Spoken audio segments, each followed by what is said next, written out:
There we go.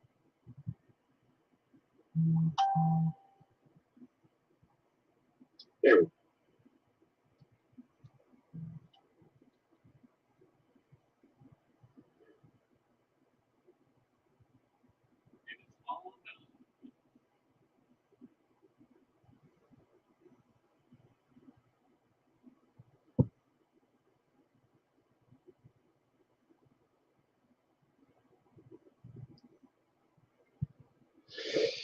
All right.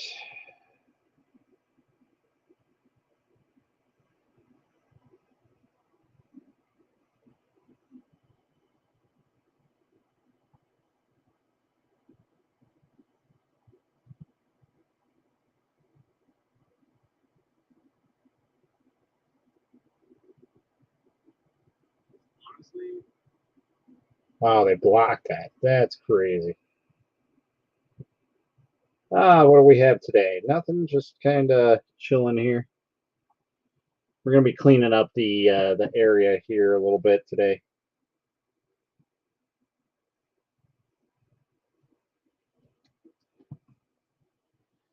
All right. Well, I guess I'm just gonna have to look old school at the comments. Oh, actually, you know what? I think I can pull up TikTok live here. Let's see if I can pull this up.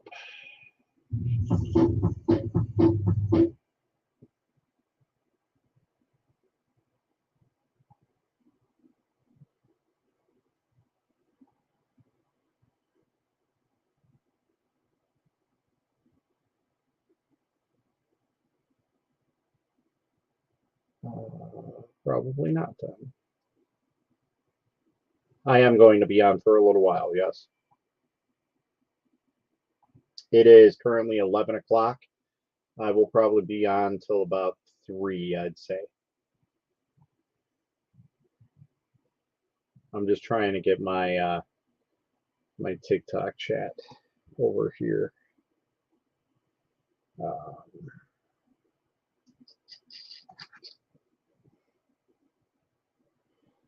Let me see if I can.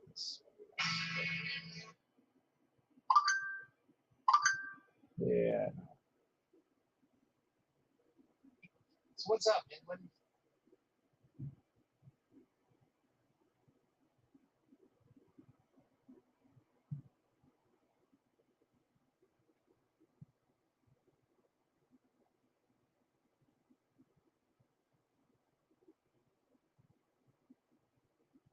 There we go. That's much better. No, that's not what I want. Discard.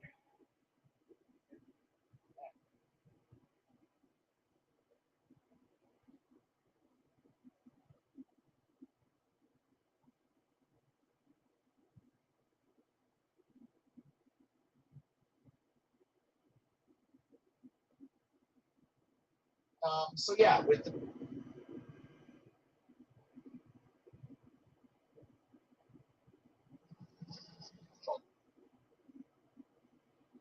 okay, that's good. That's good. That's good.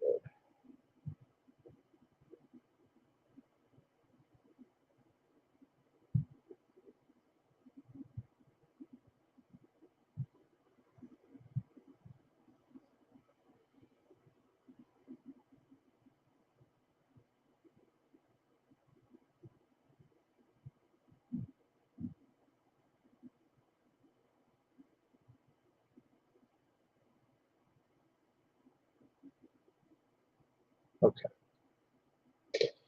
Let's get my personal page up. Let's get Facebook up.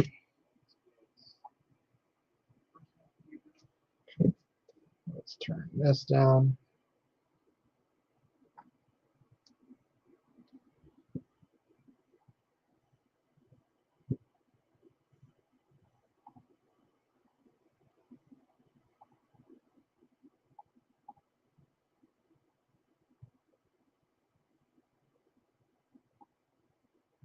What's up, Spring? What's up, One Raz? How's it going, man? Can I pop out chat? transfer video. No, we're definitely going to put you on the small screen here. Let's go to Facebook again. Do you also stream the TikTok at the same time? Yes, we are streaming on TikTok as well. Send me the stream link and I'll jump on later. I have to see who you guys. So for those guys who are on the Facebook group chatting on the video, if you guys click out of the video, above the video, there's a StreamYards link. And essentially you click on that and it allows StreamYards to show your name on my chat, which you guys can't see my chat, but it's right there. So, because right now it just says Facebook user. So it looks like the same person is talking, and it could be 5 or 10 different people. So instead of me having to open up a bunch of windows, that would be better. But hey, I'm not gonna push you guys if you don't want to. So.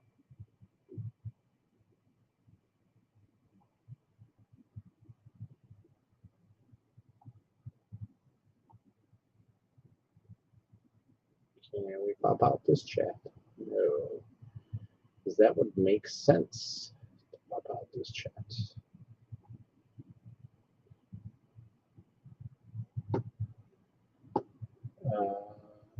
Doo -doo -doo.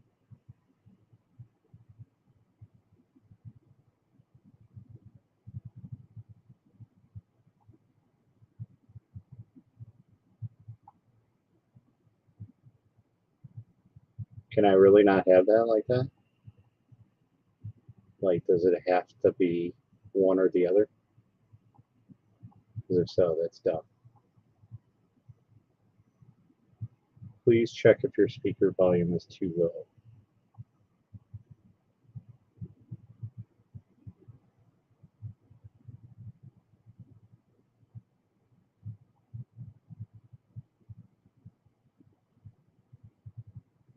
Check, check, check.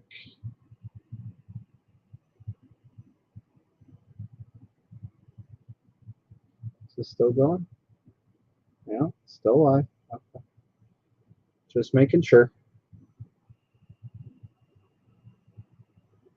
I don't hear any sound though.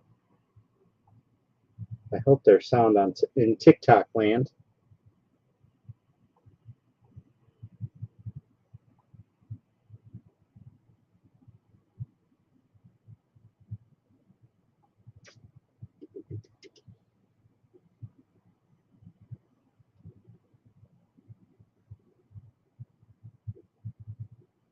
Fabian, what's up, man? Sorry, and I'm now neglecting everybody else. Now we are going to have lunch, but maybe later we can join you. We had a new 3D printer today. Jeez, now I got to figure out who I'm talking to.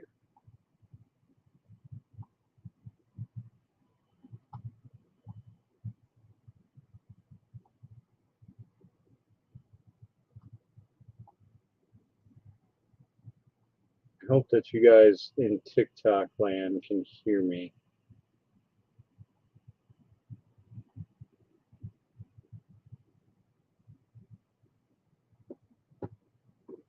Let's go and check this out.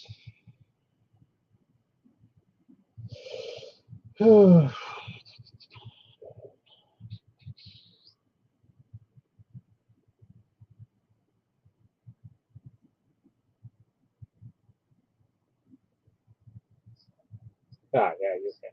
Okay, cool. Because we did have some audio issues the other day. So, all right. All right, so now I got to figure out who is chatting on here.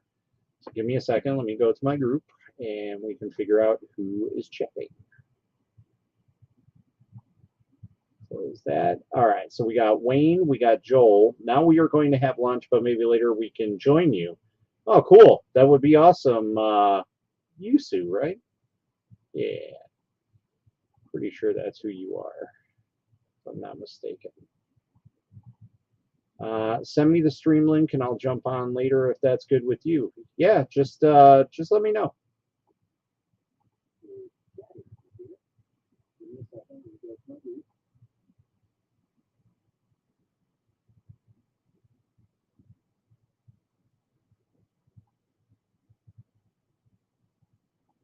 Okay. Yeah, right. This is Yusu. Yes. Okay. Cool. So Yusu, if you're still on here, I actually have your the first prints of your stuff. So what's up, John? How's it going? I saw your question, comment, whatever you want to call it. So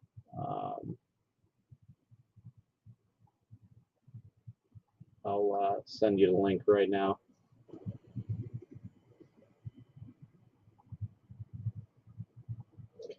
I'm gonna try and do some cleaning up tonight, but we'll see how far that one goes. That seems to be the $1 million question. If anybody's on TikTok, can you just like comment? How long are you planning on being on tonight? So like I said, it's 11 o'clock right now. I probably will be on here till about 3 at the very latest. So, but yes, everybody's welcome to join if they want. But like I said, I don't know if I'll be very talkative today because I need to try and focus on getting all this crap cleaned up. Because there is, from this dragon, there is filament everywhere, all over my desk, everywhere. And then on top of it, I gotta clean everything up so I can actually finish the review on this printer, on this printer, on that printer. I gotta start getting on the Callan, and I gotta start getting on the Hallett lights, and then this printer, which I'll be honest, that printer hasn't been so well. So yeah.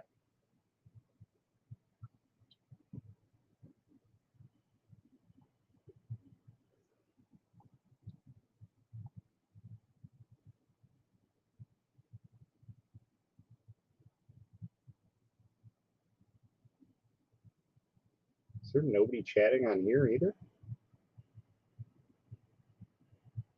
We do have live chat up, so nobody's on YouTube either. Hey, good news! I picked up the CR10 V2 for $100. Jesus.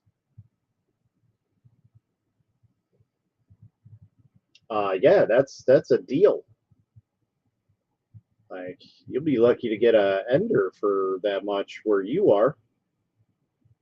So that's fantastic. That's fantabuloso.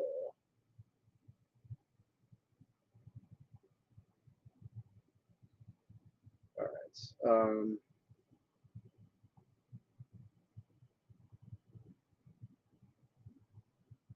You're chatting on TikTok. Okay. Let me see if I can. I might have to pull this up on my other phone here. Don't think this is working. I think TikTok did an update and they blocked every way that I used to use to do live streams. So now it's more of a pain.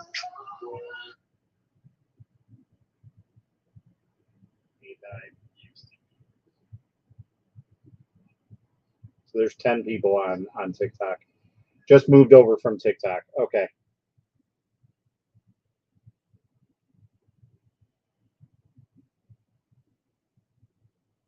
All right. Well, I guess we'll.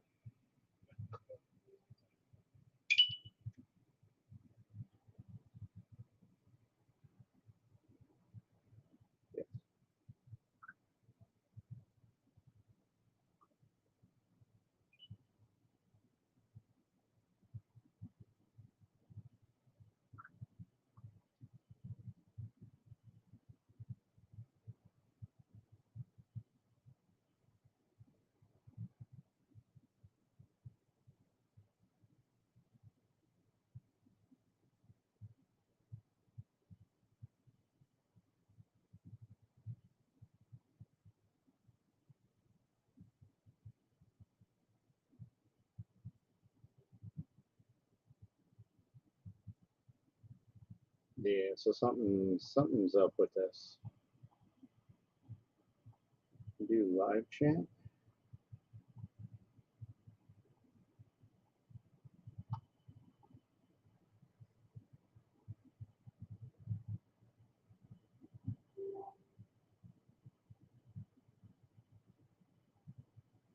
There we go.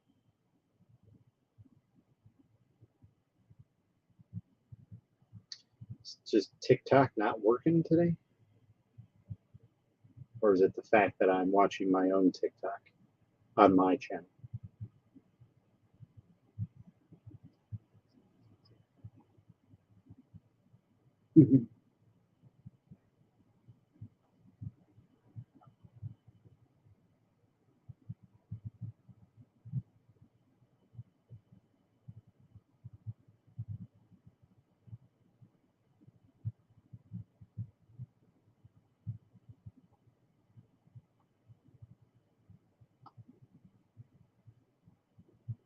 Wow, that's crazy.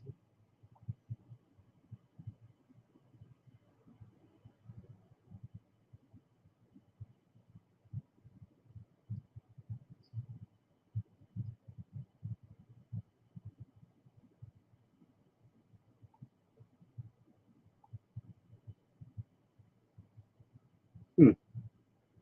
Hey, did you manage to get TikTok stream key? Your live is different. I did not. So it's kind of a workaround.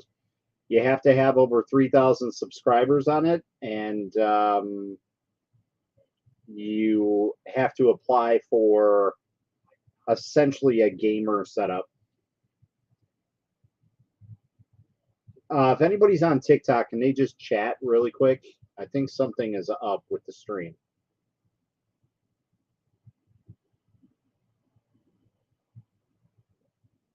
Sorry, I'm missing everybody's chat because I'm trying to fix everything here.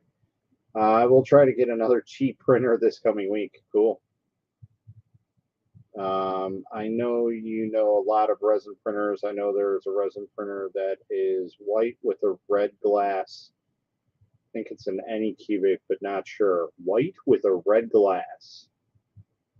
Well, there's white with like a yellow glass. That's an Anycubic Photon S. But white with red would be frozen.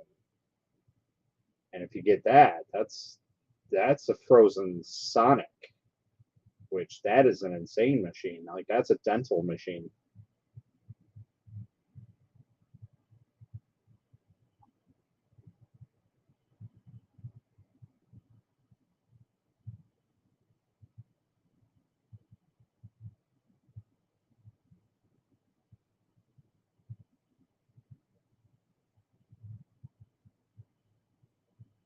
You were commenting on TikTok. Yeah, something is afoot with the TikTok stream.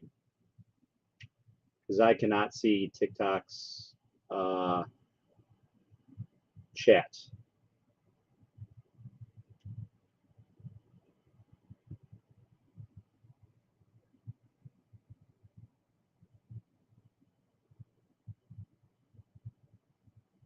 Do you think it's worth 400? Well, you have to confirm what you are getting.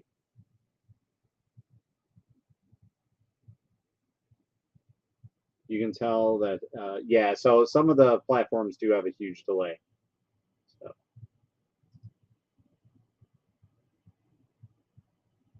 Yeah, wow, you can't even do that. That's, what the hell is going on here? So we got to figure out what's going on. Because this is going to be no bueno. If I can't read TikTok chat, it's kind of pointless. Like, I can't even read TikTok chat on my phone. That's how busted it is. It must not like me. Maybe I'll have to restart the stream on the phone.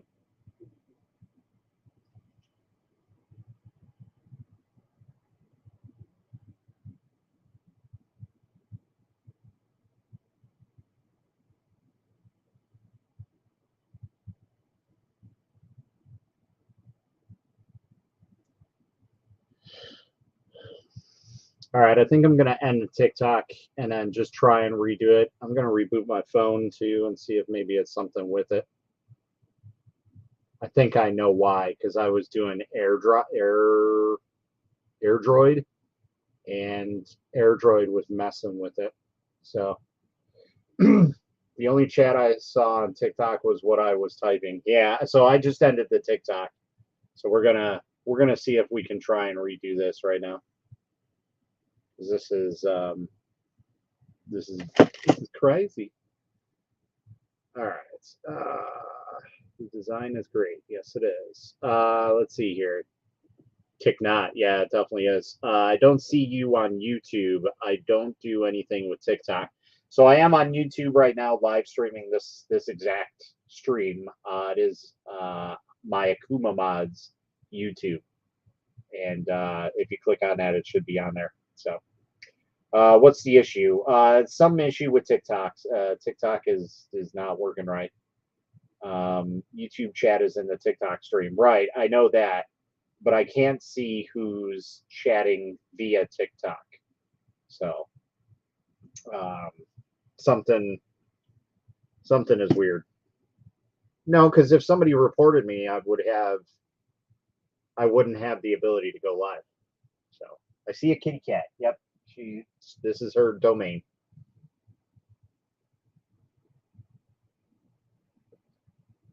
So we're gonna try this once more, and if not, I'm just gonna ghetto stream, and I'm essentially going to just face my phone at this screen, so everybody sees, well, the chat that's right here from Twitch, Twitter, YouTube, Facebook, and Facebook.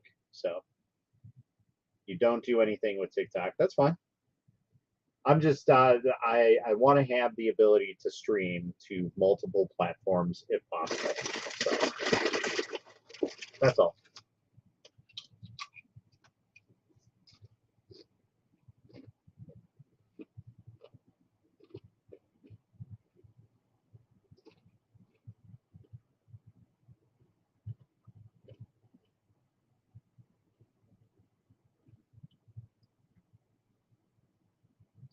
All right, let's try this again.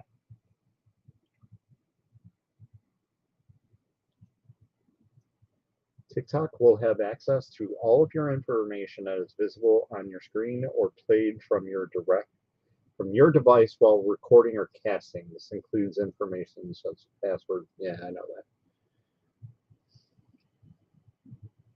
That's why I have it on a phone that doesn't really have any of that. So.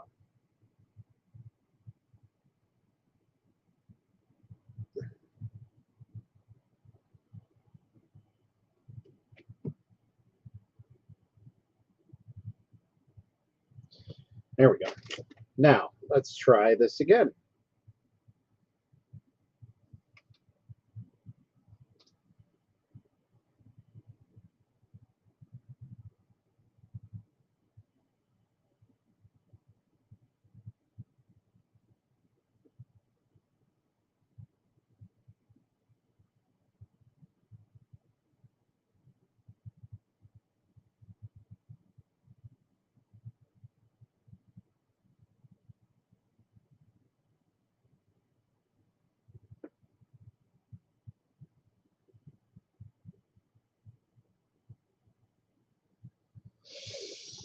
I just want to stop by and say thank you for your video on dialing in exposure. Helped so much. Awesome. Glad to hear. I do need to update that video. It's quite old. I think it's 3 years old now. So I definitely need to get some updated information. Plus, when I was doing that, it wasn't the greatest quality of videos for providing information. There we go. Now we got chat. Whoop, whoop. Now I can see you guys. Cool. That is what I wanted.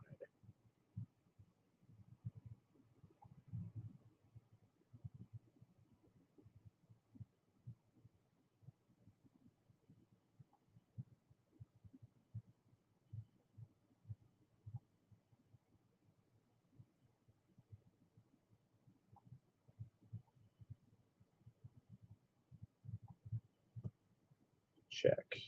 Oops, that's not what I wanted.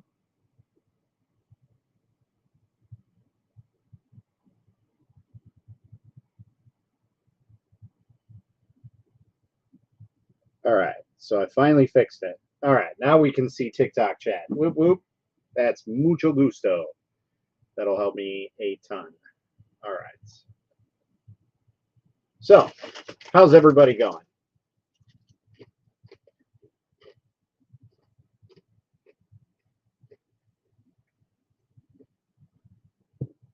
Also,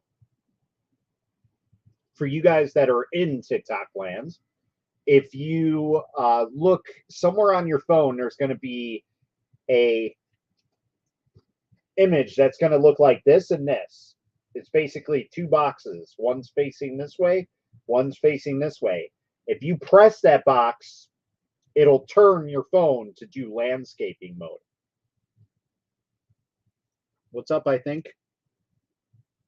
Double audio. Gotcha. I will fix that right now. Give me a sec.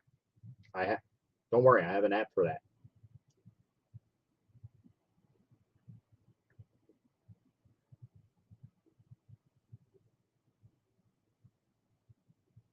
All right, now you guys should be good.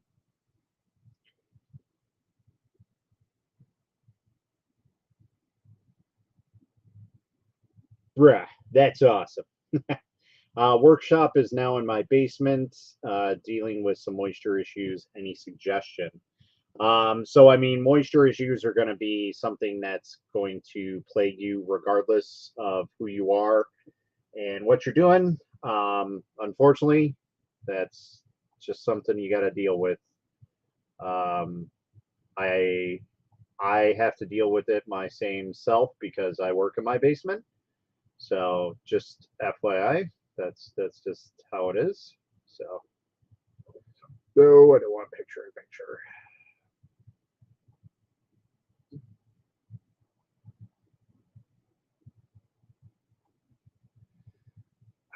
TikTok, you're gonna be the death of me, I swear. Like, it doesn't want me to work nicely. And I bet you if I pull this up even, it's not going to work.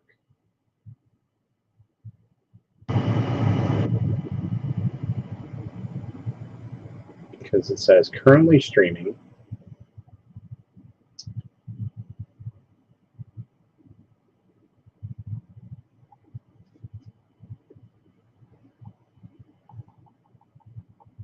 Nope.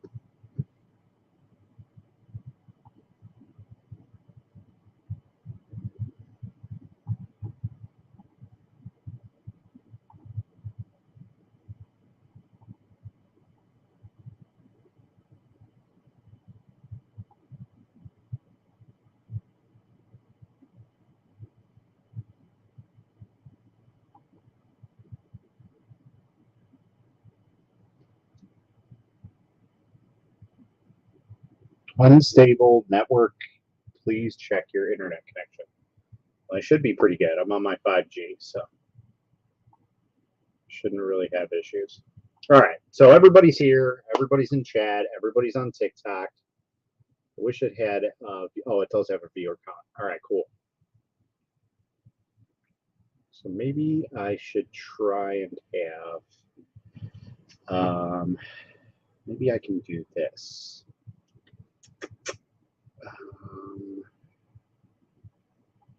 OBS, and I can add a scene. Not a display. I want a window capture. TikTok chat. Whoa. Definitely not. There we go. That's better. Okay. So now we can drop that. Oop, that's too far. And then we can also pop this. No. Need to cut this.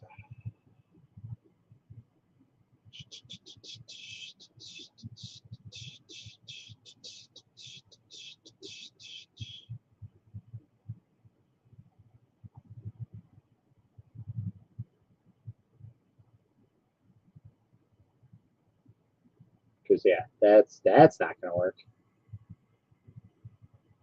But this might. Nope. Denied.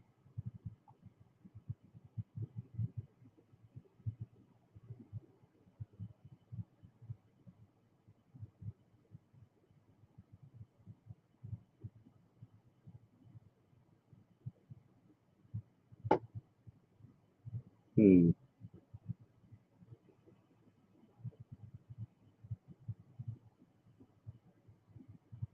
Did you show the finished dragon? Sorry if I missed it. Technically, it's not finished.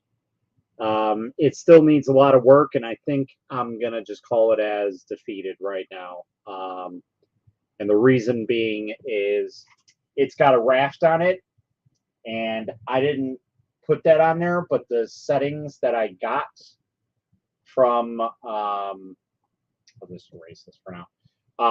The settings that I got from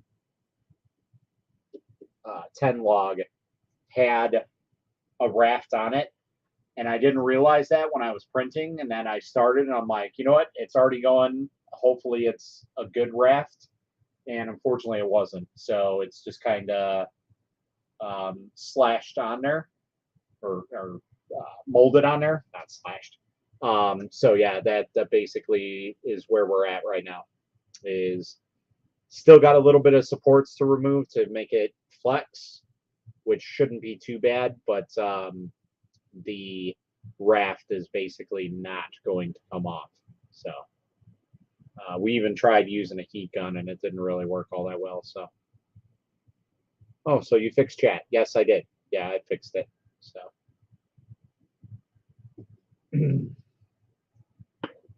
Let's see here. Let's go back on chat here. Bro, that's awesome. Much better. Cool. Would it help if I vacuum bagged my filaments when not in use?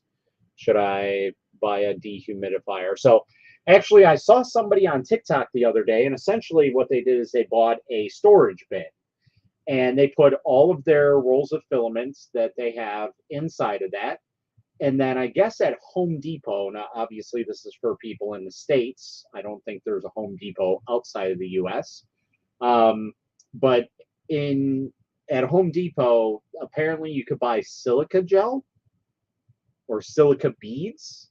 It's probably in like the basement area of Home Depot, like where the Ridex is. Essentially, that's what it is. And what that'll do is it'll dry out everything that's in that bin. So, or it'll keep it dry. I'm not saying that it'll work on stuff that's already, kind of damaged, but you can give it a shot. Let's see. All right. Let's get this show on the road and get some of this stuff cleaned up, because this is a friggin' disaster here.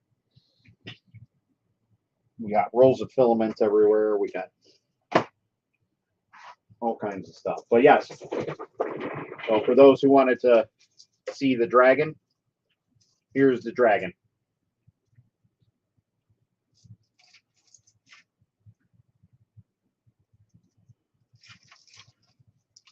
And that is the part that has defeated me. Right there. Is that raft.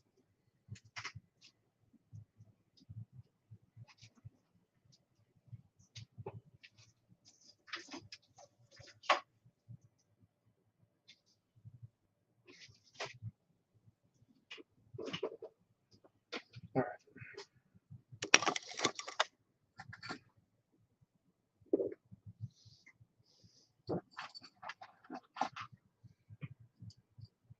Yeah.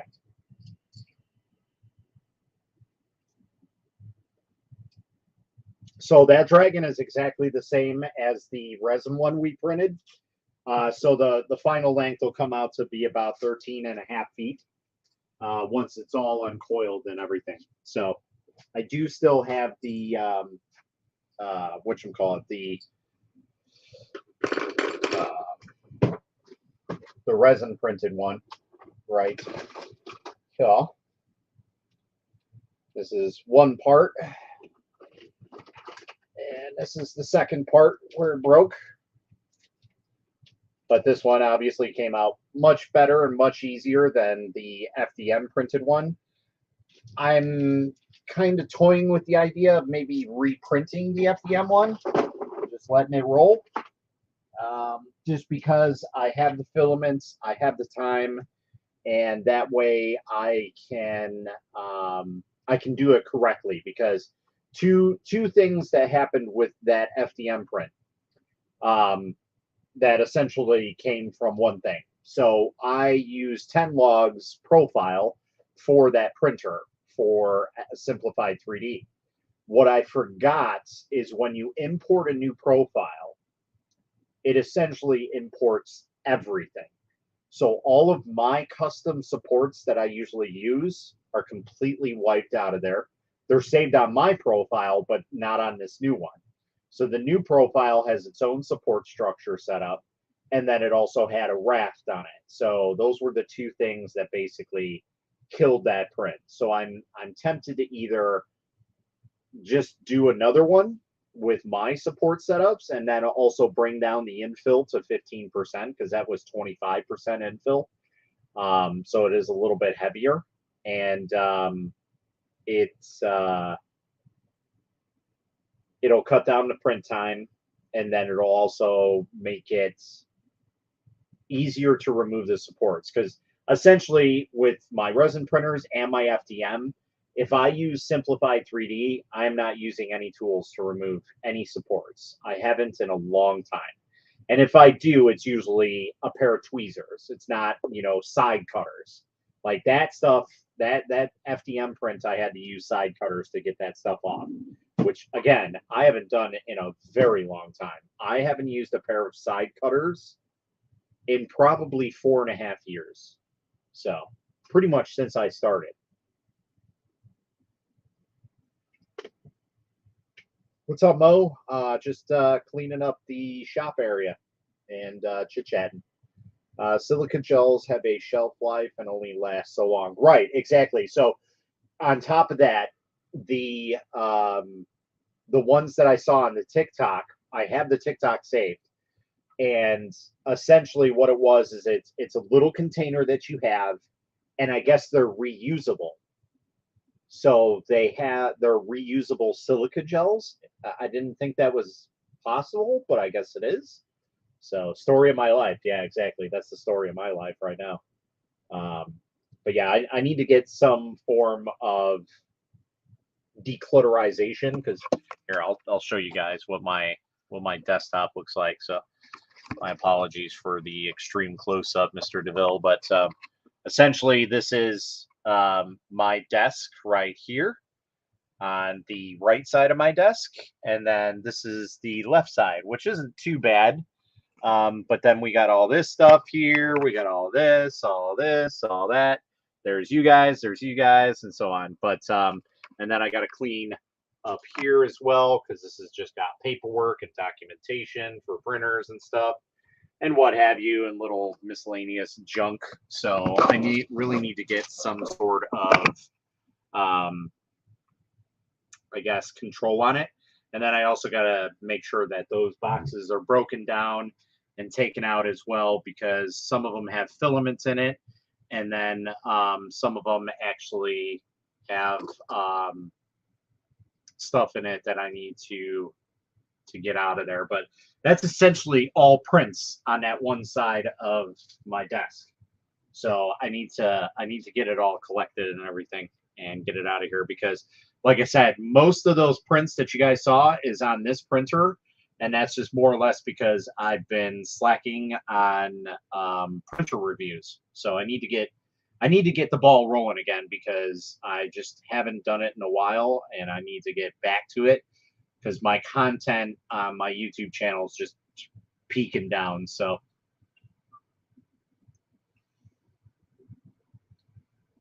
this is essentially my basement. This isn't even a room. This room in its entirety is probably, I think I measured it at like 19 by 22 by 7 feet tall. So it's a fairly large room, but you got to understand, like, my original intention was to put this all the way on this wall, all the way to the back, but then the wife wanted the entertainment center set up. So right behind this area on this wall in the back is my 47-inch TV, which I've had for a long time. It's a old Vizio. I mean, I bought that, man, a long time ago, probably 2004 2004, 2005. Whenever 47 inches came out, like they were the biggest TVs on the market, and it was the cheapest. I paid almost $2,000 for that TV. So, yo, finally caught you live. What's up, man? How's it going? No, I meant just the area to do things with. I live in an apartment. I understand that. I used to live in several apartments, so I can understand the want and need for room. And I'd like to have more room myself. I'd like to live in a house actually, and it would be even cooler to have like my own like shed dedicated to this type of stuff. But the problem is during the winter time, it wouldn't really work out very well, especially with me being a resin printing person. So, have you seen the Bambu Lab printer in action? I've not seen it in person. If I wanted to, I'll go drive up to the Jim, the Edge of Tech's house. He lives probably about an hour from here. And finally go and see his new studio and everything, and chat with him and do that if I really wanted to. But I have seen a couple videos. Joel, I saw, had some issues with his ringing, but I didn't watch Jim's video, and I've seen a couple videos of Ben, It's Boy in Space, come across as well. So. It is very wild.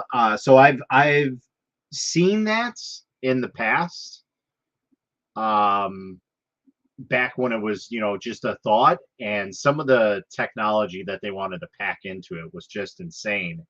And it looks like they did include some of that, so that's really, really cool. Thank you for the follow, by the way. If you guys aren't following, go ahead and hit that follow button. Share this out to people. Give it some likes, whatever you want to do. We're gonna finish this, and then we're gonna get this party started.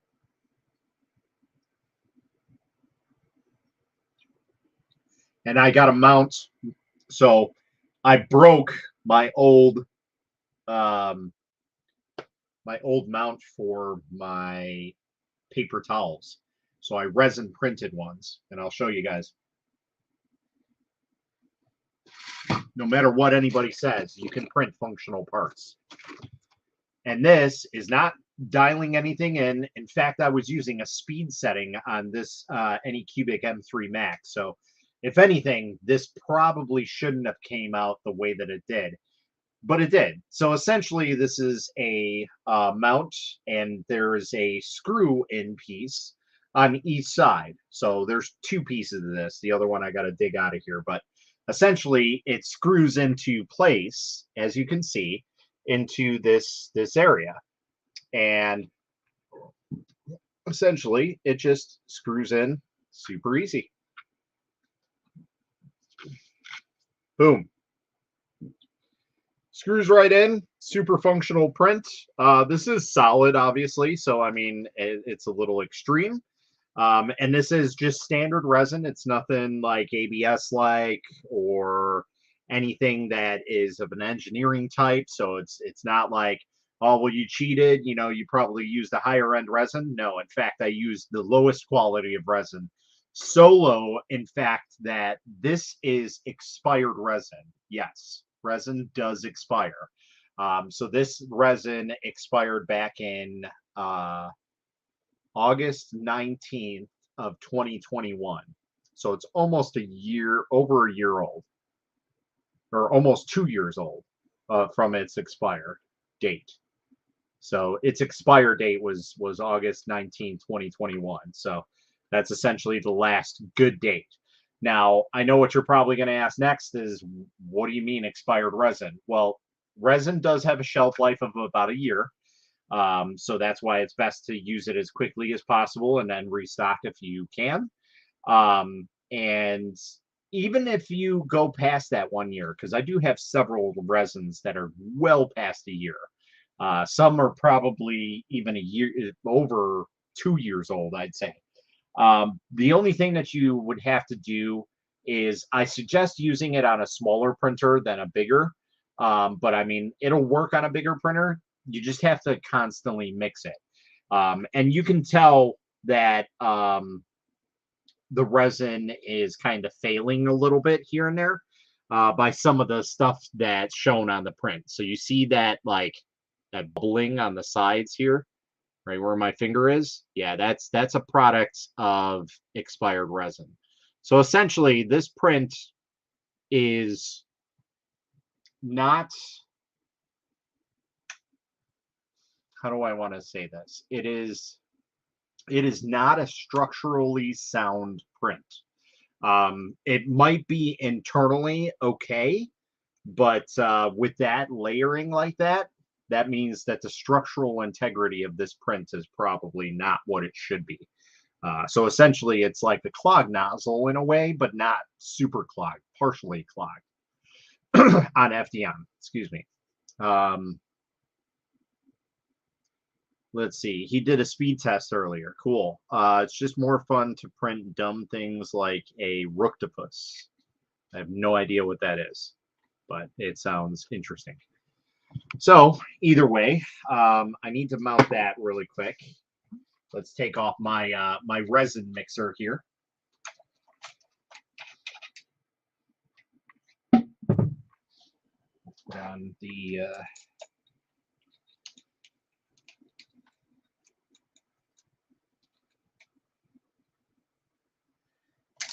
here, you know what?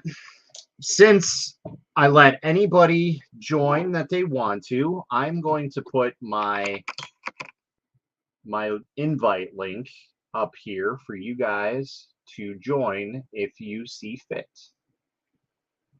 If you do, you do. That's great.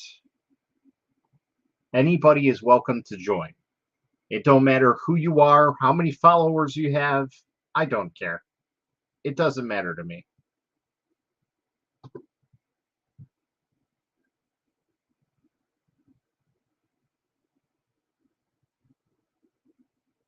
Thank you for the likes.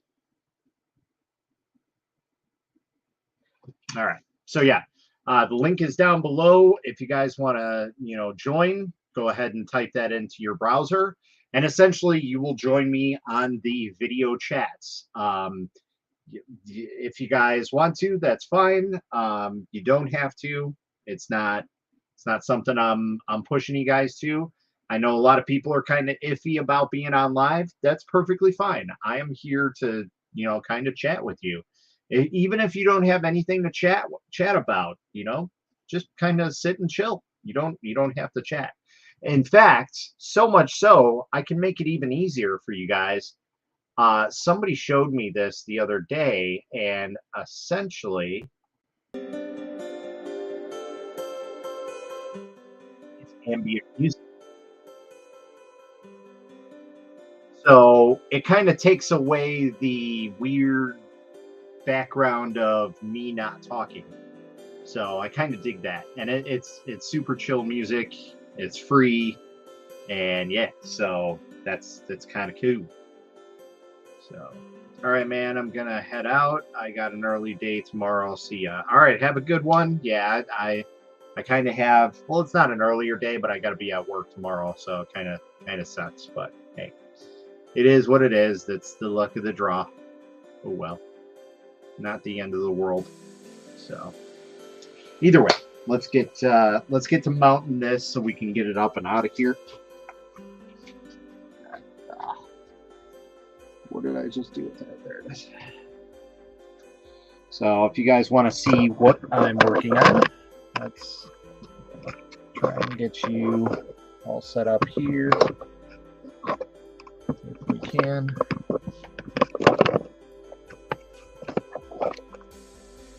And let's put you on blast here so you guys can see what I am mounting. So you see where I broke off the last one, because I made a second one, and yeah, that didn't work out very well.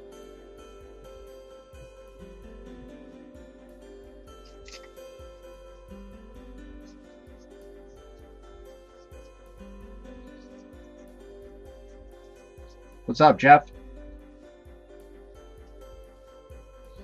So, essentially, we gotta take these ones out and then replace them. Drill some more holes into my lovely shelf here.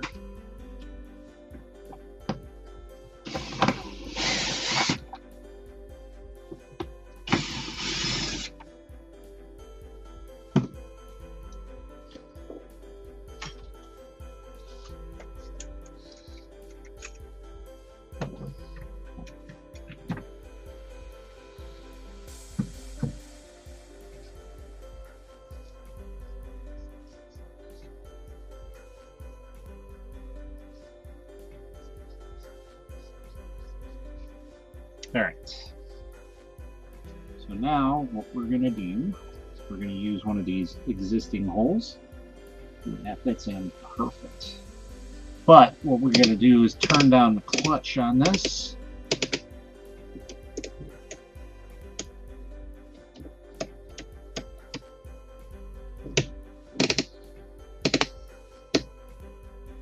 So this might be a little bit loud, just FYI.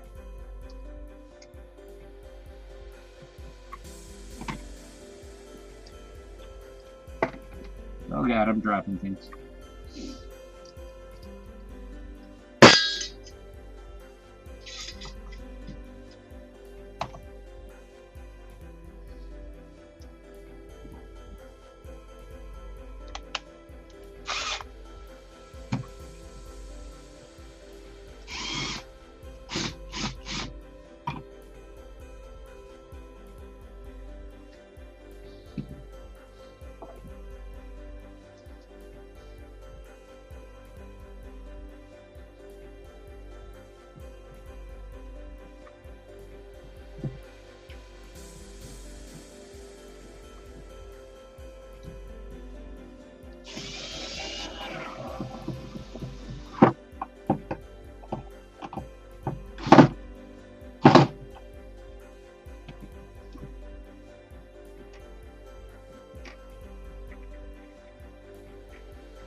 Up, up, down, down, left, right, BA.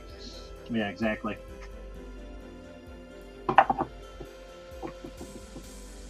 Yeah, that was a dumb move.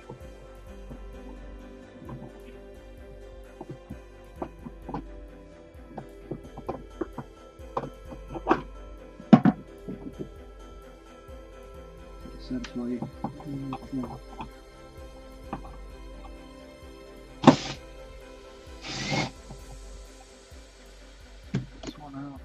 Move this, put that in there, because this one's going to stay forever.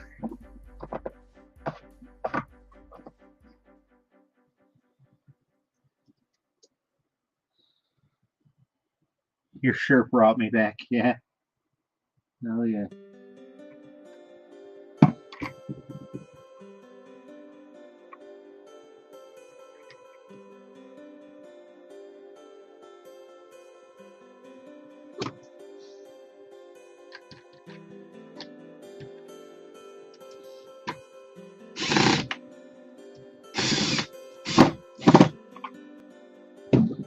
Alright, so there's one up.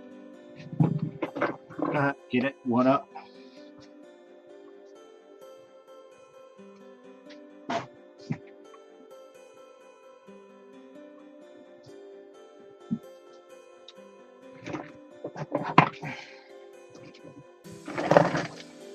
Where's my other piece?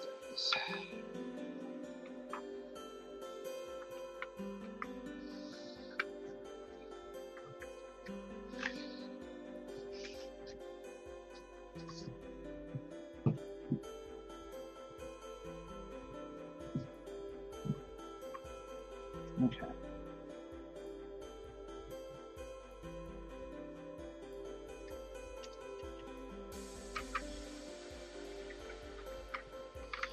Mount this really quick, do a test fit.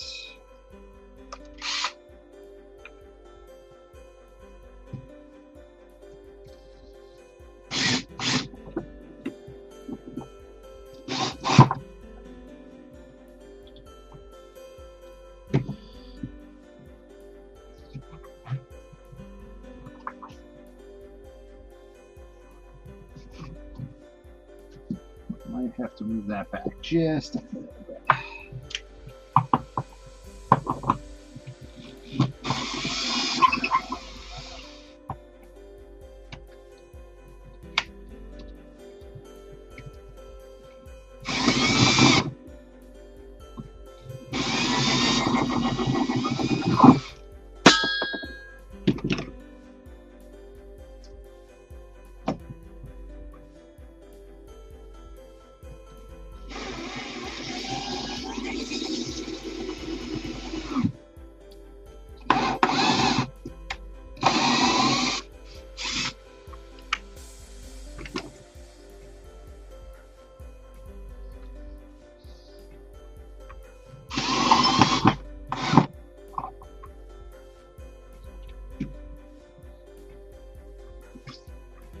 There.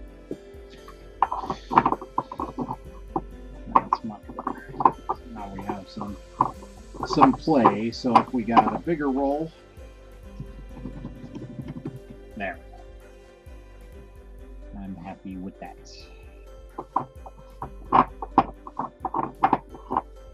Mucho gusto.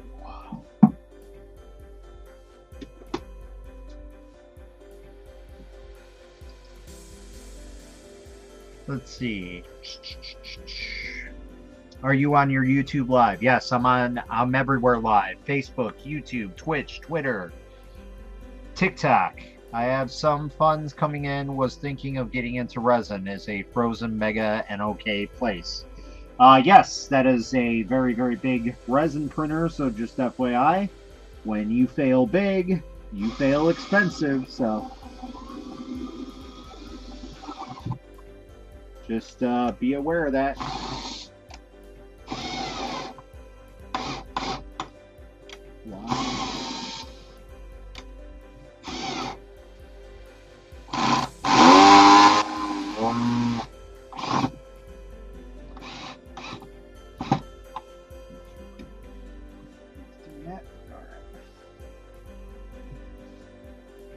Okay.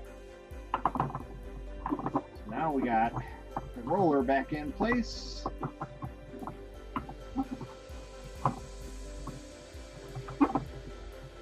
on, why aren't you working?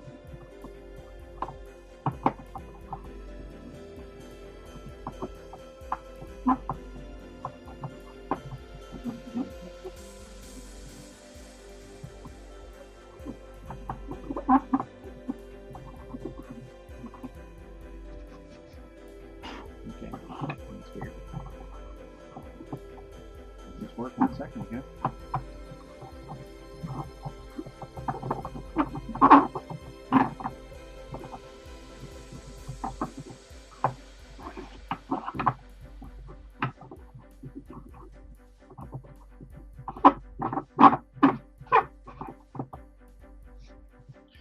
And then we also have a cutter. All right, let's see here. Noted. Thank you. Yes. So I actually have a frozen Sonic Mega. That's that printer right there. The Mega 8K, if that's what you're talking about. That is a very expensive printer.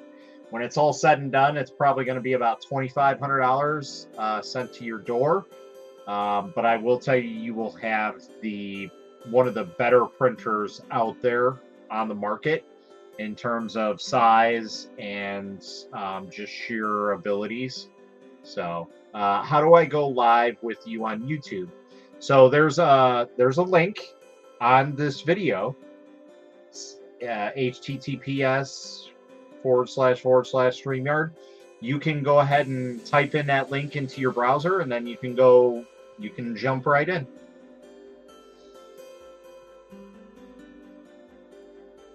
Just type that in. Anybody can type that in, and they can come in.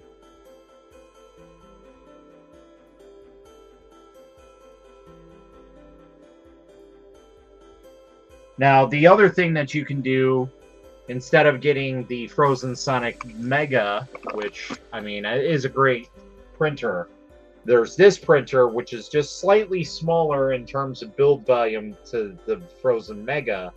the Anycubic M3 Max, and that is about half the price. So you could essentially buy 2 of these right now on Amazon for the price of 1 of these. So you have to, figure out what you want in terms of build volume, I guess. So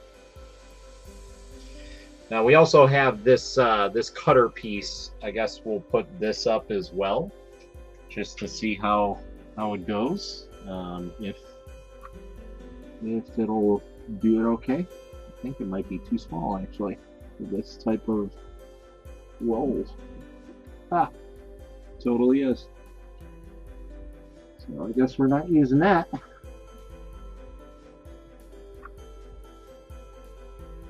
Because it's not meant for that size of a roll. So that ain't happening. Nope, nope, nope. Nope, nope, nope. Here we go. So put your... Alright, so that is done. Now, one thing out of the way, out of, probably 20. Slowly but surely.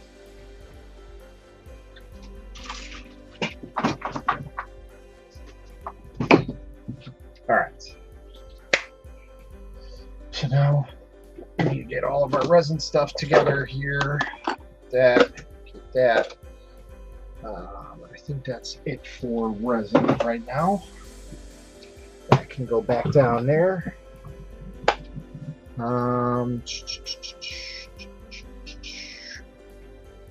Yeah, so not much going on. We got 1 person live on TikTok. We got 6 people across multiple platforms on here. We've been going at this for about an hour. So not too many people. Hey Matt, any progress? No, not really any progress right now. So.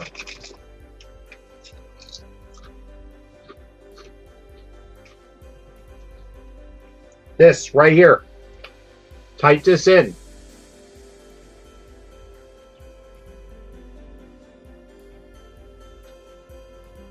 Type in that right here at the bottom. Type all this in into your web browser, and then you should be able to go live. It'll essentially take you to a StreamYards link. It might ask you to log in or set up an account. Super easy. You do it one time. That's all it is. It's completely free. If it doesn't, then just go ahead and click inside of it, and that way you can just automatically join the stream.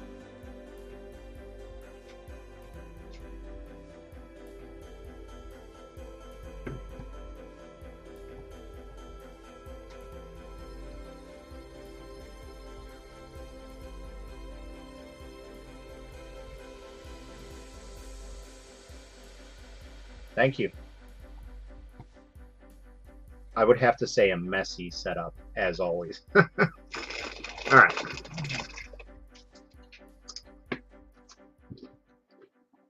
Let's see if I can post this in YouTube land. Oh, there we go. It did let me do it.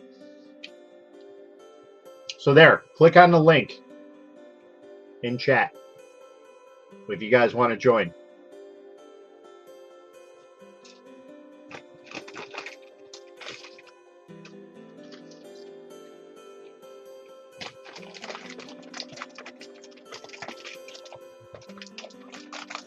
We'll have some people join here, I'm sure,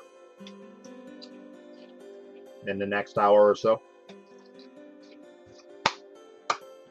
It is 12 midnight.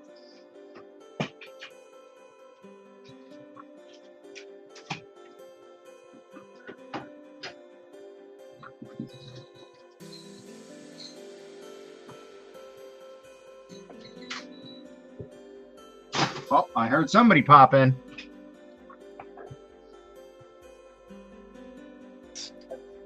There That's we awesome. are. What's up, Daniel? Oh, I got some questions. I don't Okay. give answers. Bye. That's good. So, is there a way to flip the camera, or do I just have to? No, you All right. double tap if you're on your phone. Okay, great. Let me double tap. No, maybe not.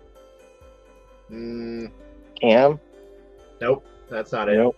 Nope. Oh, that just turned it off. Okay. Anyway, so we'll just do it the There should be a old-fashioned way, but anyway. So, this was the first. The Photon Mono is my first resin printer. Okay. I just got the today my what is it, the Mono X or the, I forget, it's bigger, it's the, I haven't even taken it out of the box yet All right. because I'm having I was having great success with this guy until yesterday. Stuff keeps sticking to my FEP. It's so I'm having a lot of failed prints, but I had really good prints. I mean, they were coming out beautiful. I think I printed about 120 items total, and then this started happening. So let me take this off. So then this started happening. Can you see? Yep. And then if you like down in my FEP, you can see it's all the registration is now stuck. There's like 10 items in there, and I took it out. I cleaned it thoroughly like 4 times, and then this is what my result is every time. Okay. Have you ever calibrated the resin? No. I take No. that as a no. Your eye roll. No, All no. right. So hold on here. Let me get somebody in chat. With that paper towel holder you just made, would it hold a roll as wide as a roll of 1K filament spool? Because I get my paper towels in bulk rolls. I mean, you can adjust it as much as you want, in or out. But I don't know if it comes down far enough to hold a spool. It's not that far. Anyway, so let me drag this over and do a live on this. There you go. You found out. So let's share my screen here. All right. So essentially, I'm going to use Sheet2Box for this, but Paul, were you the one that was saying you were going to get that that Vigo print over to me? I can't remember who that was. I thought that was you. All right. So I use this tool. You can download it from the Frozen 3D Facebook group if you're part of Facebook. If not, now this is to calibrate my every single bottle of resin that you use. Wow. Okay, so let me go online. Let me do this. Where is it? XP2. I think this is the older one, but I could be wrong.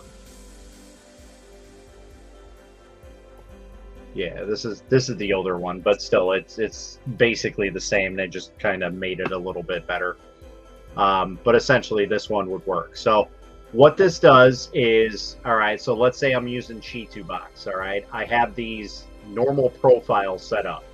So you have an Anycubic mono. So let's go ahead and set up an Anycubic mono in this program. So we're going to go ahead and add an Anycubic mono. That's definitely not right. This is called Sheet2Box. Sheet2. I found it. Okay, Sheet2Box. Yeah. Here, we'll go with the free version because this is the pro version. We'll use the free one. Okay. So I'm gonna version 1.93 should be out. All you have to do is just register and then you can download it. Okay, it says Windows version 1.3 stable and go. Excuse me, and download.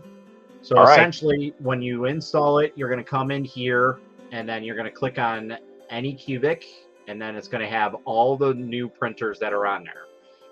You have a Photon Mono 4K? I have a Photon Mono X, and let me look.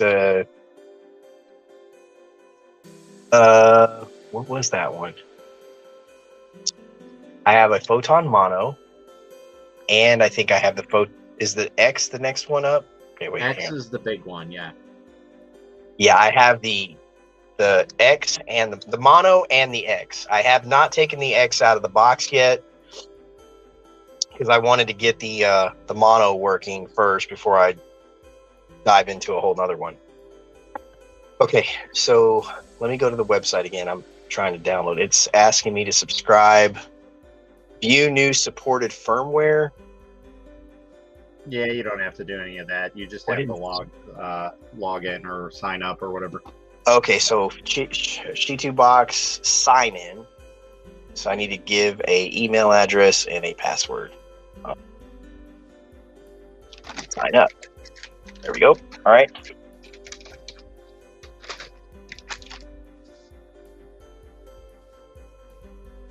G1.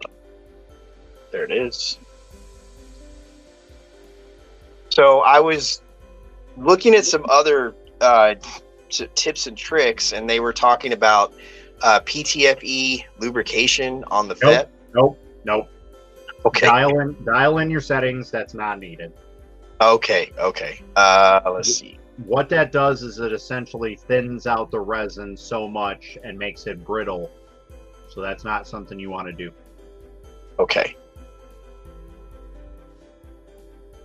And sign in.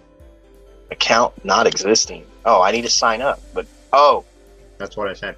I clicked. Well, I did click on that, but it didn't take me to a new place. It just asked me to log in. Okay, enter email. There we go. I thought I did this. Now, do I have to do this for every type of resin? I suggest it, but here's the thing. It's kind of like a one and done, more or less. So if you do it once for, like, let's say you use Anycubic standard gray. If you dial in your resin, you should be pretty good on that profile.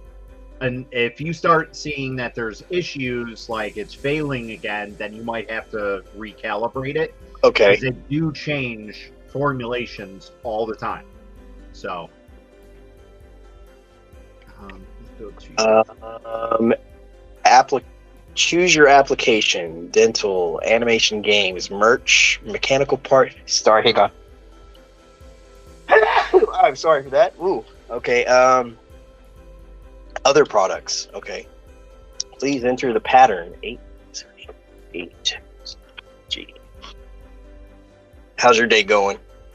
That's going all right so far. Red and green, yes. Sign up for news, no. Create account. Okay. Now I have to go to my email. I should have known that. That's like signing up for something 101. Let's see here. Refresh.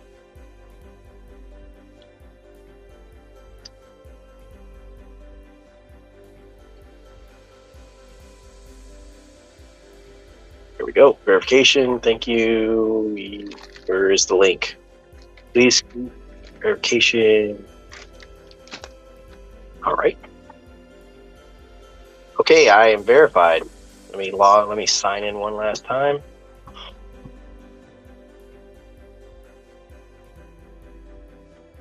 I wonder why this isn't on the. I'm having trouble with my. What? No one. I haven't seen anybody talk about this. What? Oh, calibration? Yeah. Yeah, a lot of people don't generally do it, and that's why they have so many failures. Okay, I am signed in to Shitu Box. All right. So go ahead, and if you're installed it, go ahead and boot it up.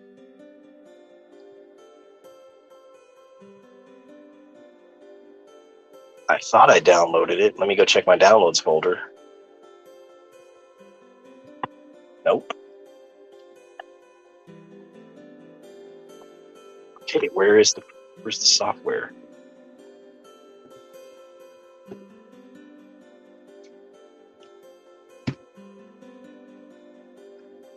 Download now.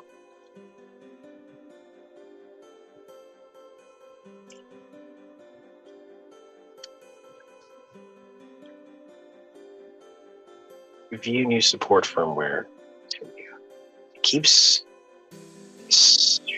Okay, it's downloading. Okay, at first I thought it was just wanting me to do this another sign up, but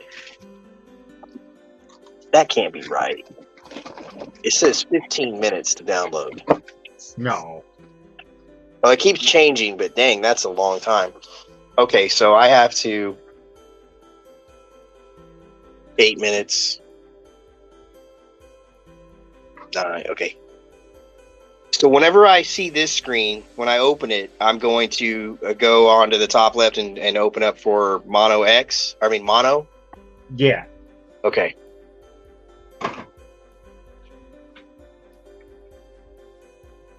Now, for some reason, they have a different picture on the Photon Mono here. I don't know why, because like this is the Anycubic Photon. This is what started everything for desktop printing. Okay. But if you go to Photon Mono, it's essentially the same picture. So I don't know why they did that, but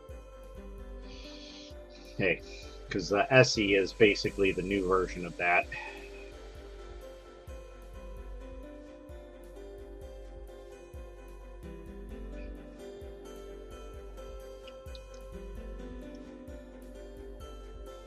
That can't be right.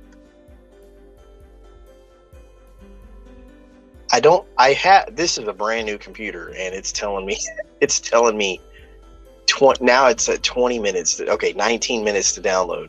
I'm closing out everything that I don't need running.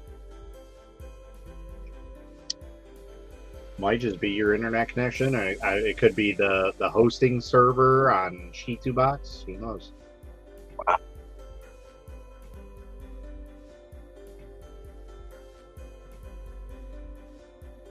Let's see how long it takes to download Shitubox. Let's go over here. Let's go and open up a new window. Let's go to Shitubox. It could totally be my connection because I'm out here in my shop. I do have those what are they called? They're like little mini hotspots or something. Yep. So they're like extenders for your Wi-Fi, but there is somewhat of a delay. I mean, okay, now it's down to 2 minutes.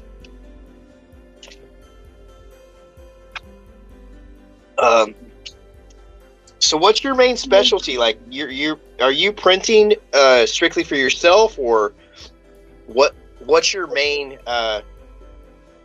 source of 3D printing for a reason? Originally, it was to make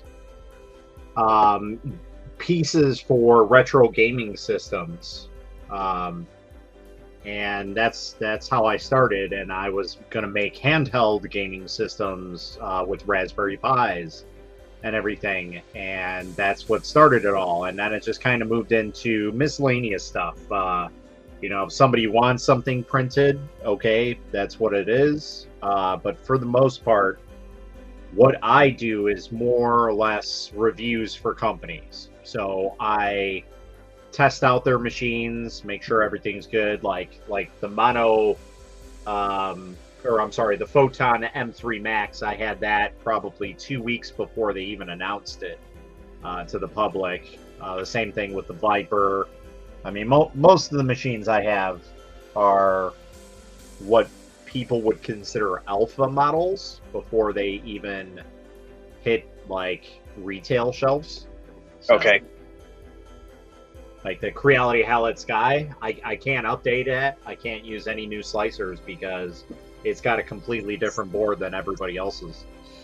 So, but yeah, that's essentially what I do. It's like I run a large 3D printing group on Facebook called 3D Printing for Noobs. And that's basically my, I guess, claim to fame is more or less helping people out than anything, than printing stuff, I would say. Oh, okay, that's interesting. I mean, that's really cool. That You definitely are gonna help say I'm ready to like just pull my hair out because I'm like, how what am I doing wrong? I mean, I was glad that the printer worked fine right out of the box, but I'm pretty sure the advice that I've been getting, like you just attested to, it's like that's not necessary. Yeah, no. Okay.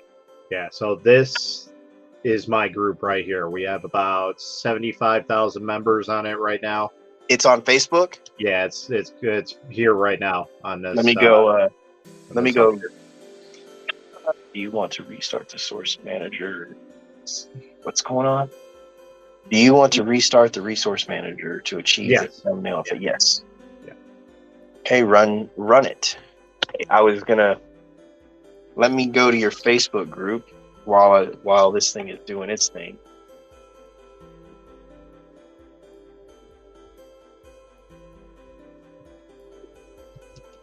Automatically check for the latest version. Okay, so there's that. Let me bring it over here to this monitor. Okay, I am in like Flynn, so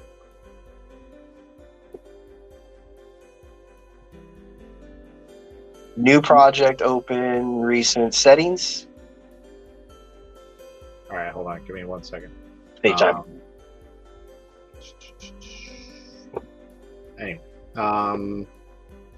what was the name of the group? Something noobs? 3D printing for noobs? yeah, here I'll show you exactly what it looks like. So, this is it right here. If you look on here. Oh, it's really tiny. I can't see it on my phone. Hang on, I'm zooming it in. Hang on. 3D printing for noobs. Got it. Yeah. It'll ask you a couple questions. If you get them wrong, you get them wrong. That's the reason why I locked it up, because too much spam was going on. So Every time it says it didn't find anything, that's weird. very strange. 3D printing for noobs. There we go. Joined a group. Your membership, there is no key to your iceberg.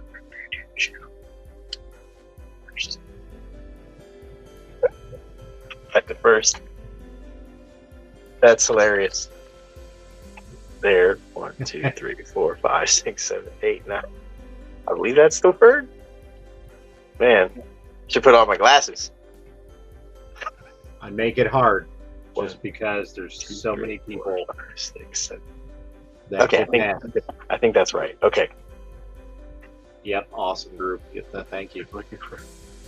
Yeah, you know what? I'm a part of a lot of fan base groups for like nerd culture stuff because that's my world is Right. 3D printing for like the Power Ranger community and whatnot. And unfortunately, there's a lot of toxic members in a lot of these fan clubs. It's weird how irritating it is when you just want to go on your group and kind of look at content that's fun and enjoyable, and you got these freaking just people that create hostility. Yep. So And that I definitely keep a very tight ship on for sure. yeah, you know, especially like groups like this when you're asking for questions or you're posting something and then someone comes across like, you know, first of all, why are you even printing that worthless crap? That stuff's stupid. I wouldn't waste my time even printing something like that. And then they're not even addressing the issue. They're just bashing your like what you're making. Not that happens to me a lot, but I do see that on other people. And it's like, man, you know, yeah, that isn't your thing, but this person, it makes them happy and they just want to, but they're having problems with the printer. Exactly. 8. Oh, that's okay. I was like, that's hilarious. The next one, okay. There are no. Plus 2. That's funny. Okay. Guy's name Benjamin Franklin. Yeah. 16. 2. I think that's the right. God. What do you think it is? 25. Very 8. good. 6. Okay. It's like, did I miss one? Okay. This is the funniest I will say that is the hardest question, and I just put that on there this year because This we is had the too many people coming through. So I'm part of a Judge Dredd community too. Yep. And aside from that one, this has been the most entertaining one to answer questions.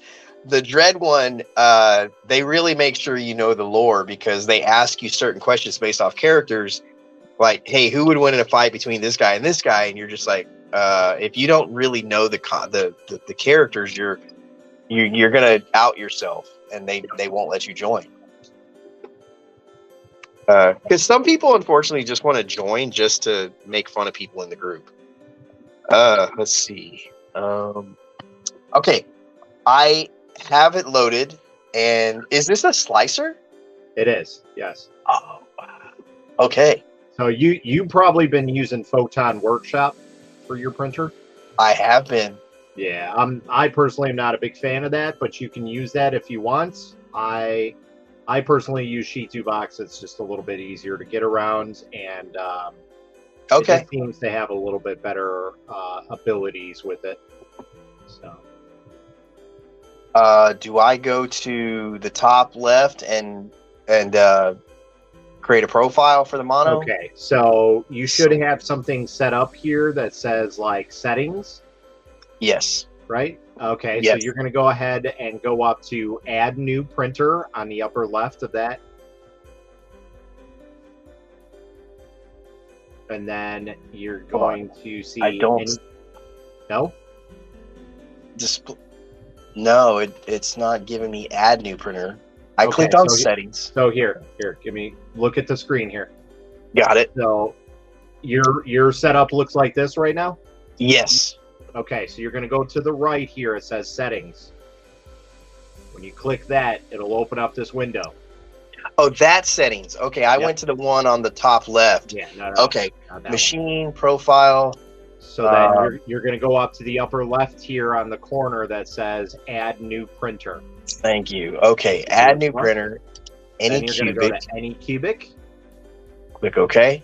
and then any cubic photon mono. Like I said, the picture for some reason is not the right one, but it looks like it's the same one.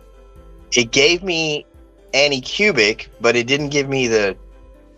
Why wouldn't it let me get the mono? You have to scroll down. Okay, let me do this again. Any cubic. There it is. Man, my clicker is not working. Photon mono. Thank you. All right. Okay. There we go. So that's right. All right. That's in there. WOIMG. All right. Let me just verify this is the right thing that I'm using here. Where are you? Test prints. Where are you?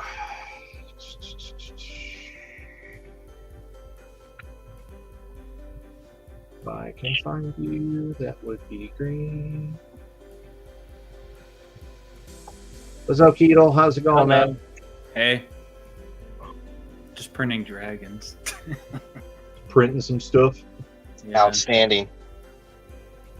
All right, so let me just make sure that this is outputting the right format before we proceed. Because if it's not, then it's kind of pointless to do so. So let's go ahead and save PWMO.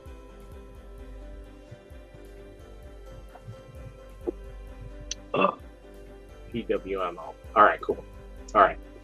So now what I need you to do is I sent. You know what? Hold on. Let me send it to you via Facebook because you were just on my group here. Let's go to Facebook.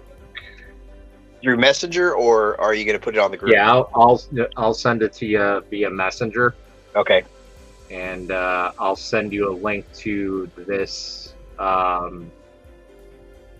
calibration print that I use. So.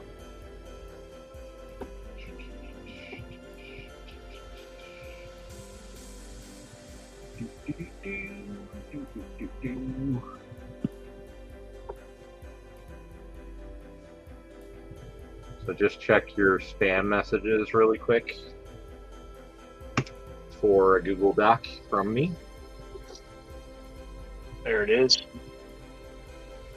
Go ahead and download that and keep that in your file section for as long as you need. Let's see here. Kuma Mods, what do you think is the best large size resin printer? Looking to pick up a second one, your fault. Hey, is it my fault though, really? Is it a fault, I should say? Anyway, really it's all going to depend on budget. Big printer, like if you want to print full-size helmets, you have printers like the Peopoly Phenom XXL or the EPAX X156, I think it is. Might be a bigger one. I forget what it is, but it's EPAX's biggest one. You could peruse their website. That's probably a little bit better of a deal, but they're about $3,000 for that. If you got a little bit money, you know, the Frozen Sonic Mega 8K is a good investment. And then I would say after all that, you know, trickle down effect would probably be the Anycubic Photon M3 Max. I'm not 100% sold on it, but again, because I get my machines before anybody else, you know, there are some issues with it. And my buddy who has bought 2 of them already on Amazon hasn't had any issues printing with his, and they have just been producing amazing results.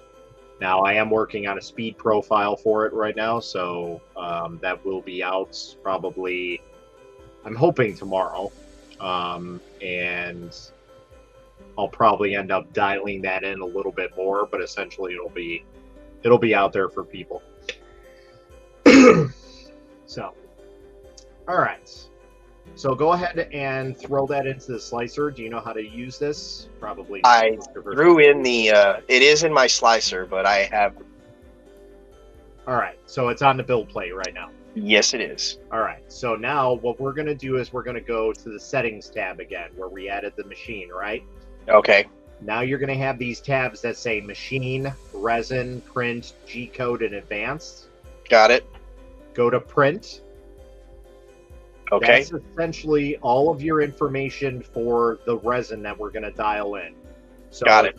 If you want to, you can rename that. You know, there's a little edit profile name right above, right next to the drop down menu where it says profile on the top. Okay. You can edit that name to whatever you want. So essentially what we're going to do is we're going to leave the layer height at 0.050. Okay. You probably don't need to go any lower than that, but if you do, you will have to calibrate the resin again. Okay. Because you are changing the layer height essentially. So I usually don't ever touch that. There's no point in it, in my opinion. So I usually do 5 for my bottom layer count. Okay. And then what we're going to do for exposure time, when I usually do these tests, I'll start them at 2.2 seconds. 2.2. Got it. And then for bottom exposure, we're going to do 30 seconds. Okay. Now this has a light off delay. We're going to turn that off. We're going to put it down to 0. Okay.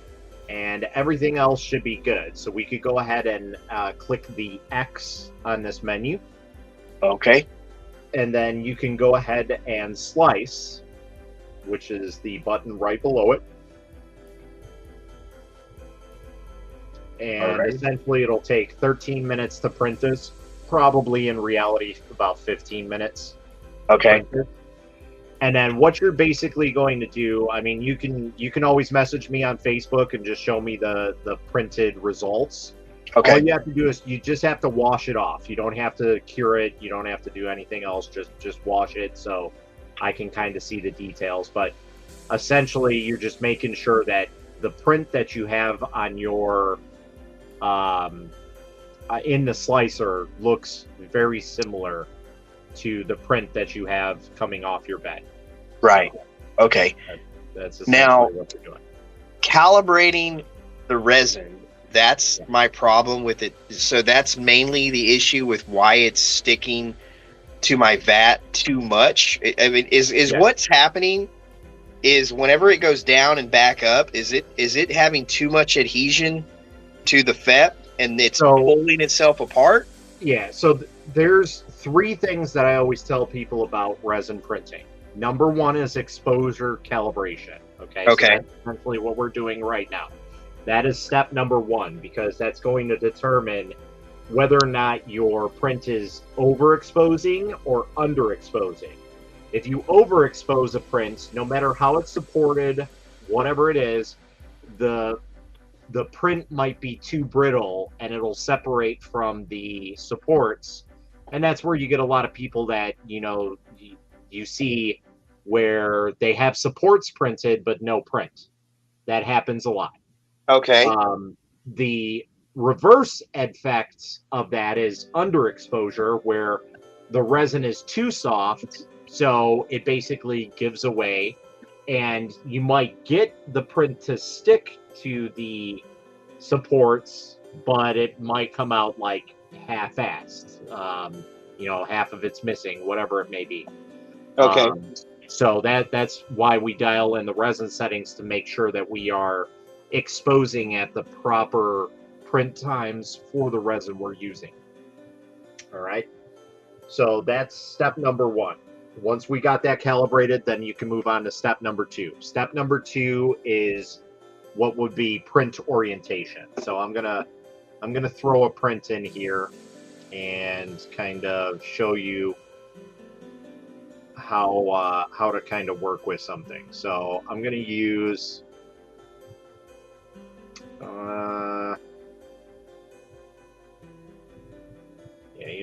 let's just use a piece of chess. Okay. Yeah, So I that's don't know. basically what you showed right there. That is almost the exact type of thing that I'm printing that I'm having problems with right now. But the stuff I Okay. printed before was fine. All right. So what you can do is you can print this directly on the build plate if you want to. Right. But if you want to make it a little bit easier for yourself and you're not too worried about supports and everything, Okay. what I would suggest doing is tilting this at an angle like that. Interesting. And the only reason why is because if you don't do that, so like let's say we did this and we added supports on it, okay? Okay. We'll just add automatic support. So what's happening here? Okay, so essentially this is how this is going to print, right? And what's happening here is all the liquid resin that's going up and down out of the vat is going to pool on top of this print right here, Okay. all in this area. So essentially what you're doing is you are having uncured liquid resin going all around this, and essentially is making it a lot heavier of a print than what it should be. And then also it's going to soften up the base of this print and cause it to possibly fail or warp very badly. Okay. Because, okay, so essentially resin printing cures it to an extent. You do the final curing process when you cure it in UV light or sunlight, whatever it may be. So essentially these prints are always slightly under cured Okay. at some point. So with you adding an undercured print with liquid resin, the chances of you failing are very, very high. So that's why I always suggest to people, we'll turn this back around, to turn it at some angle. And the Okay. reason why we do this is because essentially what you are doing is having a drip point for the resin. Now, these Oh, supports are probably not going to work, so what I would do is I'd probably add a couple more bridging just to be on the safe side. Maybe add some more here. Okay. And that should be more than enough. Okay. If you want to get crazy, you could probably add one more to this side, I but it got you. should be all right to do that. Okay. So what you're essentially doing now is this is how this print is going to print. And now you're allowing all that excess resin to drip off of the left side of this. So now nothing is going to pool on there, and nothing's going to cause that to fail. Okay, I see. Prematurely. So it's creating. Okay, what you said, it's creating a natural place for that excess resin to start going, and it's just going to fall back into the FEP. Exactly. Yeah. Okay. So there's nowhere for it to pool. You're gonna lessen your likelihood of failures. So Okay. there's that. Then my third and final step is trying to figure out what type of supports you need for a model. So like I showed, I kind of added some more supports. Knowing me, I would probably add a little bit more supports on the side here, just so we have something. But one thing I try and avoid is like have a support there and then have a support there. Because essentially, you're not having any major structural piece between these two. So like if we put a support there, now we have a structured support between these two pieces. Oh, okay. Okay. So if I get what you're saying is, if you're gonna you want to create these structures rather than just a single support. So you don't want to go like this and then go like this and go like Okay. that. Okay. Can you get away with it? There's a possibility. I personally have never had success doing it. So you always want to try and have, instead of having 3 bars like this, you want to put one there to start it. And you see how that kind of attaches to itself? Yes. Pull it out as far as it goes and then pull Okay. it back in. And now you have a structure support. Outstanding. Okay. So think of like scaffolding, okay? Yeah. If you were walking on a scaffolding that just had bars like this, that wouldn't be very sturdy now, would it? Okay? No. Whereas if you have something that's more structured, okay, like a ladder, that's essentially going to work a lot better. So if you have a structure like this is most likely going to make it not fail, and you're going to have a better print. So Okay. that's probably the best way to do. But like I said, the supports are the other thing that you got to kind of work on a little bit. Like here, we have medium automatically selected always in Chi2 box. But Okay. that doesn't necessarily mean like this is a chess piece. So we could probably use lighter supports and use something that can be removed a little bit easier.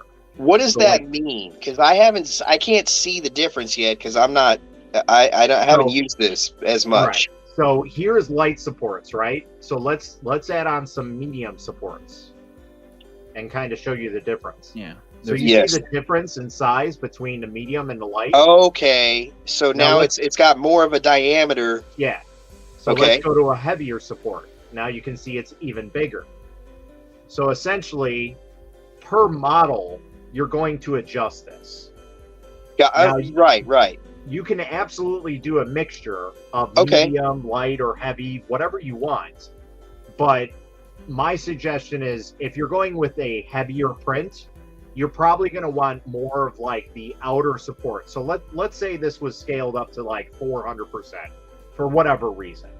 Okay, so I personally would probably have like a heavier supports on the bottom of the print, or like at least on the exterior, to hold it up.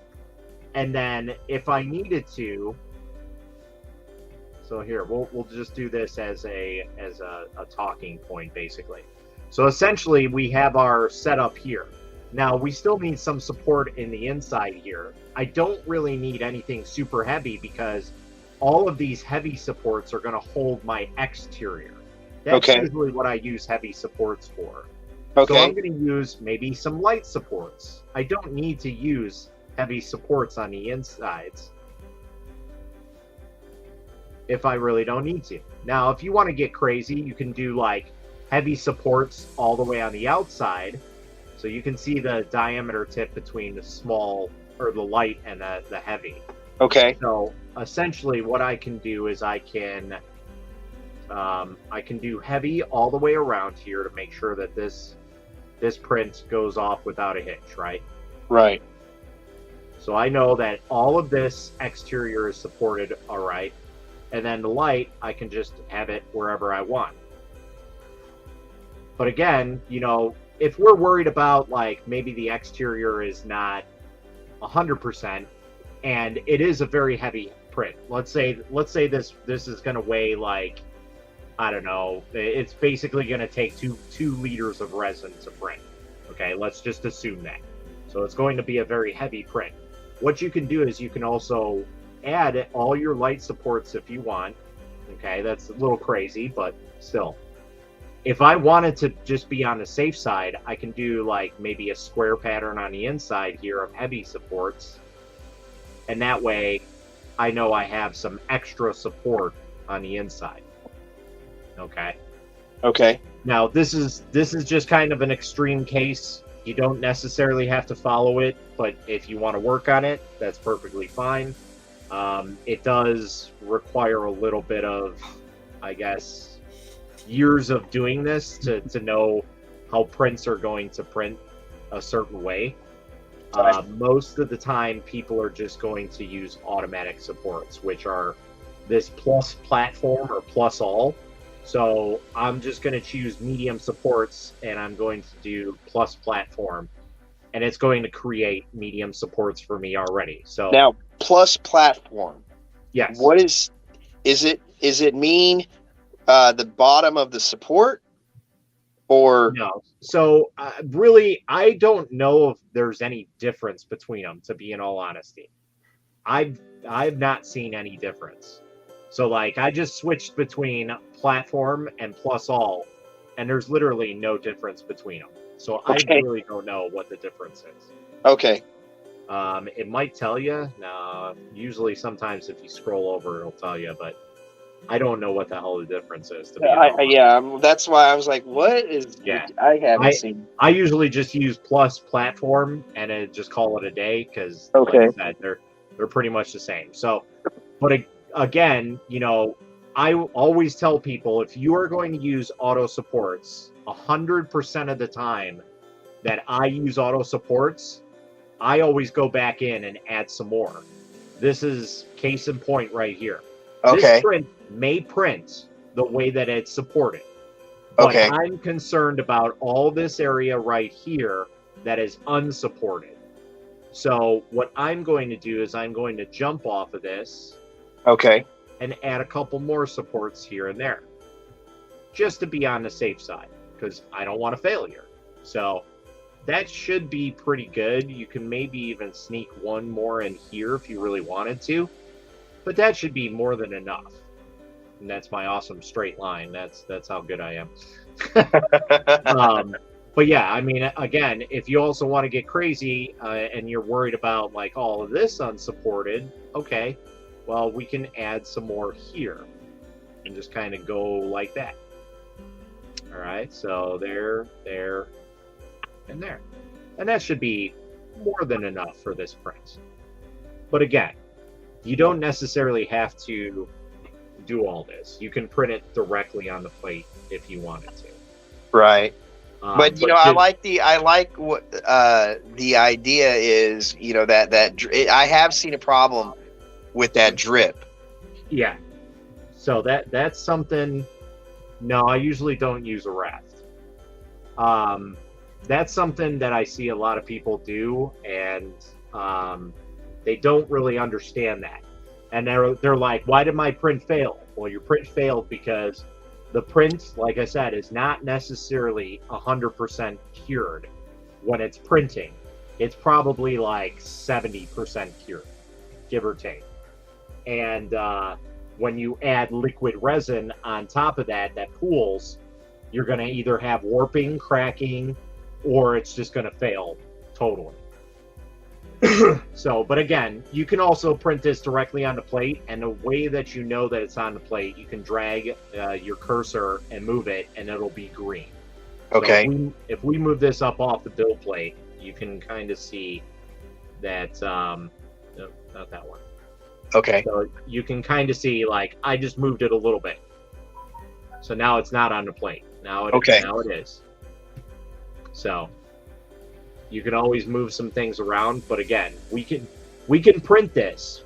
But the only thing that I will say is you just have to worry about the flat footing that's going to happen on here. That's the only issue that you have when you print directly on the plate. Because essentially, the reason why you get flat footing is this bottom exposure time. You're essentially quadrupling or like 6-timesing the normal exposure time. So the bottom exposure is essentially your adhesion part Okay. to the build plate. Now that doesn't necessarily mean like, oh, my print failed and it's still in the vat. That doesn't necessarily mean that your bottom exposure is wrong. I've never had to change a bottom exposure on any of my printers ever. I usually set it at 30 or 40 and that's it. It stays the same forever. The only thing that I ever change is the normal exposure time on my printers. Okay. Um, Now, So- what is this where it says top, middle, bottom? When I'm in supports, what is the difference between top, middle, bottom? Yeah, so essentially what you can see is you can scroll over each and every one. So if you see, like, if you're on top, you see contact shape and it says none. So what you can do is scroll over to that none drop down menu. Don't click on anything, just scroll over it. And Oh. it'll show you exactly what it does. Interesting. Okay. And the same thing with the contact diameter. That's how the diameter of what's connecting to that part. Okay. So essentially, the top is what's going to connect to your print. This is probably the most important information to keep, like, dimpling down on your support contacts. The middle is essentially the middle section of your Got it. Of your support. Wow. So you can customize. Every part of your support. Wow, that is so much different than FDM printing. Yeah. So, like, it's even better with the Pro version of Shi2Box, which that, I'll let people decide on whether or not they want to get that. But on the Pro version, you can actually save your own profiles. So How much? I think it's 165 a year. Oh, you're paying a year for it. Chew. Is a lot. Well, if you're doing 3D printing as your job, like this is all you do, then I could see why spending that per year is Yeah. not bad. But yeah, Free's Wow. good enough for me. yeah. I mean, I feel like I was getting away with the Photon Mono Workshop, and if this is a better slicer than that, then I'll wait until this fails me to decide if I need to spend the extra money. Right. But saving profiles is nice. Yeah, so that's like one of the things, but also you have even more controllability over the support structure. So like how I said it connected, like you want to have a tree support essentially, or like a ladder. On Pro, you can literally do tree supports, or you can do like where it wraps around the entire print. Like, you can get real crazy and customizable with the support settings on it. I think it's a little over the top at sometimes, but if you need that, I mean, it's there. But Is there a way to tell a support to go away, like an individual support? yeah, so Yeah. here, I'll show you right now. So, all right, so we're gonna add this, and I'm like, oh no, I added this, but I wanted to connect it. So if you just did that last support and you just want to get rid of it, you can hit Control Z and it'll be gone. Right. Okay. But let's say we add them and then you're like, okay, I don't like where this one's positioned. I want to remove it. If you come over here, it says delete support.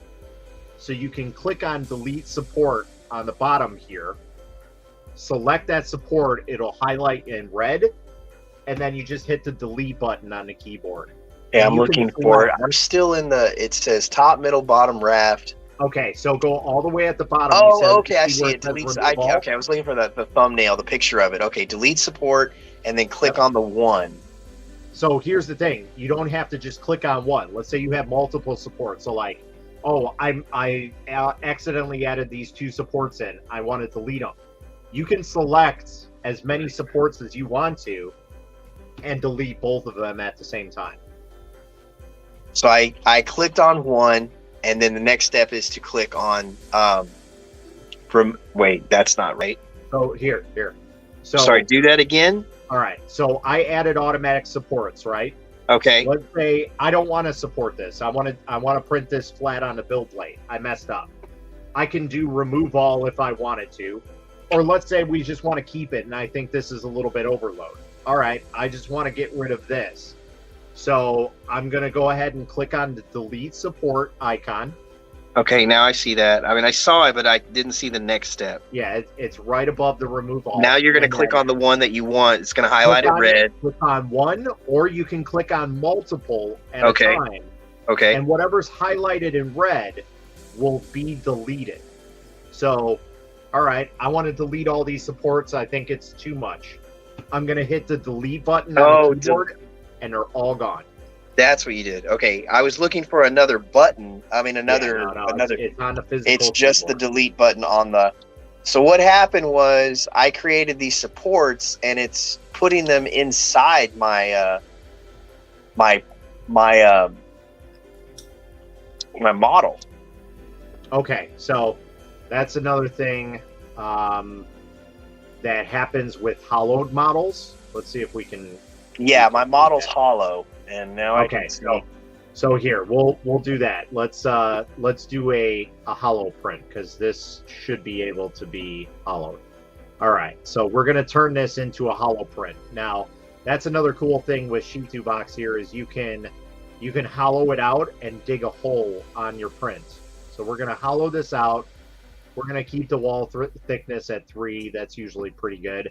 And essentially, it's just going to turn this solid print into a hollow print now. So if I go and move this down, I can see that it's completely hollow right there.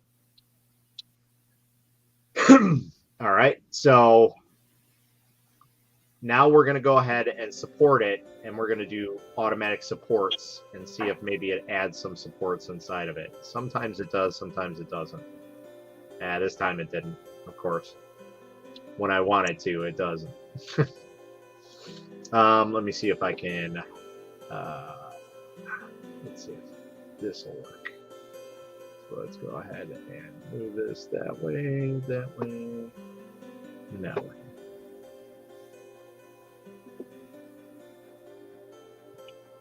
All right. So now we have some supports inside of our model, which we don't need. Okay. So now we see that. So on just to the left of where it says top, you see this little blue bar that goes all the way up and down. Okay, so essentially you can hold that down and move it down. And that'll open up your model. So now you can go in and select those supports with the delete support option. And delete them from the inside. And that's essentially deleting those supports. And you can do it from the reverse direction too. Yeah, you can also do that from down. So if you see that they're at the bottom, you can go the opposite way and go down from up.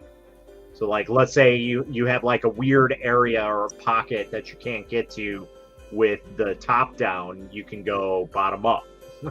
Oh, that's awesome. Okay. So you can go either way you want.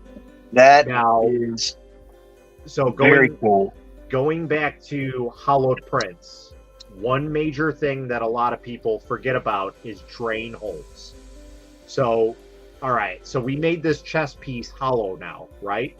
So if we print this, what is going to happen is resin is going to pool on the inside of this print, no matter what orientation. And that's going to be bad. It's going to end up cracking it. So instead of like drilling a hole out of it or anything like that after we're all done, in Sheet2Box here in the upper left, there's the hollow button, and then there's the dig hole option as well. And essentially, you can choose whatever size hole you want. That's awesome. You can put it in here. So I'm going to do a 10 millimeter hole. Let's say we're putting an LED in it. We're putting a 10 millimeter LED. Oh my gosh, this is awesome. I'm going to go ahead and add a hole, and I'm going to go ahead and put a hole in it. Now, what's cool about this it should have added it. Maybe I didn't select that, but normally what it'll do is if you add a hole onto the model, let me try and do this again. So let's go 50 millimeter depth. All right, so let's go that way. All right, so there's some weird anomaly on this print when we did a hollow. So let's see if we can do this again. Nope, it's not letting us. So this one's just kind of weird because the way that the voxels, whoever designed this didn't design it very good. Let's just call it like that. So essentially it lets us hollow it a little bit, but for some reason there's some error on this piece right here. You can see. So you will run into that. I'm just telling you right now. So with This that, is- you might Yeah, have to this work is around. cool. This is so cool. I created ports or portholes in my model already, but now that I changed my orientation, I just realized that because I already had that. I did have one successful print of this one thing that I created, but it had that problem. Like you just mentioned. It was I don't know if you could see this, but yeah, everything that was inside here, I did that. And wait, hold on, dang, where's my camera?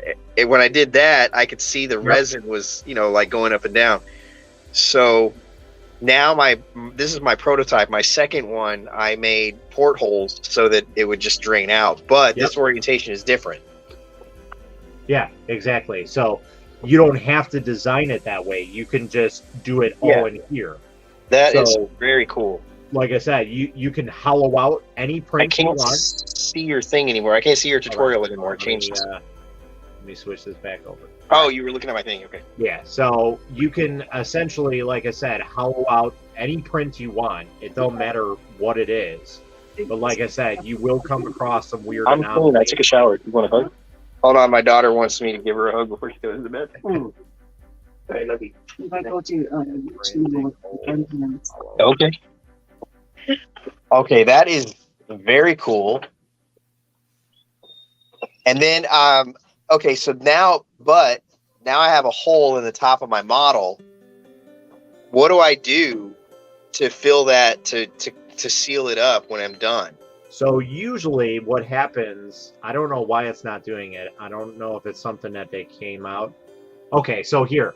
So on the dig hole, you see where it says keep the hole?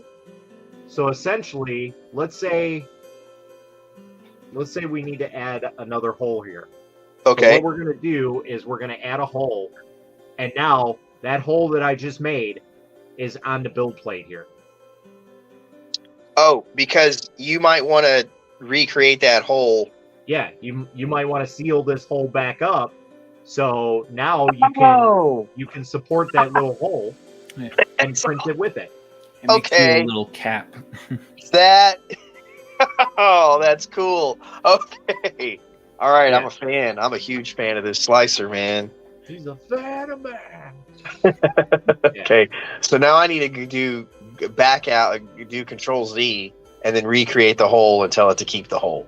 Yeah, exactly. Control Z. Okay, keep hole. Man, that's freaking awesome.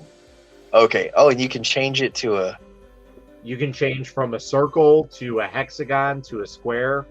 You can change the size of it to the depth of it, whatever you want to do. Okay, let me try to drain it out this side here.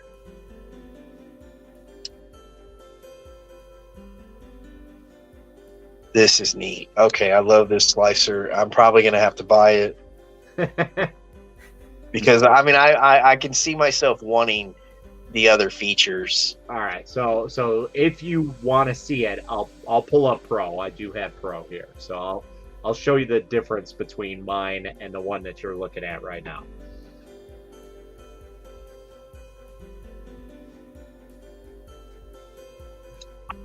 No, I do not. I know, blah blah blah.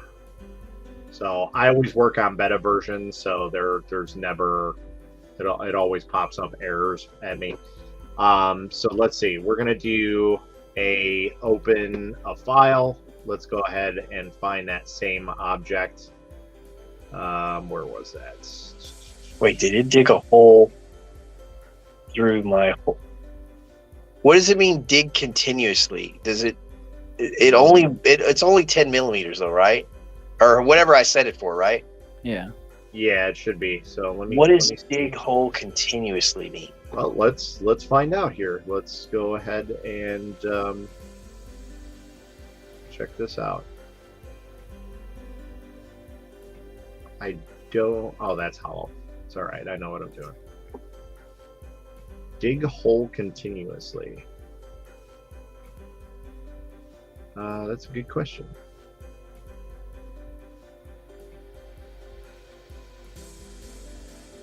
Maybe that's a feature if it was a solid object, not a hollow object.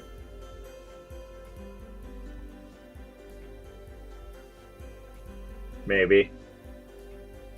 Because, like, yeah, I think it's if it's a fully solid object. Okay, yeah, there's a part of my model that I think is solid, and it's not gonna dig. Wait, what's? Oh, okay. So I see the difference between it.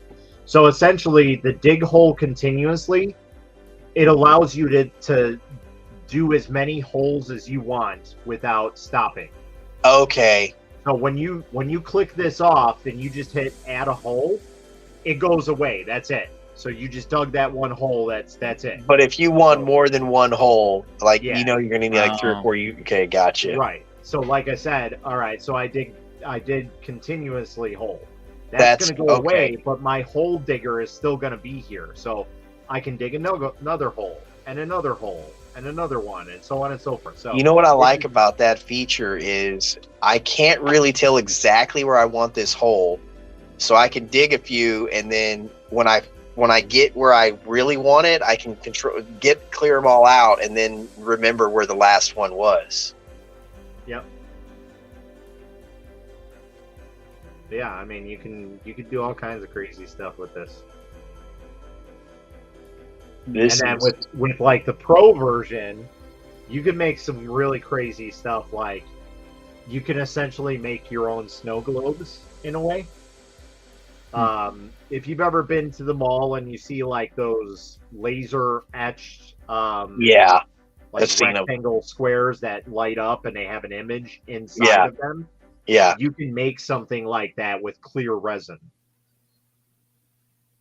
Well, what I'm building this one is, are you guys familiar with Power Rangers? Yes. A little bit. The OG one, I should say. Yeah. So the actor who played Zordon, I'm recreating his likeness, and then so I needed my model.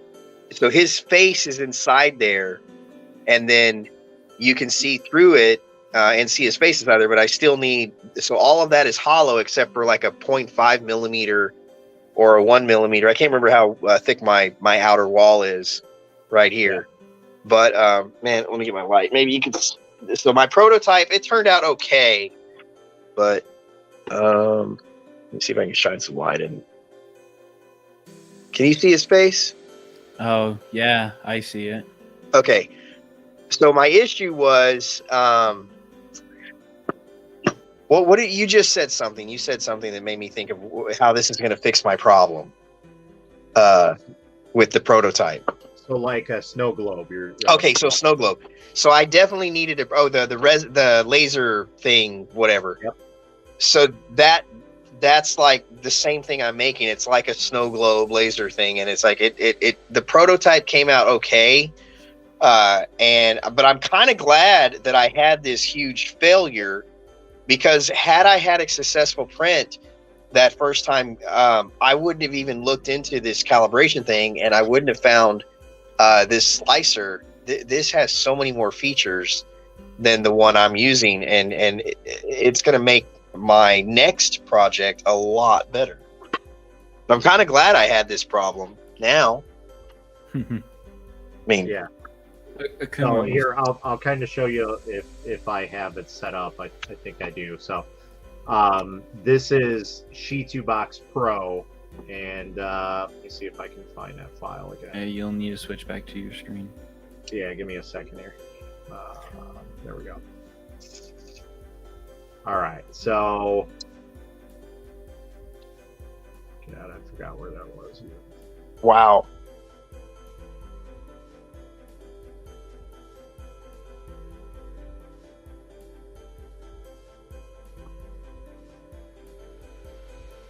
Oh, there it Oh, is. right there. Okay.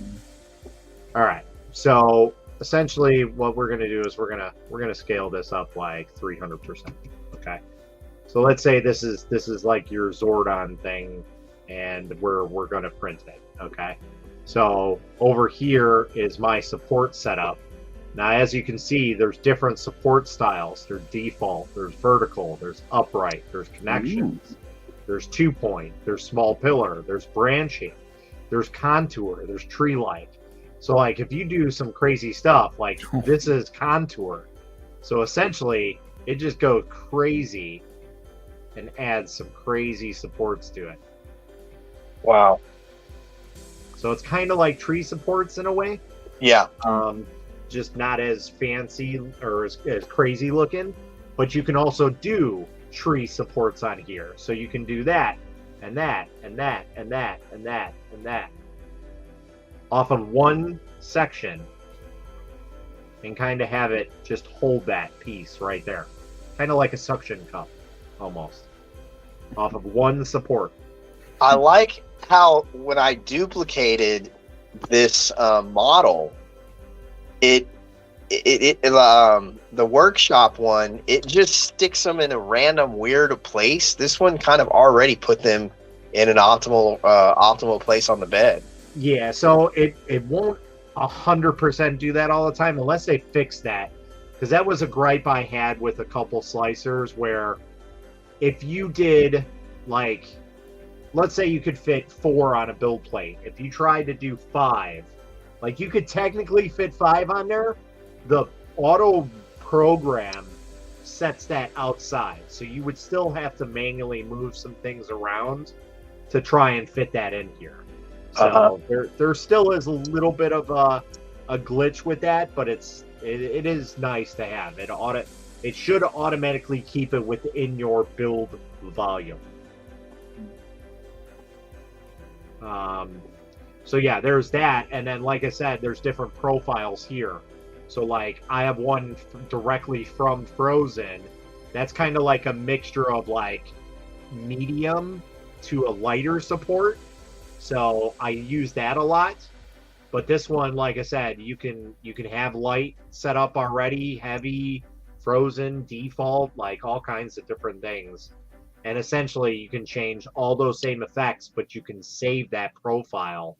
So like if you're someone who does miniatures, you're obviously going to do a variation of medium and light supports. So you can go from here to there, and then you can come over and then I can do my light support and do lighter ones. So you can see they're a lot smaller than my medium supports. That's gonna be, and that was like what'd you say, 150? I think it's 165 a year. Okay. So you really have to figure out if that's something you want to do, but it is really cool to have. I will say that. So I forgot exactly how to do it, but let's size this up. Okay, because I've only done it a couple times, but there's like this prepare. So another cool thing about the Pro model, which I haven't checked to see if they have it in the new version of Shih-Tzu Box regular, but in here you can cut the model if you need to. So Really? essentially, you can cut it at any point you want. So it lets me cut. If I want to do Z, I can cut it at the Z height of 100 millimeters. Wow. If I wanted to cut it at the Y, I can cut it down the middle. If I wanted to cut it at the X-axis, okay? So let's say we cut it up into 4 pieces. So I'm going to do the X. I'm going to cut it again and do the Y. So essentially, we just turned a single piece into 4 separate pieces, essentially.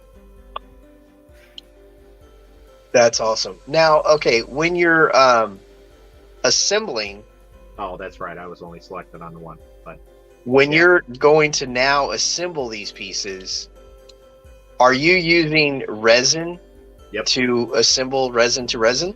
yes. So what I use is I use a syringe and a UV flashlight. So Like the essentially- little square one that looks like this? No, so I actually have like a flashlight, like an actual. A UV flashlight. Okay. So I have an actual flashlight, Okay. and it just emits a UV ray, and it's more directed onto the part. So it's not like you have this entire area lit up with UV. You can work more at the source of the point. So like I've UV'd quite a few models here. So this is one that essentially is just all resin welded together. So Wow. it's his head, his glasses, his staff is in 3 different pieces, his hands, his body, obviously you can see that part, his legs. So there was like 6 or 7 different pieces here that were all kind of resin welded together to create one setup. Oh man, my I can't find my charging cable. My battery's about to die. Oh, no. Actually, I think I know where it is. I was working on I'm working on a bowl. I'm making a fake rock. So I was out here in the outside of my shop. Nice. Let's see. Lychee have that option of the hole. You know what? I don't know. And I have Lychee Pro, and I don't use it. I just more or less work with Lychee. If I have a new machine and they want it supported, I'll throw them the supported file so they can have it in their system. But I don't use it too much because I'm just kind of grandfathered into into Shitubox, so I don't use it too often. But let's see if it does have that. Let's go to 3D objects. Let's do this one again. We'll put that on there. All right, that's cool. And let's see if we can find a way to put a hole in it. And again, this is pro version, so it should. I don't know about the standard version though. And again, I haven't really used this too much. Maybe it's in prepare. I thought that they had something like this. Maybe I'm wrong. They got Hollow. I see that. They got Raft support. That's their There we different go. support. Dang, I was at 1%. Ooh, that was I close. still might die. It still might not be enough to. I might not have caught it in time. So if I get kicked out, it's because my battery died. I gotcha. Oh no, Matt German's here. Run. Oh God. What's up, German? Check that drain holes comply with the operating rules before a 3 conversation. Read more. Okay. Oh, so it says 3D drain holes conversion is only on the pro version. So no, I guess not. Maybe I'm wrong. Hold on. Or is that a drain hole? It doesn't look as nice. Yeah, so I'll have to. Whoa. Yeah. That's way too big. All right, so let's do. Why is it doing that? That looks so goofy. Like, I want to actually see what it looks like. Object is a hole. No, So- that doesn't work. I saw that you were saying like you've even used expired resin. Yes. So we're saying that resin is mixing resin even not an issue? If you're using expired resin, I wouldn't seem that. You know how like you might use like I'll have Anycubics resin and then I'll have Elegoo's resin. They're both Yeah. resin. Still change the properties. Yes. So essentially what I first brought you in here to help you with, that exposure setting. So whenever you add different resins together, it's going to change the exposure properties. And it can go more or less. So that's why whenever you mix, you really should Oh crap! do an exposure. But here's the thing, like if you add in a little bit, okay. But if you're mixing like 2 a half quarter bottles. of a bottle into a different resin that's already in the vat, you're probably going to have a bad day. So, case in point, this print right here that I did, this is 6 different resins mixed in. And when this guy came out, his entire like piece right here was chopped off because it wasn't exposing correctly. And what I did is I went in with a syringe and I literally resin welded him back together. So it doesn't look like anything has happened to him. And even if you looked at it in person, you probably wouldn't even notice that there was a major failure on this guy. I think I even have the pictures of that, if I'm not mistaken. Did I just move them? Dang it. I did have them on the drive here somewhere.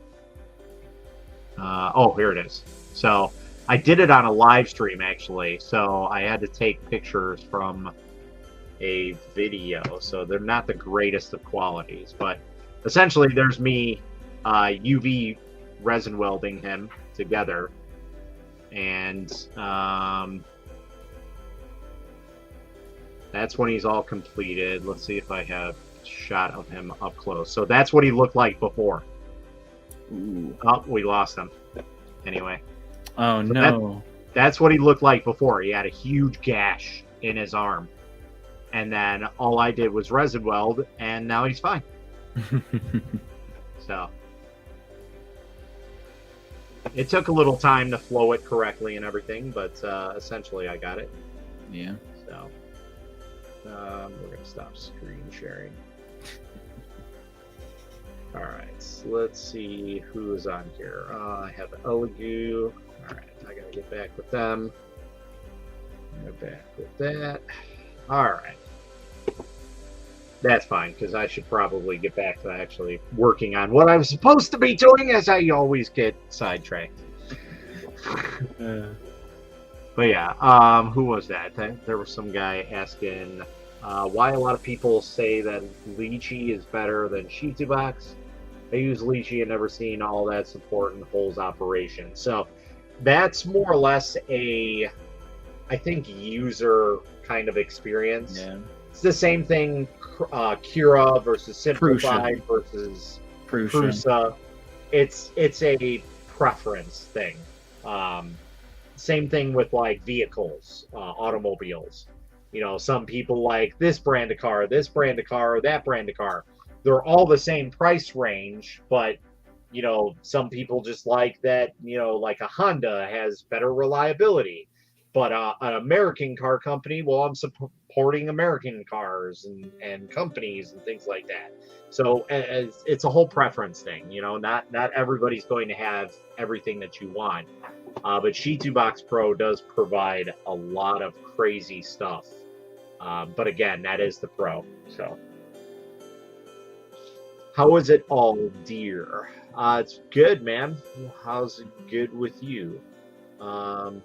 All right, so I got to.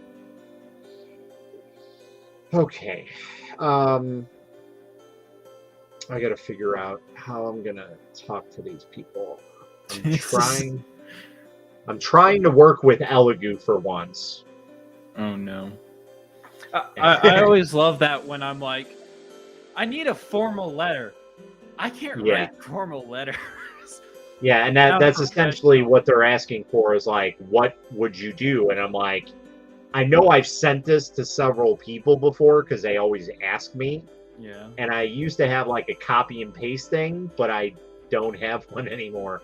So I have to look through like some of my older chats with people and see. what I said to some other people. Are you trying to get one of their newer printers or? Damn, Fun. I'm trying to think who. You know what? I sent it to Anycubic. Spring.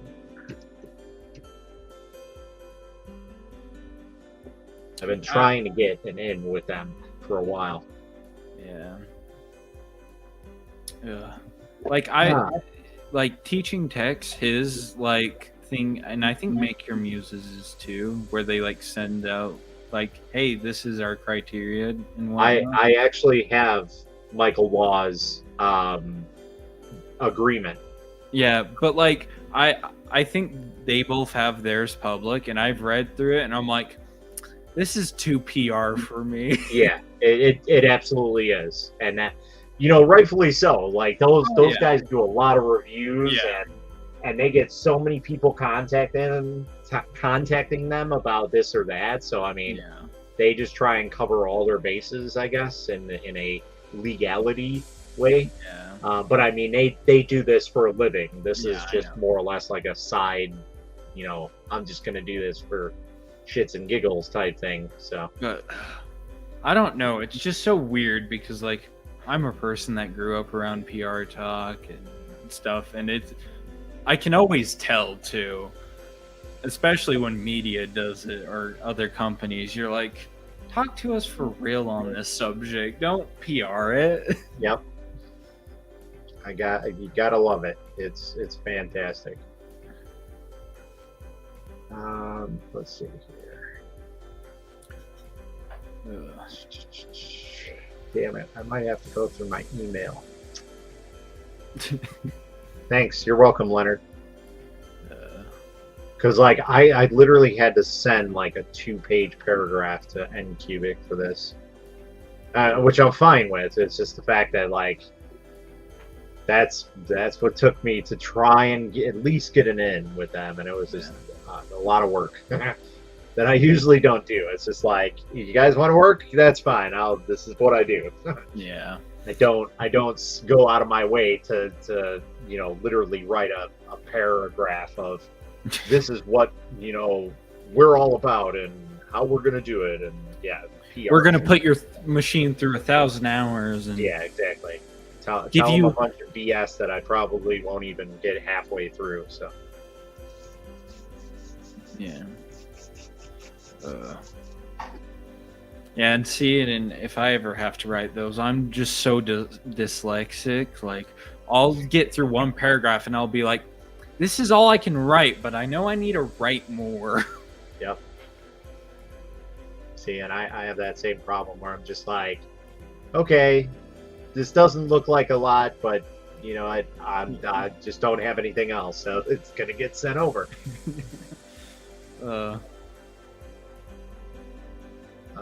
Let's see here.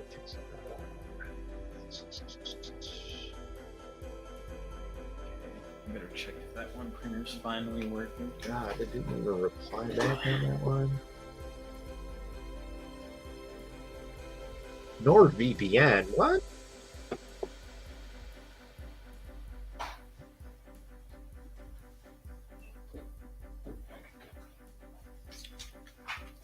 Looks fine, but that's what I said last time before I stopped watching it. See? And if it's an ender, it's going to go south. See, no, this printer has been running, 2 weeks straight, no issues. That's And this is pretty good. like the first time.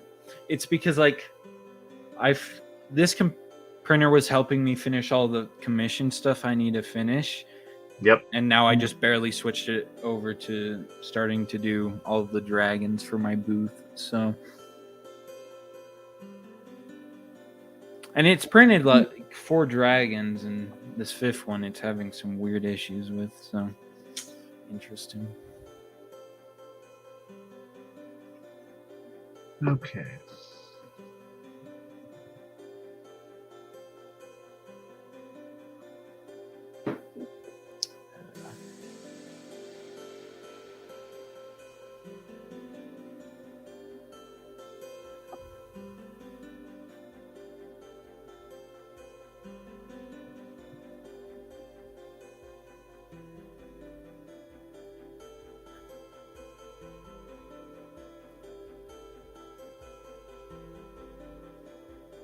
I totally forgot that I had background music going. I'm like, what is Just- playing?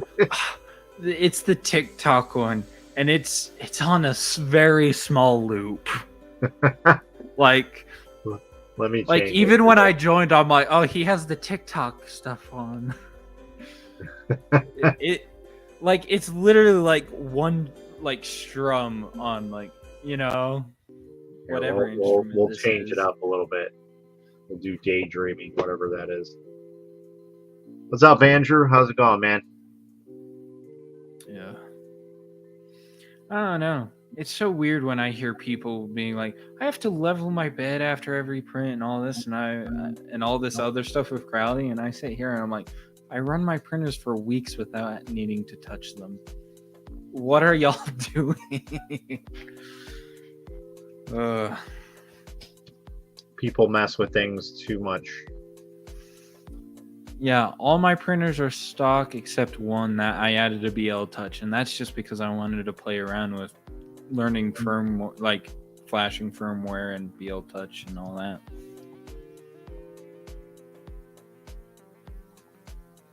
But yeah, all my enders are stock except that one BL Touch.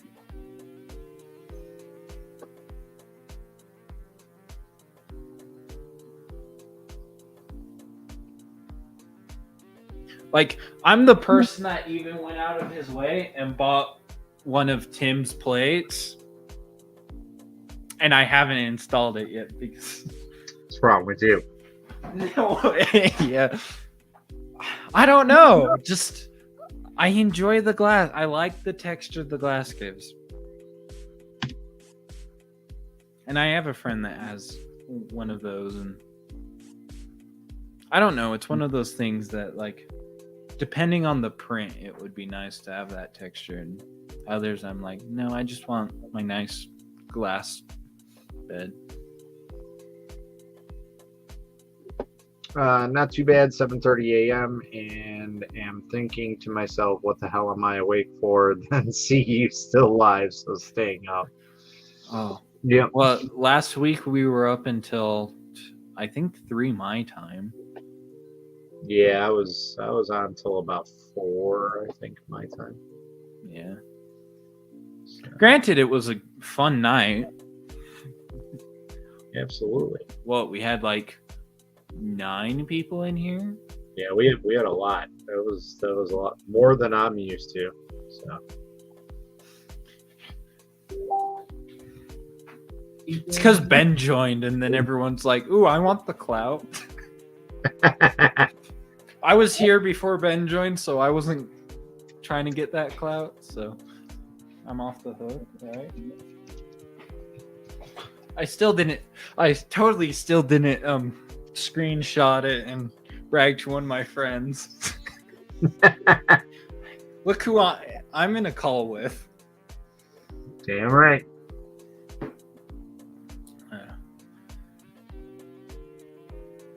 All right, let's try and get back to getting this all set up here. Those are toast. Ugh.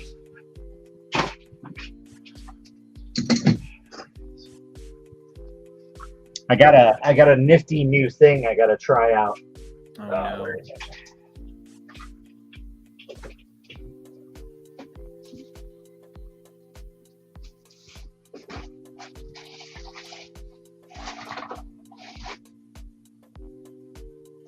So it's essentially for like people who are trying to do fitments to parts of their body. So essentially, it's like this. So you put it into this. I need that slot for here. armor. Yeah. And then you pull this tab and it automatically binds to it. So I know that my wrist is about little over 7 inches. That would be so nice for armor. So I was like, I saw it like one night while I was on perusing Amazon, and I was like, this is awesome because you can stretch it out and be like, all right, well, I need to know for helmet size Yeah. how big of a helmet I need. All right, so essentially I need a helmet that is about 24 inches Yeah. around in order for it to fit over my head. Now that's obviously not including my ears, so let's try and include my ears.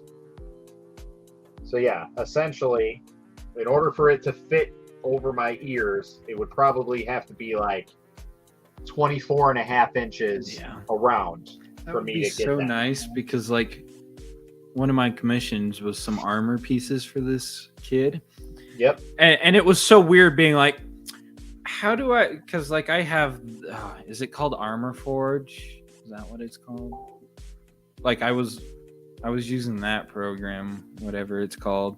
And I was just like, you need to measure the, like, and it was kind of like, how do tailors do that? You know, like Yep. on a day-to-day basis, they just take like 10 measurements off you. That's and they're essentially like, this is just what they use. Yeah. This one's kind of fancy because it's got a loop system on it to make it a little bit easier, so you can do specific measurements. So like I can that- take it and put it around my thigh and be like, all right, well, for this armor, I need this type of length for my thigh, and I can get the Yeah. measurement. So That's probably better than some of these other people's methods because I know, like, I think Uncle Jesse has some like protractor thing. Yep.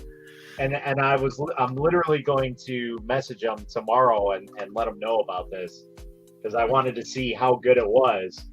Because we were just talking the other day, and I was telling him that I found some cool stuff, and he's like, "Oh, keep me updated." So I told him about like the baby oil one where it smoothed out the prints.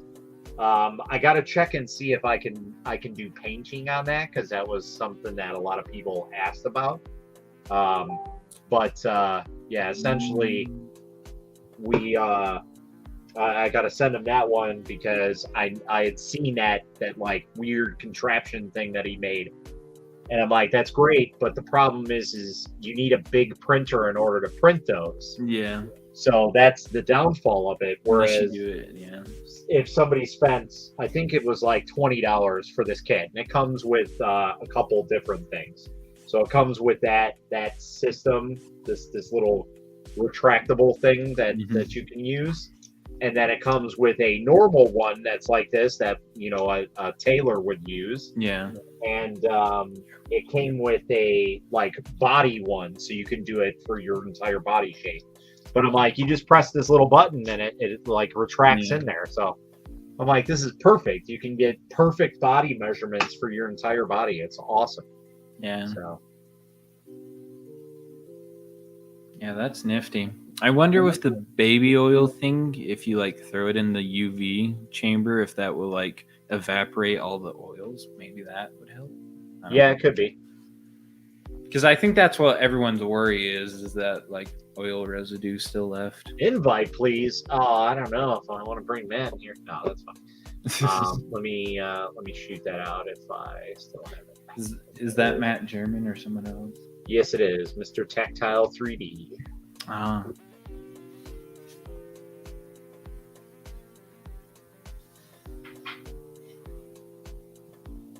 I really don't need any extra filaments. Like, come on, people. How's the dragon? The dragon is a failure. I got defeated by a raft.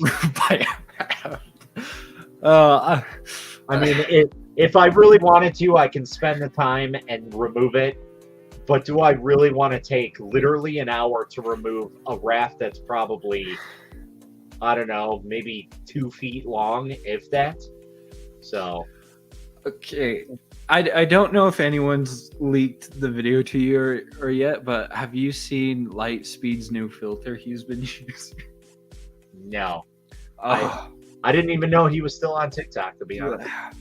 I don't know. He's been very weird. Like, I don't know. Like, some days very toxic, some days very helpful and chill. So here's something. Okay, so going back to Lightspeed, I had a content creator reach out to me, and he's like, "Do you know this guy?" And it was a video from Lightspeed, and I guess Oh it yeah, was you a talked recent about thing. this during the dragon. Yeah, and it was just funny because he's just like, "Is he making fun of you? Like, or is he a friend of yours?" I'm like, "Not a friend, but I don't know what the hell it is." But I couldn't see the video, and he's like, "Yeah, I'm just not even gonna deal with that," and just instantly blocked him. And I was like, "All right, I guess first impressions But, are like, everything." So I kind of want to see him use this filter and be like, "Oh, you were defeated by a raft," because like, oh, is that even going to show up on that little? that filter, I see. Like, I did. and I he's see made that. like a whole backstory with his character too, and like, Oh, oh, I'm leaving Matt in the dust here. What's up? Hey, everybody. Welcome, Mr. Jeremy. hello. And Hello. I'm sure Ray will be following soon behind you. You don't like me very much, Needell, huh? What? No, I enjoy you. Okay, good. That's what I'm You're hoping smarter for. than I am. Why? You do cooler things than I do. No, it's not that is true. very true. He does a lot of cooler things than most of us. Okay, literally in the last 3 days, all I've printed are dragons. All right. The last 2 years. I mean, different shapes, different sizes, different, Mm-hmm. you know, techniques. For every design is unique, you know, and it depends also on the picture itself. If you have a total black picture or totally white picture, mostly white comes out very thin, black comes out very thick, and you want to find like a happy medium with the pictures. If the picture's too dark, Mm-hmm. then you have problems that it shows up properly, and yeah, the same thing with white. So I How's tried that modular design going? yeah, it's going actually pretty good. Oh wow, you double stacked it. Oh, that's cool. Hold on a second. Oh, I know. Oh god, you're breaking things. No, that's my cat. Basically, I have to hold it like this. That's And cool. this middle device right here I made, so I can, you know. Yeah. Now you throw that thing on one of those little battery powered turntables and just have it sit in the corner rotating. Yeah, but the battery ones are too weak, the light. I need to have a proper lamp, like 5 watt. Yeah. I mean, the 5 watt, what is dimmable. If you Yeah. have a 5 watt what's dimmable, it's totally fine. And you can put different color changing ones inside too, but that defeats the purpose of the colorful RGB one. gamer Yeah. setup version. But it's not as good as if you put a white light. Some pictures I prefer a warm light, white light, and some I prefer a white light. So it really depends what you have. Like the seahorses, I would like to have a white light, and then on the bottom piece, I like to have a warm light, and I only can put one light bulb in there, and even if I can put 2 light bulbs inside, it would not look good with the 2 different lights. So, but it looks okay. Yeah. It's acceptable, and the only thing what I made, it's a little bit tight because I need to have a tight fit, otherwise I can't do this. Because Blizzard test. because I want that people be able to hang it up on the ceiling without them that thing dropping on them, you know. Yeah. So, and I want to do this design so I can put a fluorescent tube inside. It actually can take a long fluorescent tube and then cover it all with a big lithophane lamp. So that's my optimal goal. And then people can turn it around. What you Sorry, laughing? When Elegoo refers me to the resin to Did the they god of redirect 3D you? printing. That's hysterical. Anyway, sorry. No, came out very nice. Yeah. It would Oh, be come cool on. to see some like hexagon, you know?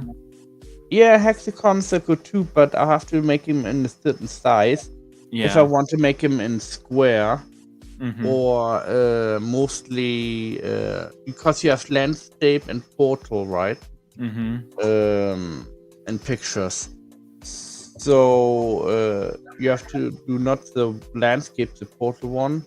You have to do because it goes up and down the picture lengthwise, Right. like this lamp right here. Hold on a second. Let me unhook this one. Oh, come on. Like this one, you see? This is lengthwise. So hexagon is mostly lengthwise, and I prefer that is like a square shape like this Mhm. because it's just easier and Yeah. it depends. Different design, different pictures you have to use. Mhm. And you have to crop them differently. And if you crop them wrong, the picture comes out bad. Because if you have a low resolution picture and you crop it, it just comes worse off as if you Yeah. use the whole picture. So since we're talking about lamps, I came across this on my TikTok the other day, and I thought these were pretty cool, and I might actually try and print one of these. But it's Oh, kind of that's funny. cool. It's called a communist lamp and nightlight. I That have no that would idea. be cool, but what's the super old movie with like the 4 pillars with like elements and they're different shapes? Oh, Fifth Element. Yes. Yeah, that would be cool. Yeah. If you do something like that with something like that. Yeah. So these just look kind of cool. I mean, I was like, wow, Yeah. that's really, really awesome. Welcome to how I design my Etsy store. Scour Thingiverse. Not a commercial license. Go into Tinkercad. Oh, I guess these are in MS. Okay. Still kind of interesting.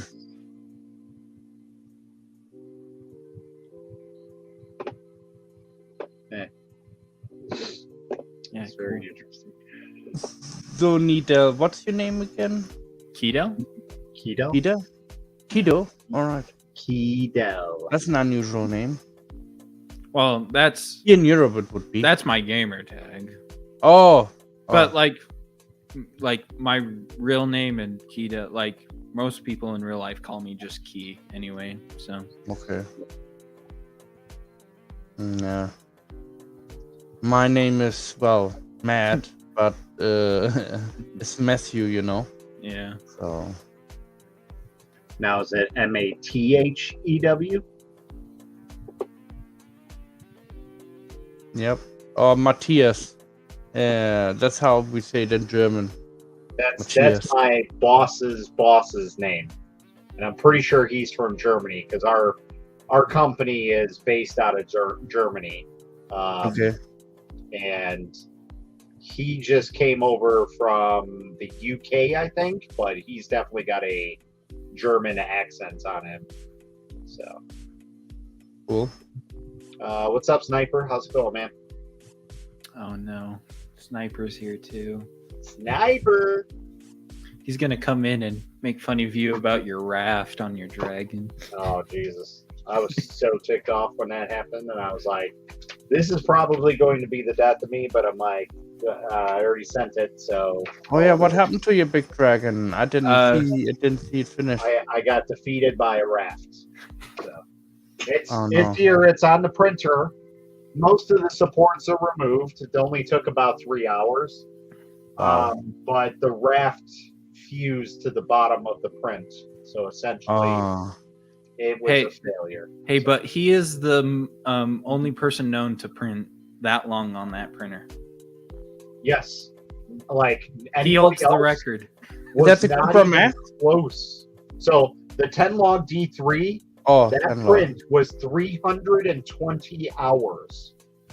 So what, 13 days? I think it was Yeah. printing. That's not print. bad. It's The almost beating my closest record of person- 18 days printing. Yeah, the closest person on that printer, I think, was 4.5 days, if I'm not mistaken.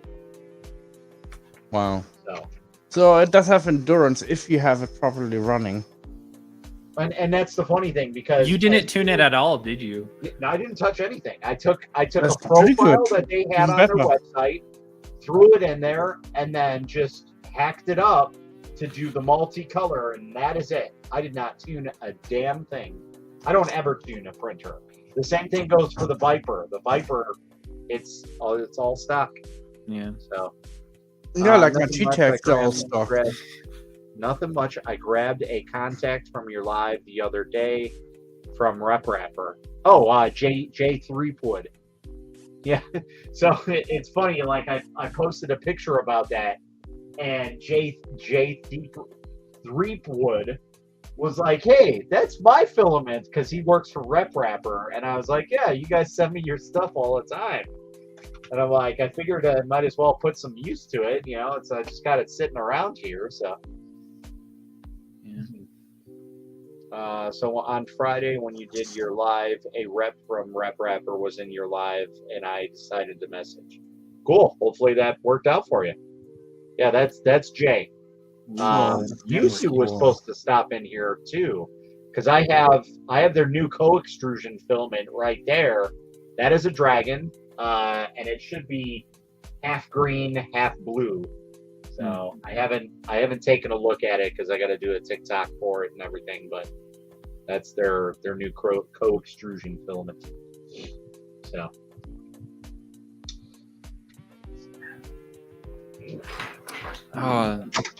The one filament I'm sad that it takes like a month to get here is that I can never pronounce the name. GST? Is that they have like the tri-colored one, and like Yeah. I think I still have one of their boxes. Yeah, it's not GST then. GST is the super cheap stuff. Oh, Carol. Okay.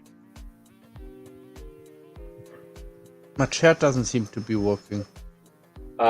Sorry, this is on TikTok, so you probably Oh. won't see this. Oh, TikTok yeah. decided to change a bunch of things, so now I don't have the ability to have chat from TikTok in here anymore. So, Oh. kind of sucks. But anyway. Yeah, my friend, he's very mad with. I mean, he likes TikTok, and I tried to swinging over to what we are doing here. You know, like that he does the two, Yep. and he like totally refuses it now because he done it for like a month, like a week to 2 weeks. He done it, and I said, dude, you have to stick with it to get your followers up, and. Right. It's not Uh, Twitch. It's not just going to come easy. Yeah, Twitch and- isn't easy either. Oh, I think it is. I already have enough to do an affiliate, and I don't do anything. with it. To get affiliate, like getting affiliate, Well, yeah, is like- the easy part. Yeah. Yeah. But like, so from what I've seen from other friends that I've had do Twitch, is they get that affiliate and then they just plummet and then they give up. But like, it's But so the weird thing because is, I like, went live. with Twitch. You can go live right away. Yeah. Other platforms like YouTube, you need 1,000 followers and you need X amount of view hours. Yeah. Facebook, you can kind of go live, but you can't really do too much gaming. You need to have like a following content with that. Mhm. Same thing with TikTok. TikTok, you need 1,000 followers to go live. You need 10,000 to start getting any monetization for Yeah. anything. So Yeah, my friend, he got monetization. He got a million. Yep. And he says, "Oh, I'm happy with TikTok. I'm not gonna change. TikTok is the best." And I'm like, dude, mostly kids are hanging out on there. Yep. So Well, and keeping all your eggs in one basket isn't good either. yeah, Like Ben almost lost everything Like Which he band? I mean, I know many bands. Boy in Space. He got like out he's of a big anyone, I don't think he should have been banned, but like he got banned and like he was scared like he was like okay, cool. scared. I'm here on YouTube and on Twitch. Did YouTube crash? No, it's good. You know? So what happened? So why you got banned? TikTok doesn't tell people why they ban them.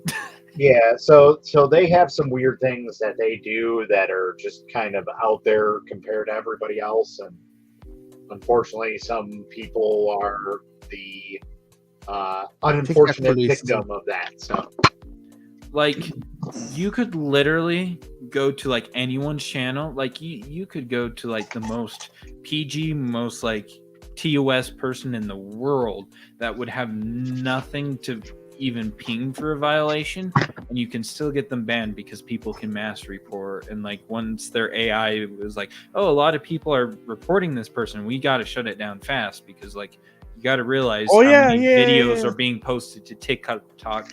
You know what the new millisecond. thing is? You guys have to watch out for that. I know. I hear that there's a gang going around on TikTok, going after big guys who have a lot of followers. Oh yeah, if you don't give us money, we're gonna get you banned. Yeah. It's one of those weird automated systems. Like even Twitch had it where like people were going into people's streams and saying the most nastiest things you could say, but the streamer would be banned because in Twitch's like thing, it says, oh, you're responsible for your stream and making sure that stuff doesn't get said. But again, when you have two viewers and talking to your like two friends and enjoying yourself, and then all of a sudden like 6,000 people join your stream saying bad things they shouldn't be saying, how are you supposed to like moderate that, you know? Yeah, you can't. But It's Twitch impossible. has made some improvements to that. So Yeah, but this is what the government wants Twitch to do. They want that Twitch controls everybody, and if anybody goes live with a shooting rampage, that they immediately shut it down. You know, and a lot of times you see those type of videos for 2-3 hours on before they disappear, and so TikTok doesn't want to do it. I reckon for this type of reason. Well, and like, I don't know if you guys heard about that, like grocery store stuff that. Like in New York. Was that? But like, people were saying like, how could Twitch allow this? And I'm like, it literally takes someone 2 seconds to pull up a stream, and like one person could be watching, like, and you know, like, how are they supposed to, out of all the people streaming, instantly be like, oh crap, that's going on, shut it down, when, you know? Yeah. Like, people were blaming Twitch, and I'm like, Twitch didn't know until they knew. The second they knew, they shut it down, but until they knew, they couldn't do anything. Yep. Exactly. Is it important that you go on Twitch? Some people it is. Yeah. I think Twitch is a little bit more for the gaming community. Yeah, but like my thing with Twitch right now, everything Twitch implements, I feel like it's hurting Twitch more. But like YouTube, every single update they have starts looking better and better. What's YouTube? I do only have YouTube, TikTok, Instagram, and Facebook. Yep. I don't even do TikTok. I do no discount or that or stuff. I refuse to do TikTok because I see all those young kids on there, and it's like they do stupid stuff. I mean, they just like do stupid stunts and do dares, and come on. When we were young, we didn't have a camera and do dares and showed it off the world. We showed it off to our friends, but we were careful with what we were doing. Yeah. And some kids, what they do on there is pretty dangerous. Oh yeah, like there's like 12-year-olds giving people death threats Like, what? Yeah. But like, yeah. This is the type of culture what we need to get rid of. yeah. But like, so I had a friend where a 12-year-old was sending threats to him, and my friend's smart enough to like figure out the way through social media to find his parents, and he told his parents, and like, yeah, it's like, if it was that easy, because I mean, a lot of times the parents, they're like, they "It's a don't know. good The boy." parents don't know what the kid are doing Yeah. online. That's why, you know, I don't think if kids do this, they should get the full remark of the law. If they want to behave like adults, treat them like an adult. Yeah. Well, so my computer science teacher and I laugh about this one thing. So like he went to like a state conference or whatnot where like it was all STEM stuff, and he went with the state people because like he's one of those computer science teachers that they like the people at the state centers like appreciate. So he got invited to this thing, and they literally every booth was like, "Oh, could you use this in your classroom?" And he's like, "I would love to use this in my classroom to teach STEM, but I can't." And they would ask him why, and he would be like, "You have all these regulations, and like one of them is like personal accounts." And him and I always laugh, and I'm like, they're trying to protect these kids in school, which like is a good thing and all. But I'm like, the second they walk out that door, do you know how much they show off to the world? Like, The kids on school here in the Netherlands, when you go to the basic school, when you're 12, 13, you can get the phone to school, but you must put it in a basket. And at the end of the day, you get the mobile back. Yep. That's illegal. They're not allowed to confiscate any private. Yeah, that is It's against human rights. Important for the kids. That they go Yeah, but to if the school and kids, not on TikTok. if the kids are smart enough, they could take themselves all together, can get themselves put a pound in everybody, you know, out of 1,000 kids, and get themselves a lawyer, and he would fight the case for them and would win it because it's a safety issue. You can well, argue. yeah, I think the reason here in the States they allow it is because of all the issues we have. Like, But Europe is different. In Europe, we Yeah. have more knife crime than gun. And, Well, and- to be honest, I'd rather be shot by a gun than be stabbed, because stabbing, it hurts more. like, I've been stabbed and shot before, and I tell you one thing, you get a warm feeling when you get shot, you know, and with a knife, all the you just have, adrenaline, like a stinging feeling, and oh man, that hurts, I tell you.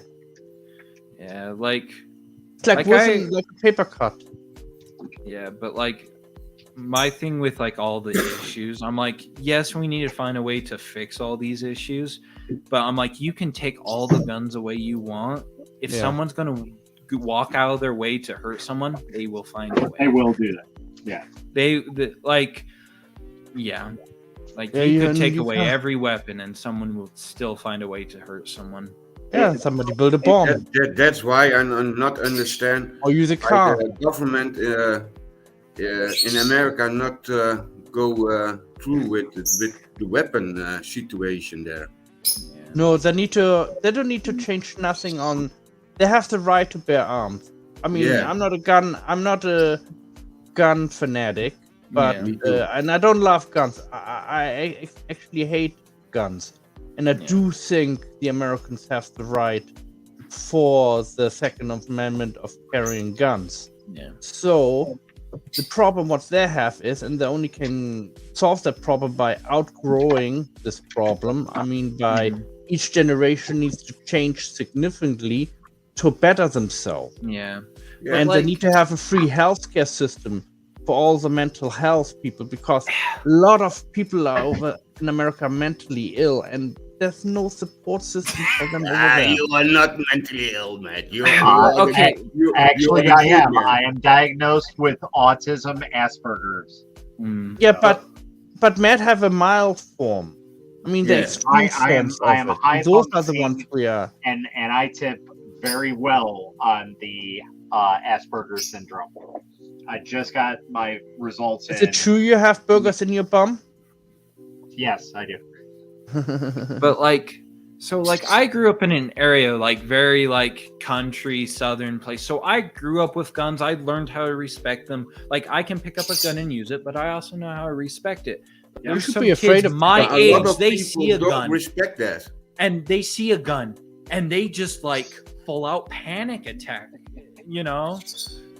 Oh, that's really nice. Yeah. But like I think it's an education thing, like teaching kids how to respect these, and like the mental, like I do agree there's a lot of mental health issues too, but like I have a sister that has very severe stuff that like she's been hospitalized and all that, and like let's just say the system that's currently built in is like she could be in the hospital for a whole week, like punching walls, hurting herself, all that, and they'll keep her there. But if she has one day where she's fine, they'll let her go because they need that bed for someone else. Oh yeah, Yeah, because but I that is also understand. in the Netherlands. And there are like summer camps and stuff like that for help, but she's been on a waiting list for 5 years. Yep. So- The thing is, you guys don't have a free healthcare system like No, we have that's here in without the Europe. money. Like we have the money. It's where to send these kids. Yeah. Is a big issue. And question: need how many specialized pays you facilities. with health insurance? What is the monthly pay of that? It depends What you on must each pay? person. Me? Yeah, I okay, pay deal. like $600. In a month? Yeah, but Yeah. like doesn't that include your kids and your Yeah. family? Oh damn. Yeah, and like I think mine's only like at most 50 for We myself. have But that's we because have I'm here, 20 and young and Yeah, we have here in the Netherlands. We pay $184 in a month. mhm. Then you get 80% back from the company, Mhm. but you get medication or that. Now we have also a lot of operations Mhm. that not included in the health business. Then we must pay itself. When we have cancer Mhm. in the Netherlands, we must pay that self. Mm. When you go to the dentist Oh, or to the house doctor, then you pay nothing, Morning. and that is really stupid. Ah. what's Yeah. up, sir? You alright? Good morning, James. Good morning. Guten Yeah, what's Tag, everybody? Herr Matthew. It's for us morning. Pardon? Yeah. Guten Tag. Hallo, guten Tag. How is my sound, guys? Yeah, it's alright. Good. Better. Yeah. Yeah, you sound like Donald Duck. Quack, quack. Go Brent. So, Matt, Yeah. I It's am Matt. not enjoying. Oh, sorry, I couldn't, Matt. I am not enjoying the Opus. I'm not gonna lie. It is doing my melon. So I am getting an almost full build plate, and then exactly the same settings. The next one, whole build plate fails. And I cannot tell you how stressful it is trying to drain, filter the vat on this, because obviously there's more than a litres worth of resin in the vat. And I know. obviously, when you're pouring it back into the bottle, you just have to guess where it is in the bottle. Is the bottle full? I don't know. Is it halfway up? I don't know. See, Intensely this is stressful. What's up, Amish? James. Hey, if James, you want this to is- join in, Amish, I'll send you a link. James, that's why I bought a cheap bucket from Home Depot or B&Q and pour it in there. And then I I'm pour it- putting my resin in no damn bucket. It Yes, goes in it's the $3. bottle. That's where it lives. Yeah, you can. Oh, pour That it is you all- buy- it's easily in. always- Me too. I say it You always. only buy that $3,000 a liter resin, don't you?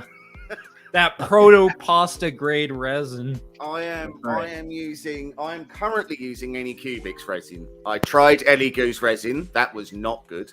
I have had prints from the machine, and the Wait, prints wait. that I get are great. Who did you switch to? Anycubic.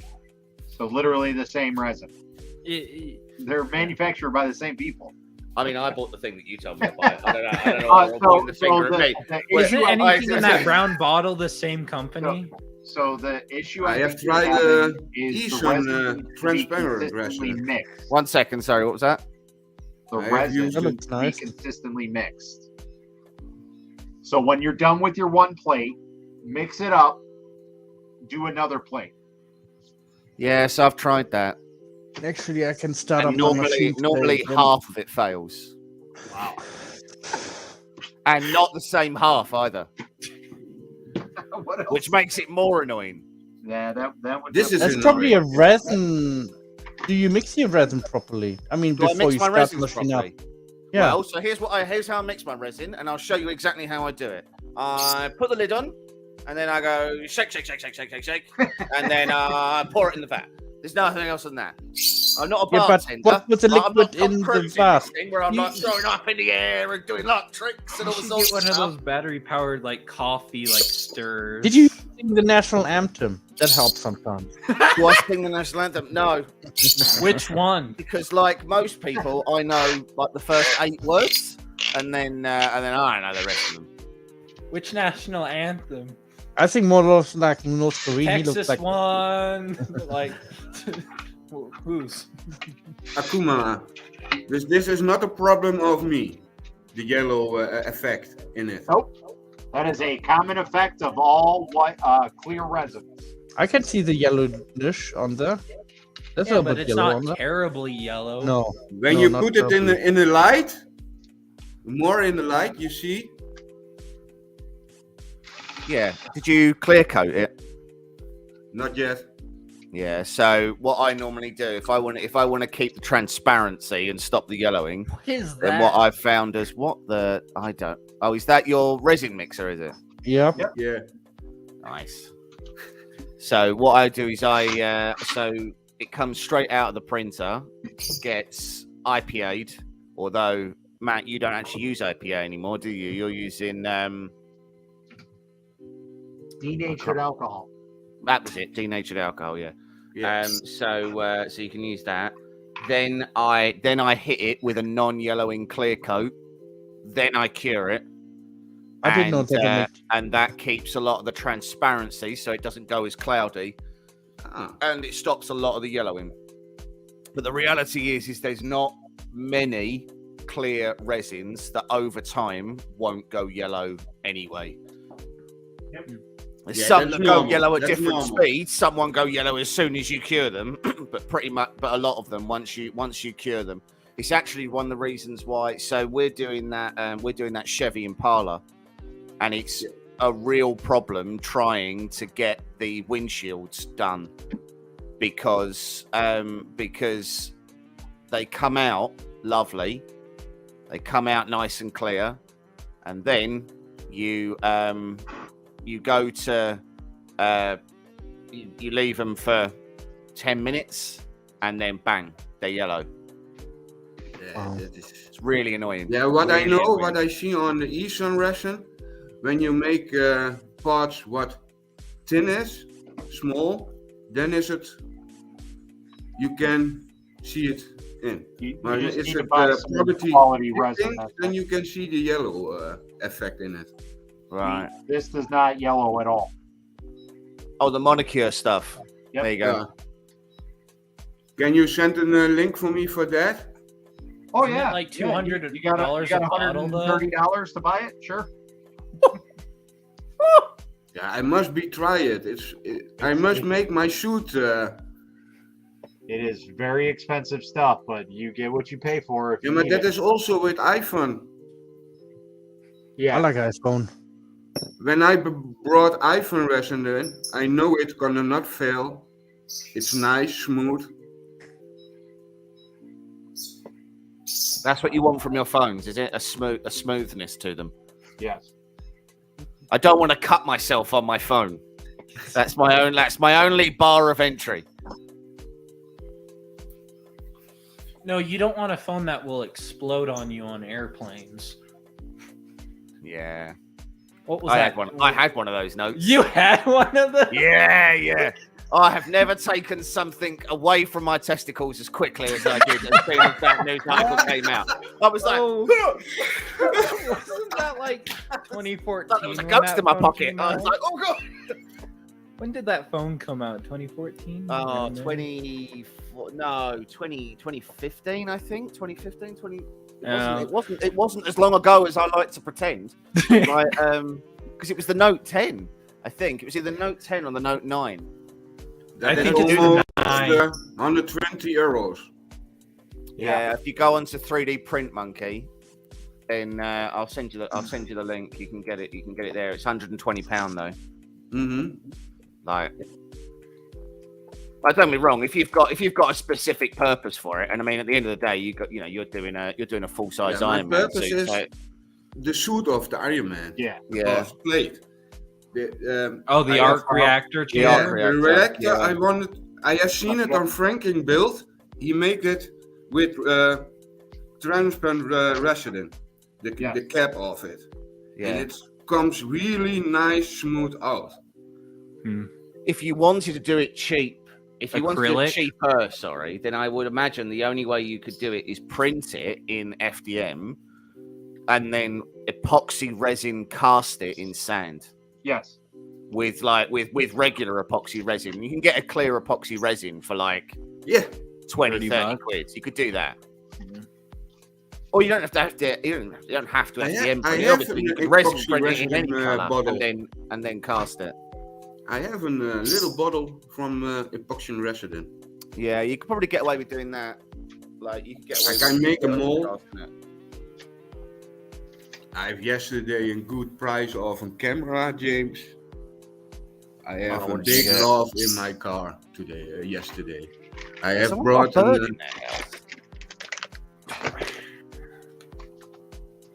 I bought a Canon M50. Oh, okay, nice. For $400. That's good. With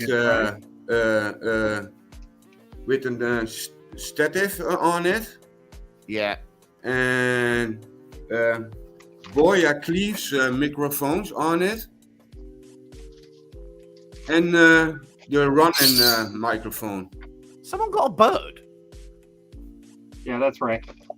And we were gonna go. My wife say we're gonna go now. They want looking for Luna 1, and and we must be 160 kilometers back.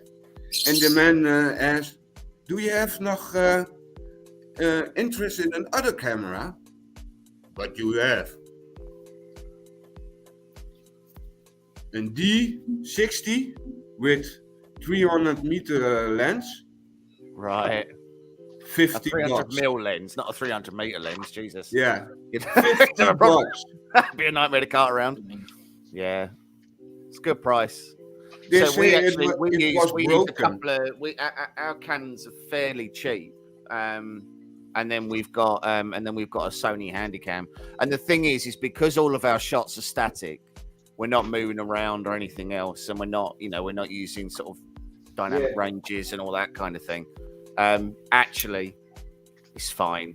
Like this webcam that I'm using is a Razer one, and I've tried using this webcam on the live streams, but the color palette is so different to all the other cameras that it looks really weird. Like it looks really all the weird. different camera angles. Yeah. So have you tried messing in OBS? We've got actually. Me and Mike were sitting down and we were trying to figure out whether or not we should invest in a proper camera, I suppose. but we decided no, and we actually had a chat to a couple of people, and they said the Sony AX series, It's also good. the A7. They say that if you can get a full frame mirrorless DSLR, then that is as good a quality as you're going to get from any camera that you put in front of it. That's what I use. I use a Sony A9000. Oh, okay, And yeah. The reason why I went with this is, okay, this is the distance here. You can see this model. Yeah. It'll instantly, like, it's Yeah. instant Really zoom. fast focus. That is Yeah. is also this camera too. Really Yeah. fast focus. And their SL camera is a little bit slower in focus. Yeah.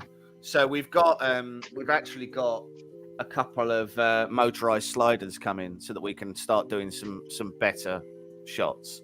The problem is both me and Mike don't know anything about videography or photography, like nothing. So we've had to learn Premiere Pro from scratch through like YouTube videos and stuff like that. Premiere Pro, go DaVinci. Well, the problem is that we've now got like 30 templates that we use of like graphics and things like that, and DaVinci, and trying to figure out how to do those in Premiere was an absolute nightmare. But they work DaVinci, now. you just keep it in one file and just drag it in. Yeah, the problem is that the files that I've got in Premiere, I can't export into. I can't export those I think there's a graphics way and things to do into it. I DaVinci. forget. Yeah, I don't know. It's just it was sort of the most sort of capable program that we could find at the time that we had, and I got it free. I got a free license through work, so I was like, right, okay, I'm going to get that. Like, we're not paying for it. So it was like, yeah, we're just gonna use that. Yeah, It's important when you go live stream and you have different cameras. It is important then you have the same proper size camera. I mean, for me, so absolutely different camera angles, all that sort of stuff. It all makes a big difference. Yeah. But people will watch kind of crappy video. You can actually get pretty decent video It's out audio of it. that people care about. If your Yes. audio's bad, people will turn off straight away. Mm-hmm. I don't know why there are so many people that think the only way to record a YouTube video is by breathing directly into the microphone like this. Or to have a microphone like this being like... Yeah, and like blowing directly into it. What I had the last week, every time with my microphone, it's go off. The battery was damaged. It's in 10 minutes, and I go talking. Hey guys, you are literally talking. No, this is what I am searching for that thing. And I on the camera from the Canon 600D, when you connect it to the PC or that, you can only stream on 720p, not on full HD. Yeah. Oh, okay. Really? Yeah, 600D. You can only with the cable, with the micro USB cable, you can only 720p. That's why I have always a black on the side of the. Right. So wait, okay.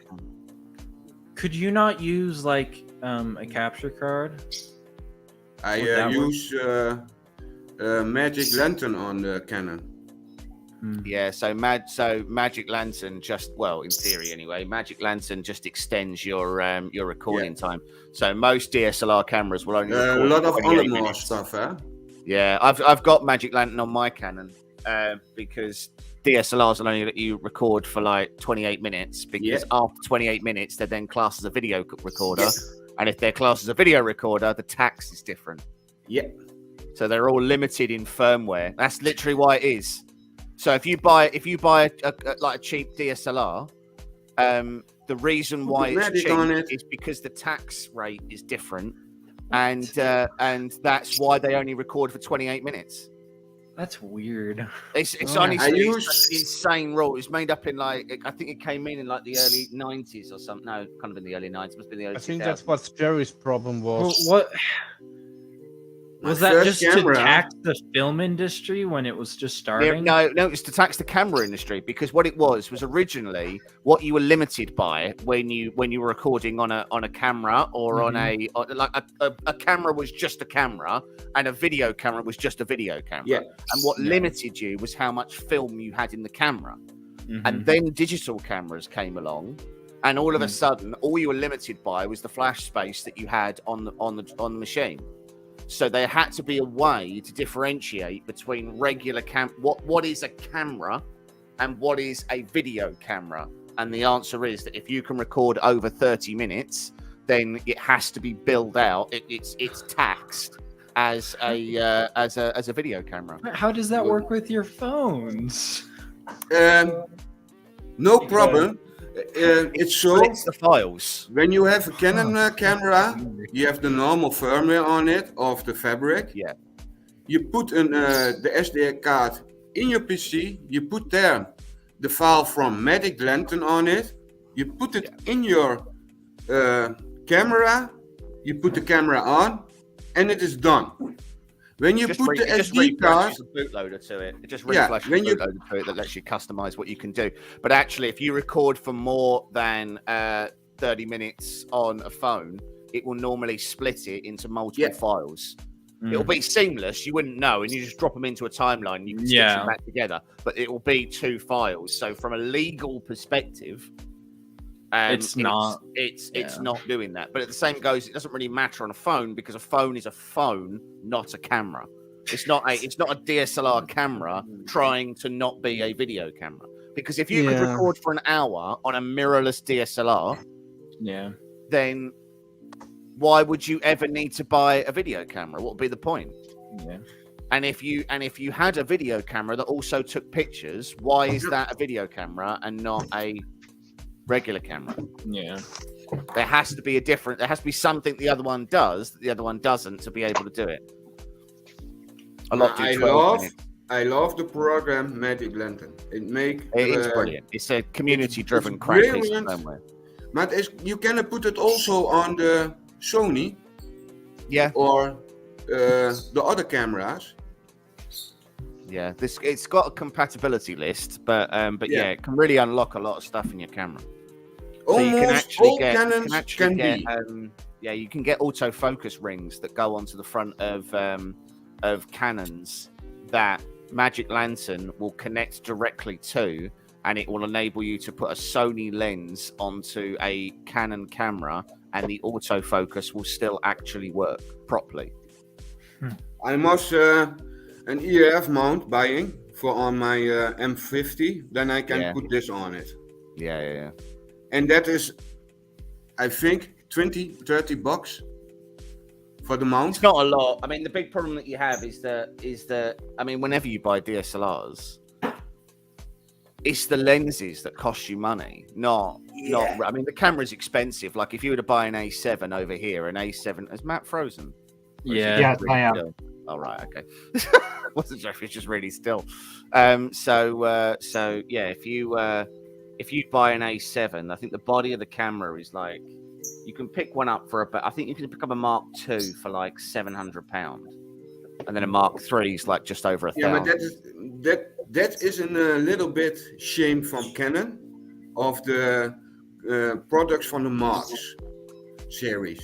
Right. And I brought this M450 yesterday, and I've looked the comparison of the Canon M50 normal and the Mark II. Yeah. There is no difference at all.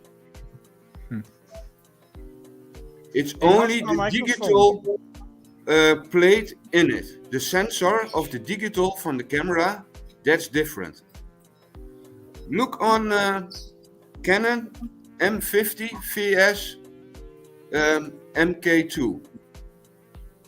Then you see the comparison of the two cameras. It's not too Yeah. much. Only what there is the live view in the eyes. That is new in MK2 of the M50.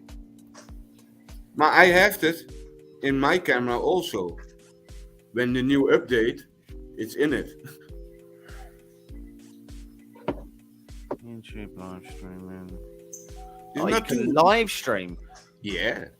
Most interesting addition from the M50 Mark II is that you can literally live stream straight Yeah, to YouTube. The M50, the normal also. Oh, there's only like $100 difference anyway, though. Yeah, $100. And when you look to the specs, it's not. It's exactly the same. Yeah.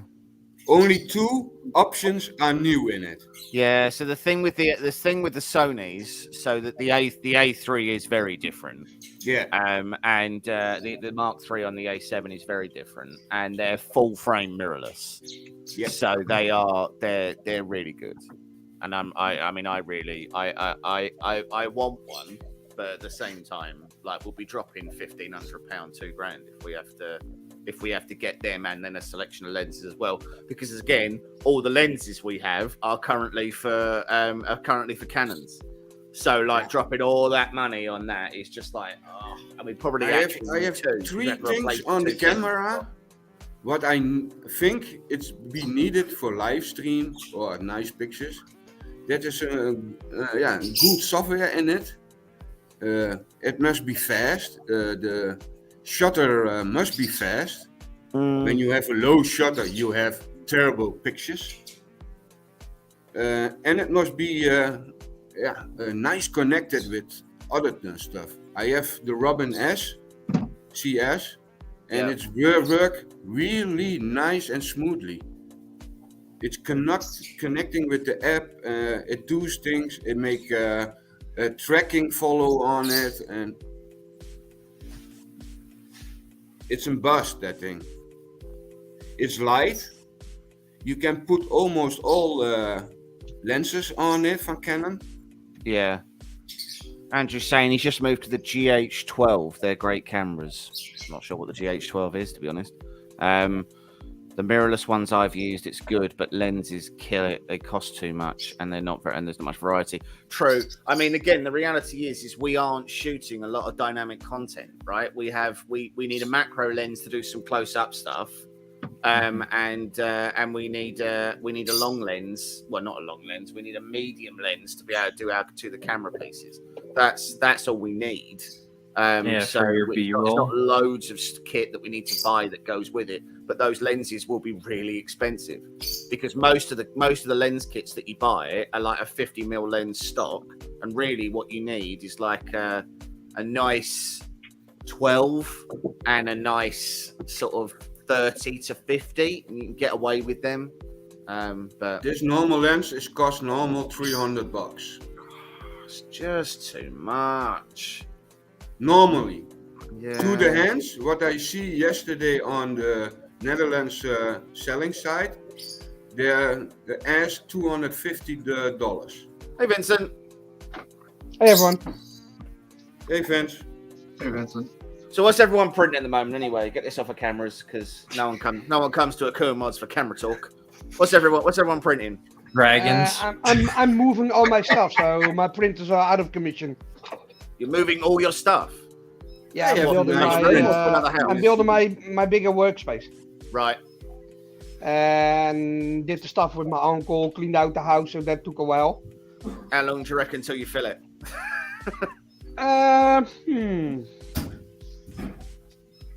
3 months? Yeah. The problem is you expand to the space that you have. So, like when I built the summer house, when I built the office, I never thought that I would fill it. Like it was a fairly big space, or at least I thought it was. Anyway, before I had like a printer on the side of my computer desk, so it never occurred to me that I'd run out of space. And I've super run out of space. I've not got any space left at all for anything that I'm trying to do. Yeah, I did some plastic stuff on my table, so top side looks a little bit better. And then I can do some unboxing there, or when I'm tinkering, I got more space. I've got my printers on the side, and still got to move some stuff. But I had to clean out my uncle's house because he passed away a couple of weeks ago. We're Oh. finally finished. And I've got some health issues also because there are some days that I cannot walk. Like Tuesdays, I could never get the hang of Tuesdays. Or like specific days that you can't. No, Or, like- it comes and goes. My feet completely swells up like a tennis ball, and my shins are very hard, and they still cannot find it. I've been going to the hospital, checking it out, and they cannot find it. Hey. Like it's a holding fluid. Oh, like lymphoma. I don't know. They don't know yet. They think one of my kidneys is not functioning correctly. Damn. So they're still checking it out. And today's one of those bad days. Right. So yeah. So you're just wheeling yourself around in your new chair, are you? Yeah, basically. no, Pushing I got yourself around the apartment in the new chair. I've got to move around, of course, because You have it's also a still- new toy. Oh yeah, I got a lot of toys. I bought a drone. Yes, you did. Which one did you get? Was it you didn't get a Mavic, did you? You got the new The Mini 2. Mini 2. That was it. Yeah. Which has got but, like a ridiculously uh, large camera on it for the size of the machine, hasn't it? It's really good. 4K, yeah. 259 grams. Yeah. With the It's the 4K 4K 60pf camera on it. And then I bought the Fly More combo, so you get 3 batteries with it. A better controller because the controller of the 1 series is crap. It's this small. Yeah. Oh, hold on, I will grab it. I have tried using a drone in FPS where you wear like a VR headset, Oh yeah. and I nearly pooed myself. I have never been so unsettled by an experience in my entire I cannot handle life. the glasses like that because I get motion sickness. Honestly, I was like, "Huh!" it was so awful. So with the 1 series, you get a small controller, or one of those, or you get a small controller, and this is the one that you get with with the 2 series. So this one is better because with the 1 series it's underneath, and this one got bigger antennas, stronger, Right, yeah. and also the knobs, you can get them off, put them in here. This is the drone. So Ray, is that a racing drone though? Yeah, it's FPV. It can go pretty fast, yes, but it's not a racing drone. The racing drone goes much faster because my cousin does racing, and if you see those things, those go so fast you cannot even see it with the naked eye. If it's on a standstill and it goes up, it's gone. It's crazy. Oh, and now we all know the reason why Ray bought that one. It's got little lights on the back. It's got It has nothing them to do gamer with any of the lights. other features. It makes a little lightsaber noise when it turns on. No, and we but all know why his- Ray bought that one. His is over 250 grams. This is 1 kilo 50. Yeah. 1 kilo 50. Jesus. So I had a Mavic Pro for a while, but my Mavic Pro I had probably like 5 years ago, and I live near an airport. And then that's my somebody problem. in the UK decided that he was going to ground a bunch of flights by flying a drone over an airport. I wanna Oh, be clear, that it gets you wasn't thrown me. in jail for years. So he spoiled it for everybody else, basically. And this is the controller. Oh, okay. There's a little PlayStation controller. Yeah, I like that. Yeah. Yeah, so And, what also Vincent bought, I also bought this chair, but 2 more chairs. Not this one, but 2 other ones. One for my son and one for my daughter, because he wants to do some So live I've streaming. got the same chair, right? I've got the same one. Okay, got a question. I've got a question. Did Yeah. you left your back support in there, or you took it out? No, I took the back support out Yeah, same here. because my After back. 10 minutes, doesn't- I was be like- clear about this. My back doesn't curve like a banana. Like my back's relatively yeah. straight. Yeah. What I Yeah. don't need is every time I sit in the chair to just get a nice kidney punch and just be like, man, there you go. Yeah, That's your And chiropractor. That's your. It felt like I was sitting Yeah, half it's my awful. butt on I don't know the who's- chair. I don't know who's got like spina bifida or whatever's going on over at the chair company. They've got like a savage curvature of the spine and they're sort of walking Yeah. around all day like this. Oh my God, Yeah, no, yeah, no, exactly. Yeah, yeah. It's like, what are you doing? It's for them Twitch streamers with the very nicely placed cameras. My God, Oh, I can mean, you imagine? Here, take a look. Can you imagine this being behind your back all day? Freaking Oh night? yeah, Honestly, it's not chiropractic uncomfortable. all day long. I don't even know And where it- mine is anymore. And it felt like I was sitting halfway onto the chair, so I felt like I was falling off the chair every time and putting myself back. And I was like, hell no, take it out. No, I bought 2 other chairs, cheaper ones for my son and my daughter. And I've been tinkering around with some stuff because I'm preparing for making some new videos and content in the near future when driving on my scooter. So bought a good mount for my phone so I can live stream when I'm driving.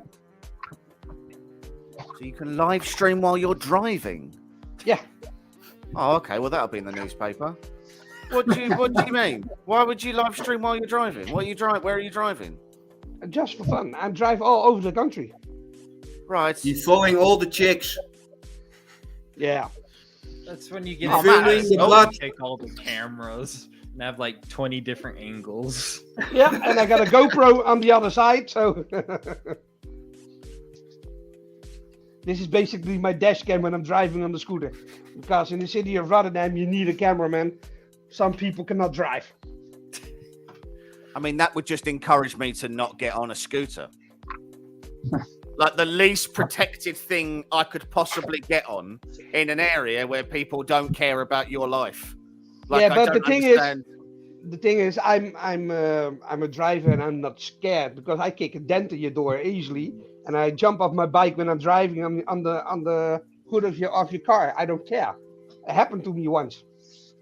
Try Saying to that try you're to not run me off scared the road. and get bitten by a snake. Like that's like you can't just drive your scooter towards a car and be like, Yeah, I'm not scared.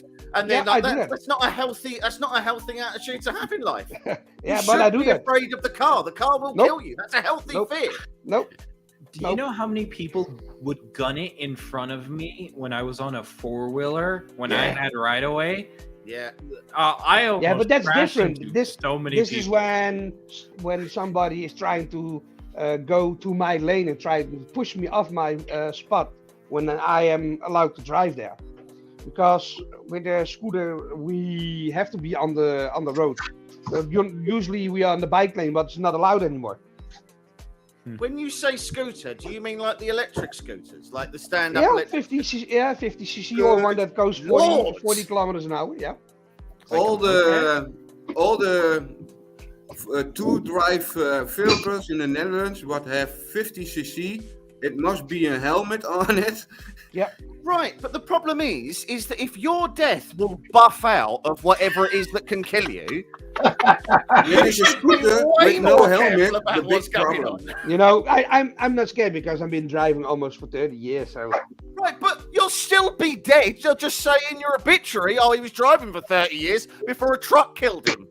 hey, then I'm You can't, like, go, you can't okay, go, oh, it's all right. I've been driving for 30 years. I know exactly Then- how this then- is going to go. And then just then be like, there's gonna "Okay." be on my coffin right until I die because I'm always Right. been driving. Yeah. Or rode until he dead. Yeah.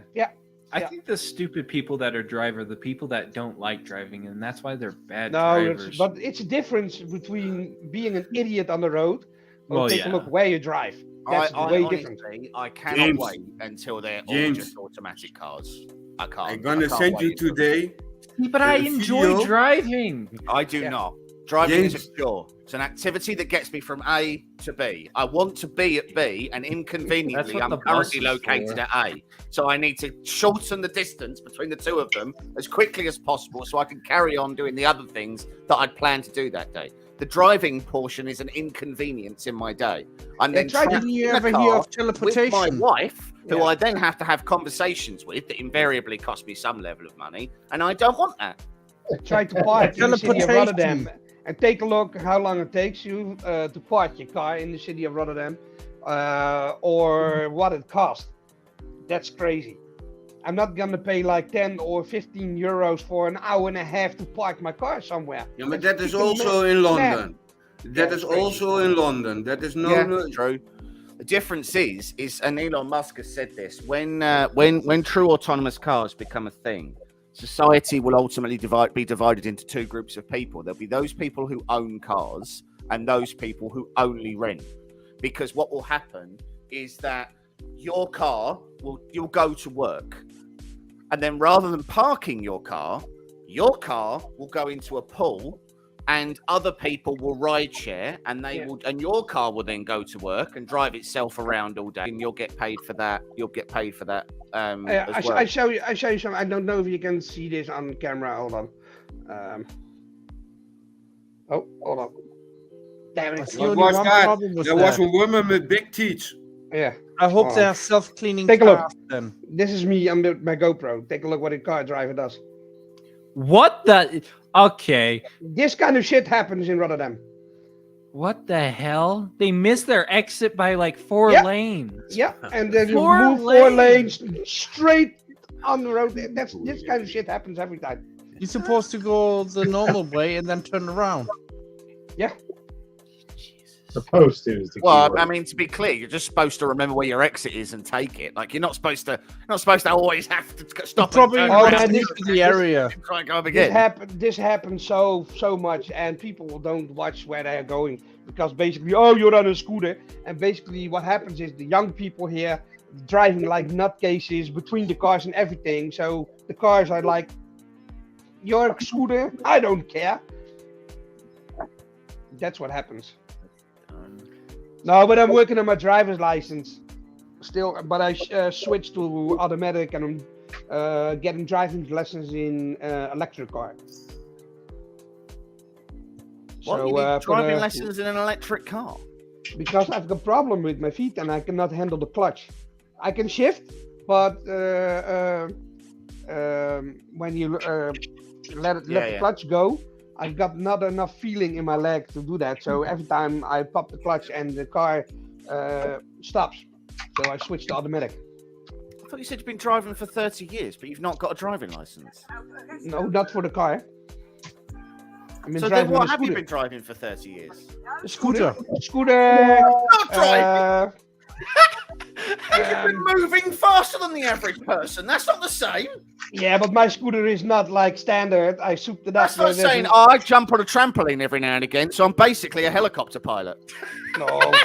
No, but my scooter is not like the original scooter. that's It's like also nothing like a different vehicle. cylinder. You can't call yourself a driver if you've not got a driving license or a car. That's Yeah, not but how that's that the word difference. works. I've got a driver's license for the scooter because you need a driver's license for that. Well, you need a scooter license. I've had a 4-wheeler license since I was 8. Yeah. But you can't just you can't try and compare that I've been driving for 30 years, but what I've been driving is a scooter. You couldn't just drive. You couldn't walk onto a plane with I that have and a go, "Don't tugboat worry, guys, license." I know exactly how this Boeing 747 is going to go because I've been driving a scooter for 30 years. So don't you worry about The it. helicopter. I have a is going down, tugboat but there's a license. balloon pilot. When I was Got 10 what? years old, a tugboat license. Oh, what? Boat license. Yeah, I did it when Is I was that a 10 years joke that old. you're going to tell and then you're going to pull a No, thing no, and no, no, fart? seriously, seriously, I right? have it. Is that going to be like? And that's what you. Yeah, I show you. I show you only the backside. Look, there are different categories, Yeah. and this is the driver's license for 50 cc's.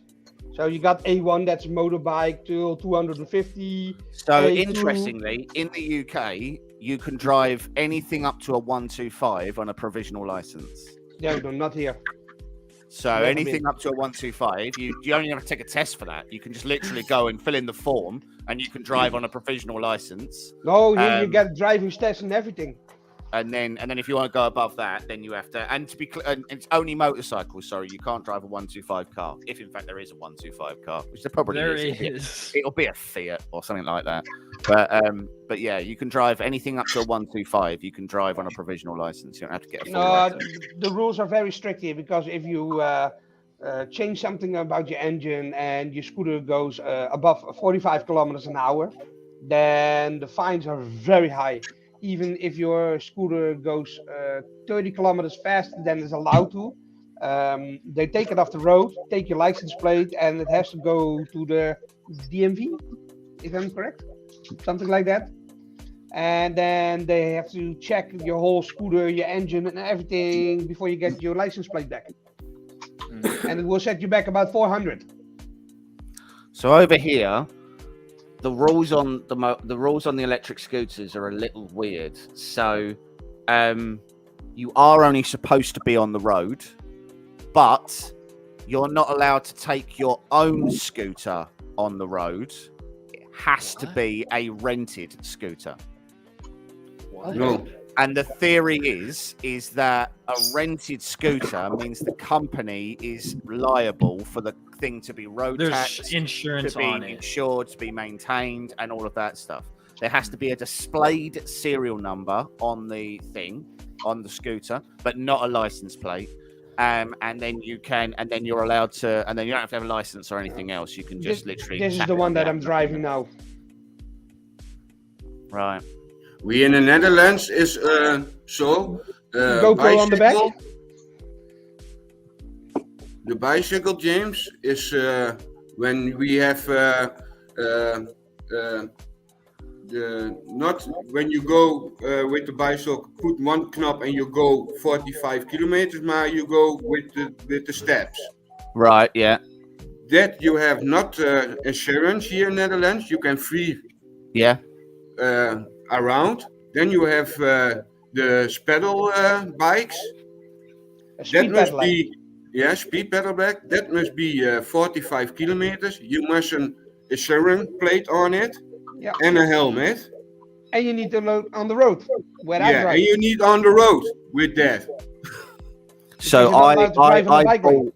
I bought a pedal bike to go backwards and forwards to the station when I was working in London, because it was the train station was sort of about a 15-20 minute walk away. I had it for 1 day. I cycled, and I want to be clear, I was a mess by the time. I'm not built for that level of exercise. I was a mess when I arrived at the station. Like I was dripping. I looked like I had just been in like an advert for how fat people shouldn't be on bicycles. The bike was also of a size that made it look like it was a clown bike. You know, like when they put like a bear on a bicycle and he's sort of like he's sort of doing that with his legs to the side, you know, it was like that. So that didn't look good either. And then luckily, I chained it up outside my house, and thank God, somebody stole it. So that sold that bike to me straight away. So I had that for like 1 day, and I was like, that's not for me. And then luckily, a good Samaritan said, this guy looks ridiculous on a bike. And what weird came is? along and he stole it, and he went away. And then I never had to worry about it again. What weird So is this, in the this Netherlands? is my old timer. Still got this one. I drive it only in the summertime.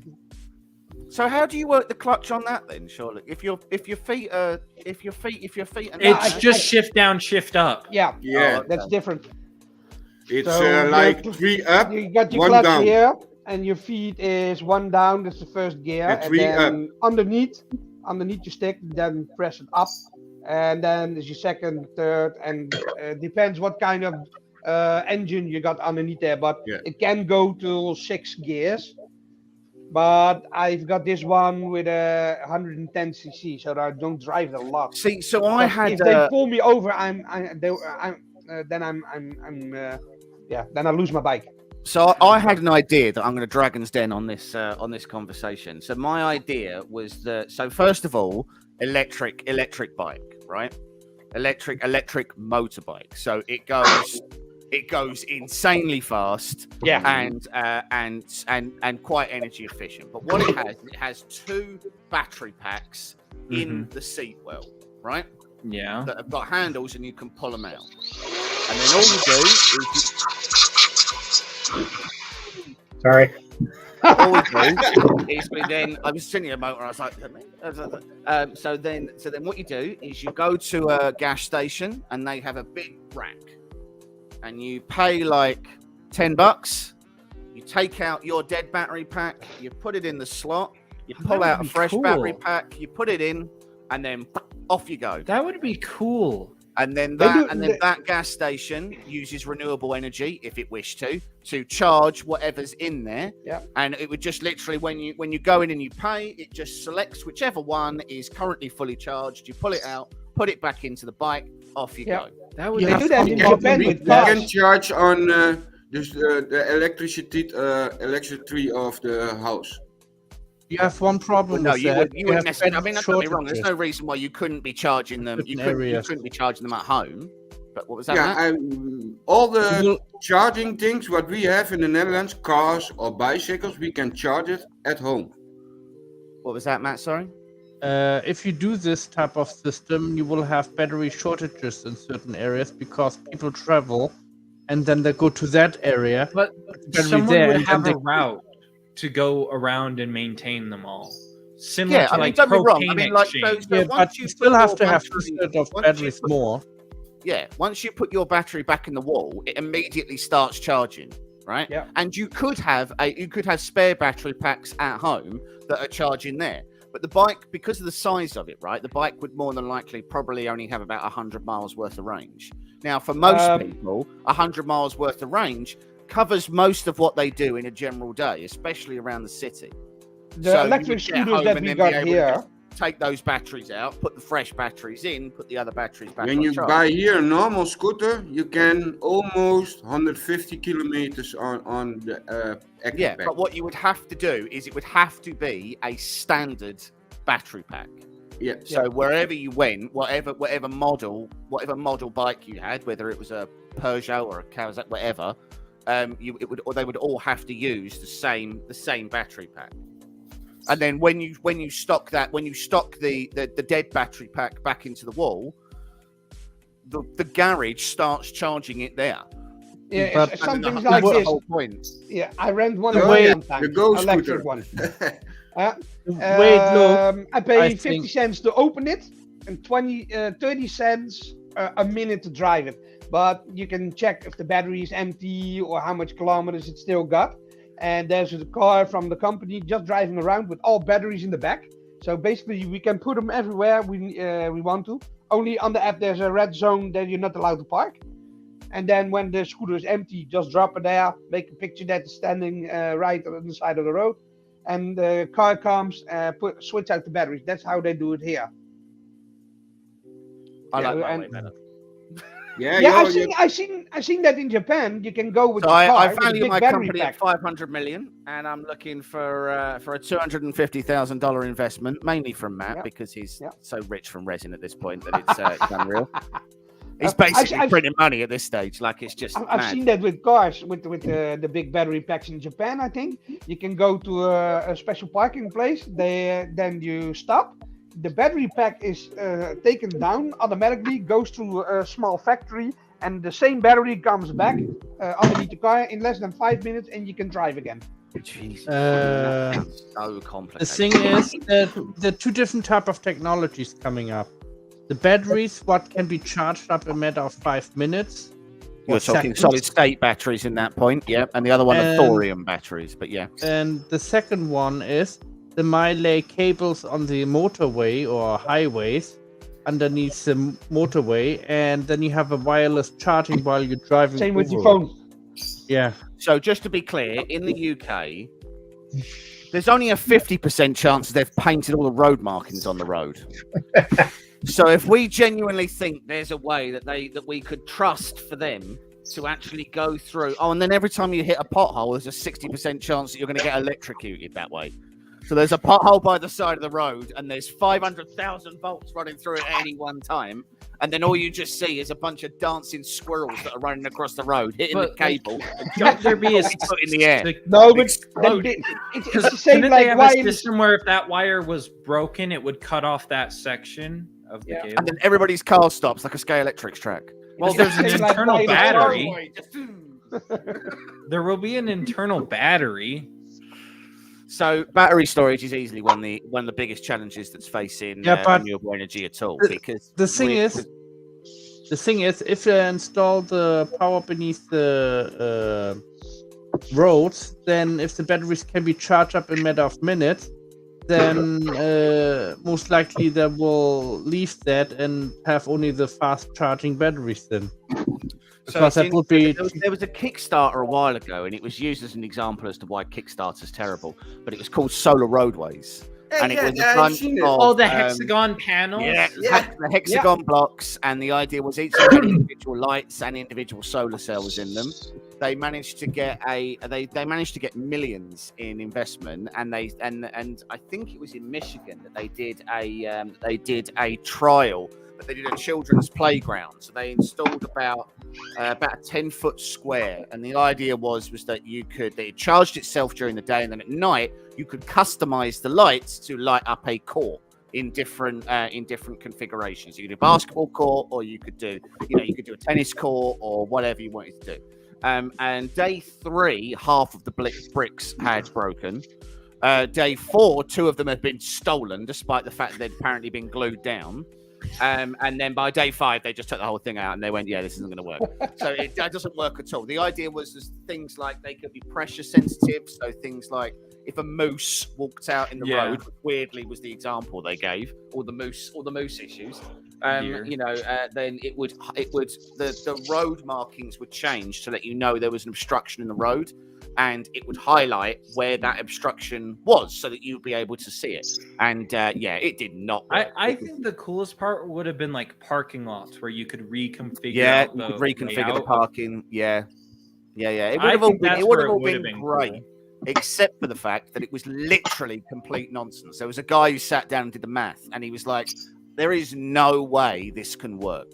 It's not possible. Not to mention the fact that you're also taking away from the idea that the rubber on cars tends to come off of the wheels and therefore will go onto all of the photo cells and they can't clean themselves. Not to mention the fact that there's no way you could make textured glass transparent enough to absorb the sun, but solid enough and textured enough to be able to still. And if it gets wet, you have a slide.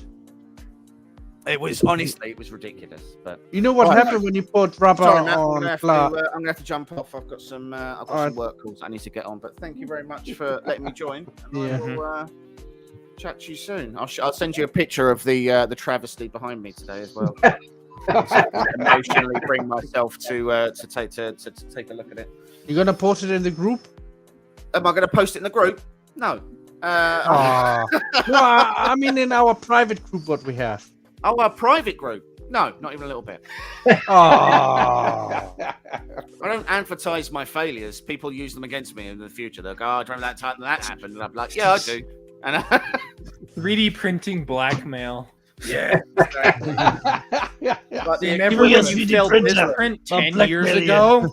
Curse you. Equivalent of a dick pic. That's what it is. Every single time I see it, it's just the 3D printing equivalent of just going, your wang looks weird. Being like, that's just like... Right, I'll see you guys later. Cheers. Cheers. Yeah, so with James on. I gotta pick up my other printer. Your other printer? Yeah. Don't shout, Matt, because I know how you think. You bought another disaster? Not only Matt. No, my first Ender is finally on the end of his life cycle, Matt. After 3 years of heavy use, I'm noticing starting to get more failures. Yep. But yeah, it's 3 years of heavy use, man. And the only things that I switched out from this one was basically the motherboard fan and now the other fan and a couple of Bowden tubes, of course, because of clogs. So I cannot complain with this one. They're thinking about maybe redoing this with an extender kit or something. There you go. Get one of those belt kits. No. This week I'm gonna build the print mill. Yeah. Cool. I'll show you. And Take a look. I there's think no it's support. gonna be a disaster. That's the problem I'm getting now. And you think it's going to be a disaster? Yeah. Why? What company you have? Creality print mill, the CR30. Oh, I have a friend with one of those. They work amazing.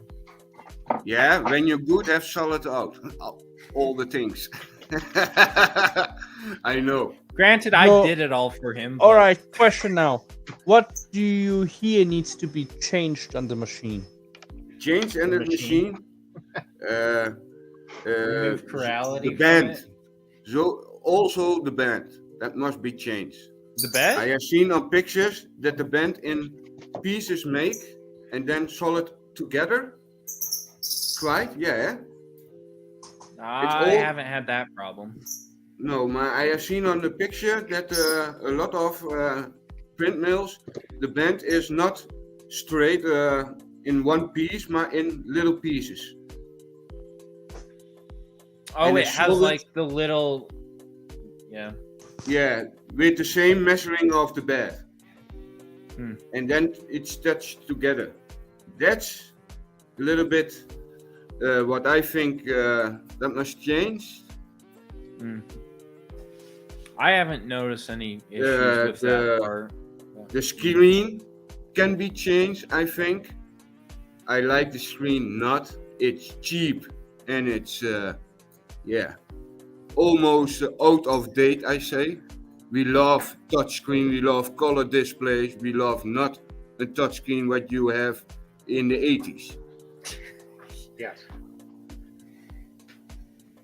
That is why the price is a little bit too expensive for the print mill. For what you get. Let's all go back to those crappy like green ones that like you would get in those Arduino kits. Wow. I had one with the first Prusa that I tried to fix. Can you remember that one, Matt? I Yeah, do. but that is all- I had a kit from somebody, and that was before I was in 3D printing. So somebody gave me a box full of stuff. I didn't know what it was, and he told me, "Yeah, this is a 3D printer." What was it? The filament was 2 point something. So Yep. the big filament, and it was all plexiglass and basically Z-rod together. And if you see the nozzle, and I still got the screen somewhere, man, that thing. And I was trying to fix it, and then I found Matt on Facebook, and he helped me out a lot. And then I was like, after 6 months, I was like, fuck it, I'm done. I'm gonna buy an ender. That's how I Why? was with my ender. I had Why a crappy do you have G-Tech. chose, Vincent? Why do you chose for an Ender 3 The price, and not for a V2? because the V2 wasn't out at that time. No, yes, last week. Oh, because of the money. See, my go-to printer is the Ender 3 Max. Yeah, I love was that looking for the CR10 Max, but the price was a little bit too high for my taste. Did you look at the Cobra? I think it's cheaper. No, I was looking at all other stuff. I was redoing this place, and I had a customer, and my other ender didn't print well, so I was looking for a new one, and everything basically came together with all the stuff, and I was like, I'm done. I'm not gonna look at me. Just buy a printer, and I see later on to buy a better one. Yeah, the Cobra is only what, 600? Yeah. If that. Ray got one of those FL Sun racers. Yeah, Yeah. I like that one. Is I that- see it at his place. Kidel, I say it, and it is the true, and I can know it. When you go for the Cobra or the FL Sun Racer, then go for the FL Racer. It's $400, and it prints every day. Yeah. I have I've now seen that thing. It's awesome. almost 1,800 hours, 18,000 hours on that thing printed. I one time changed the nozzle and I've 3 times leveled the bed. Yeah. See, I don't think I need a build plate yet because I haven't found anything I can't print on the Ender 3 Maxes yet.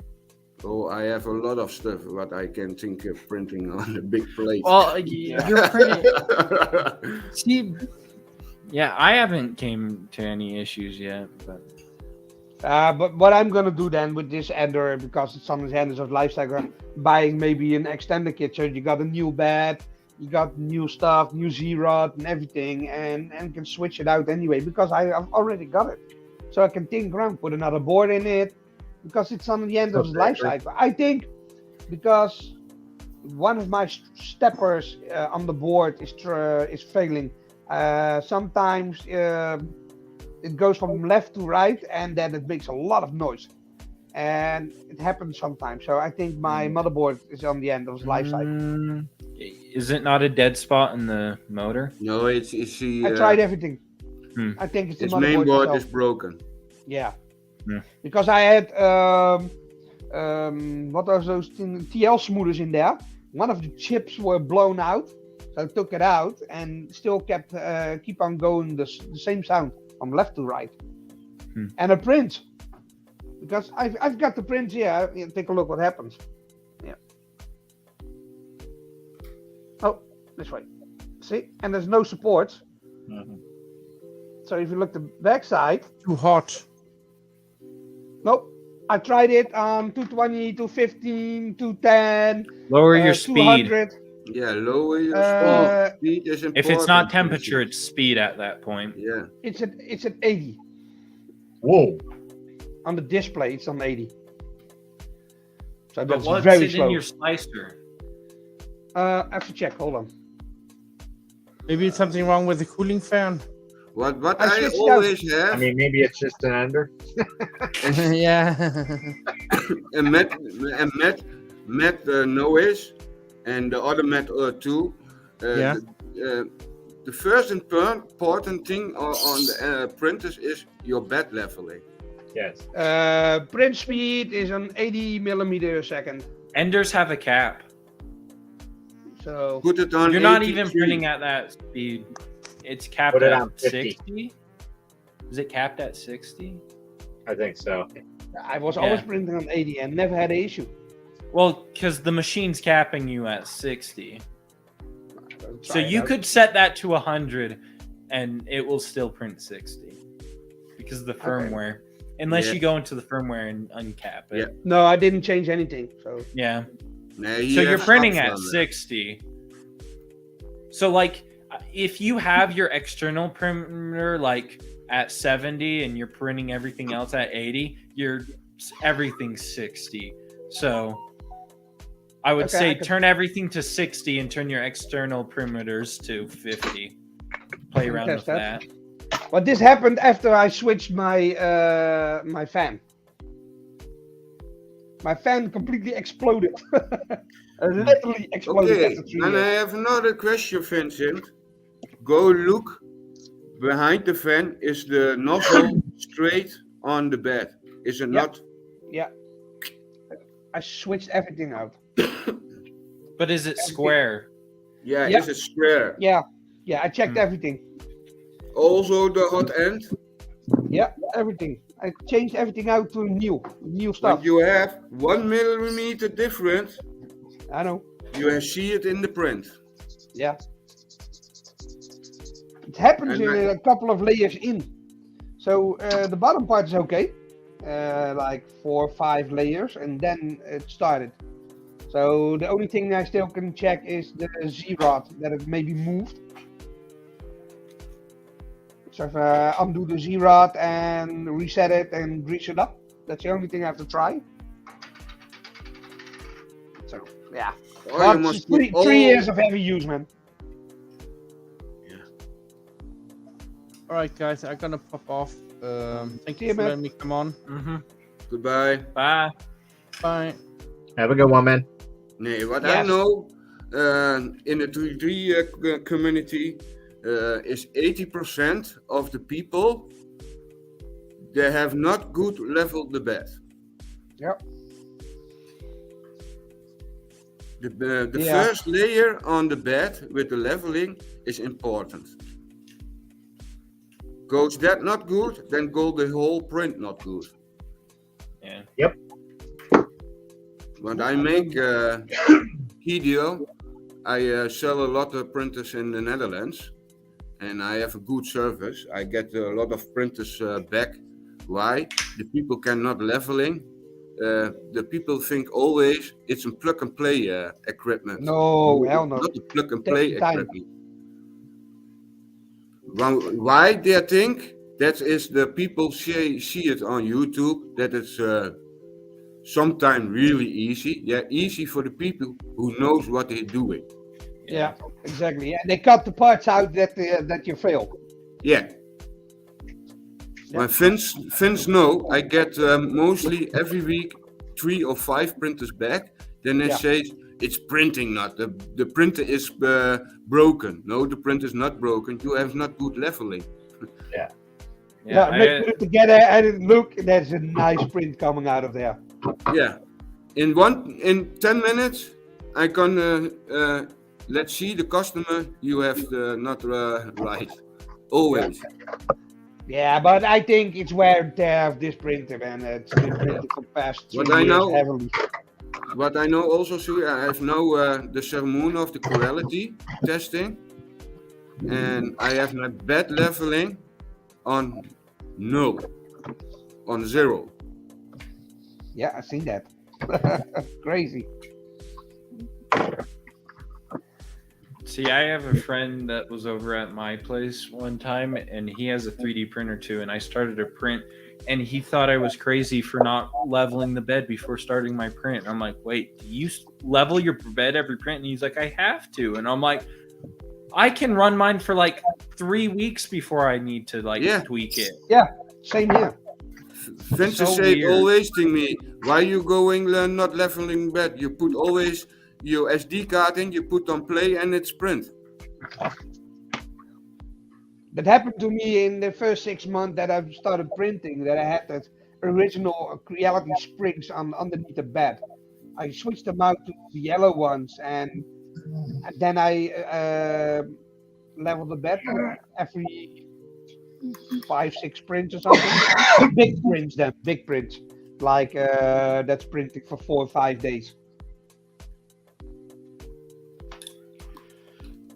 Yeah, but oh man, the thing is 3 years old and been used heavily, and I think it's starting to get on the end of the life cycle.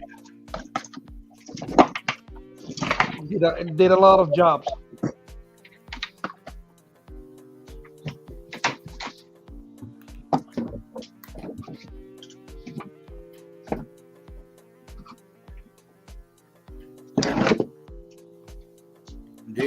This sending you, Vincent. Oh yeah. That's the one This we're is talking my own how you name it? My own product. Key for the tablet. I have made this 5 years ago, and I sell it over the whole world. Nice. So you can can put that put a in tablet in there. that controller, and you can put all the tablets you have in the world. You can touch it. Nice. That was my first project on the 3D printer. I still have to wait. I have to ask for one of those freaking numbers for on my drone. Is that for sale, Matt? What? What you put in the box all? Yep. Is that the broken one? No. Dus the 2 weeks is failed. The big Well, one? basically, no. Basically, the print finished nice, but he took it apart and then it broke, I think. No, Yeah? no. He was defeated by a raft. Yeah, it's in one piece, but the raft fused to the bottom of the print. Oh, your have must be to print it on the brim. Yeah, I didn't want to print it on a raft. I never have. But it was the profile automatically had it set up, and I didn't know that. So honestly, always slice and check before you pull the SD card. Nah, I never do. Hey, he's a resin printer, not an FDM printer. I print all my prints with only a brim support. Yep. I have do in a whole life what I do with printing, I have no change that in what you say, Ned. The other brim support, what underneath The raft. the raft. I use that. I have not used that. I think. I think I played around with it once, and that was it. I've never purposely. This used piece the I print raft. directly on the print with a little bit brim. I think 6 layers. Why I do that? Then is the print cannot be boggling. That's why I use brim. Yep. I only use brims when the item is small and I know it will be like tipped Yeah. over if it Maar I do doesn't it have with a brim. all my Other than that, prints. I don't use brims. All my I stuff do is it with just all brim. my prints. That's why my prints almost not fail. Mine don't fail either. And when I put support here in it for this, then I put my finger on it and I plop it out easily and go. Ook with this rounds. This comes from the Sermon. Nice. That's happened to me the first time when I was printing one of those light arches for my son's desk. Didn't know because I wasn't experienced enough for that. Did infill 100% because it needs to be sturdy, and the supports wasn't 100%. So I tried to get it out. Yeah. I didn't know that I could change the infill for the support. And it was like, oh my god, what did I do? So it was just a fused brick. Yeah.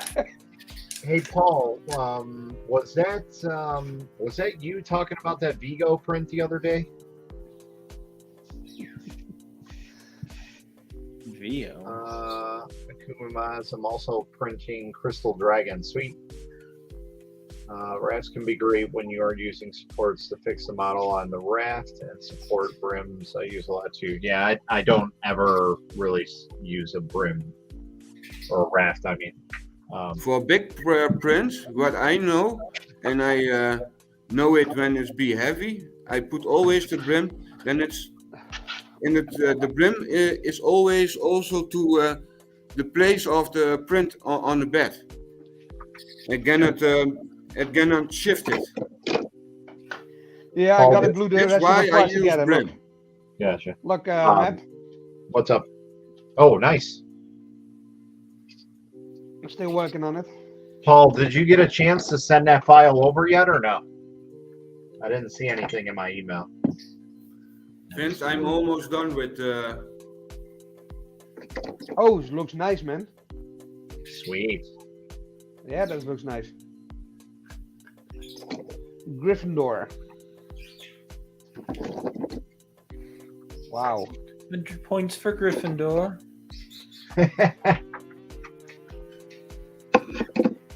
Yeah, so broke one of my arch parts. Oh, Broken no. on the inside. Broken on the inside. That's not good.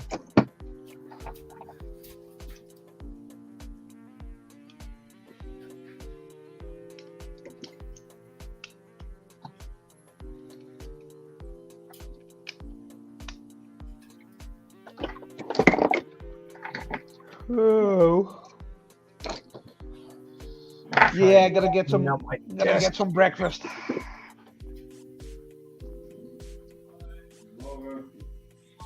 Gotta have breakfast. Check out the post office. Is my printer is there? Oh yeah, and I also finally bought a 3D pen. There you go. I still don't have one. I borrow my friends if I need one. Vince, we had last day a discussion about post order company. Yeah. Look what he say. You get no anymore a message when the post order is coming. You can see it in the app.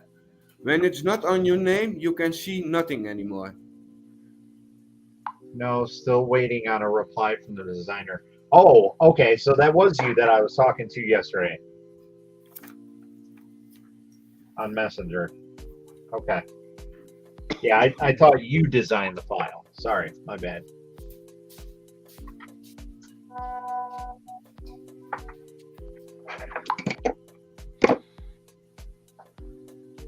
Yeah, I know who designs that file or who has that file.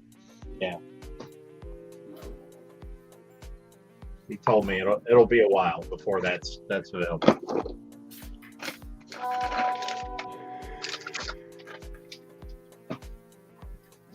So Matt, I'm today the last pieces of the laptop parts. Then I have printing 100 pieces. Oh wow. See, I've always wanted to design my own product, but I'm too stupid to do it. I just don't have the time to sit down and design things. I have also the time for that. A mate of me, he is a designer and he make that in 5 minutes. Oh wow.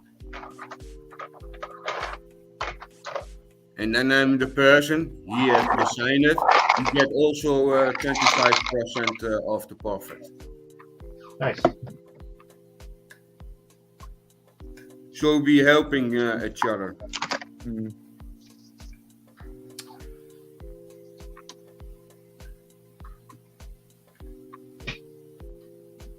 Nice music on the background, Matt. I like it. Yeah, it's the same as the other Maker Huppel, what is it called? Yep. Where all the It's, 3D printers It's built in the Streamlabs. Oh, okay. I didn't know there was music in that. Oh, so it's crappy. Yes. I know people with better music that's okay to use for streaming.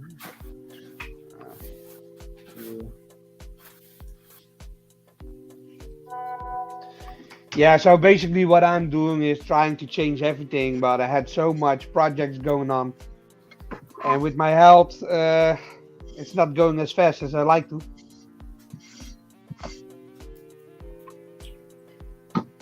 Yeah, I gotcha. Last Wednesday, I couldn't hardly walk. This weekend, I was still working at my uncle's place.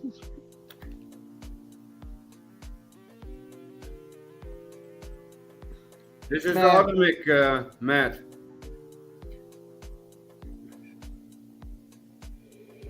A Rode mic.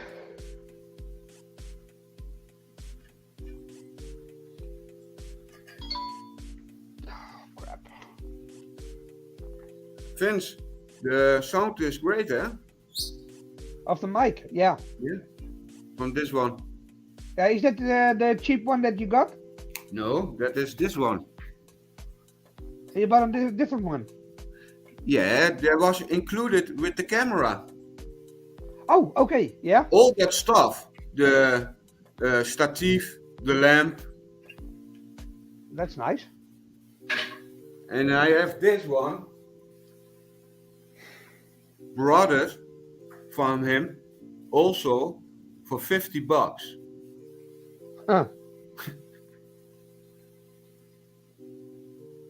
Take the money and run.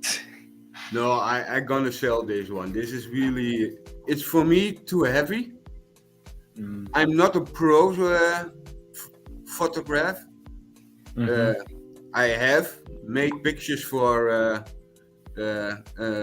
football club here in Twente, FC Twente, for a big football player 3 years ago, Unal, and I was him photograph, and that's why I had another camera, but that was not good enough. Dus I have quit that job for that, want the camera is almost expensive to buy. When you have a pro camera, you buy a camera from $2,000-3,000 bucks. And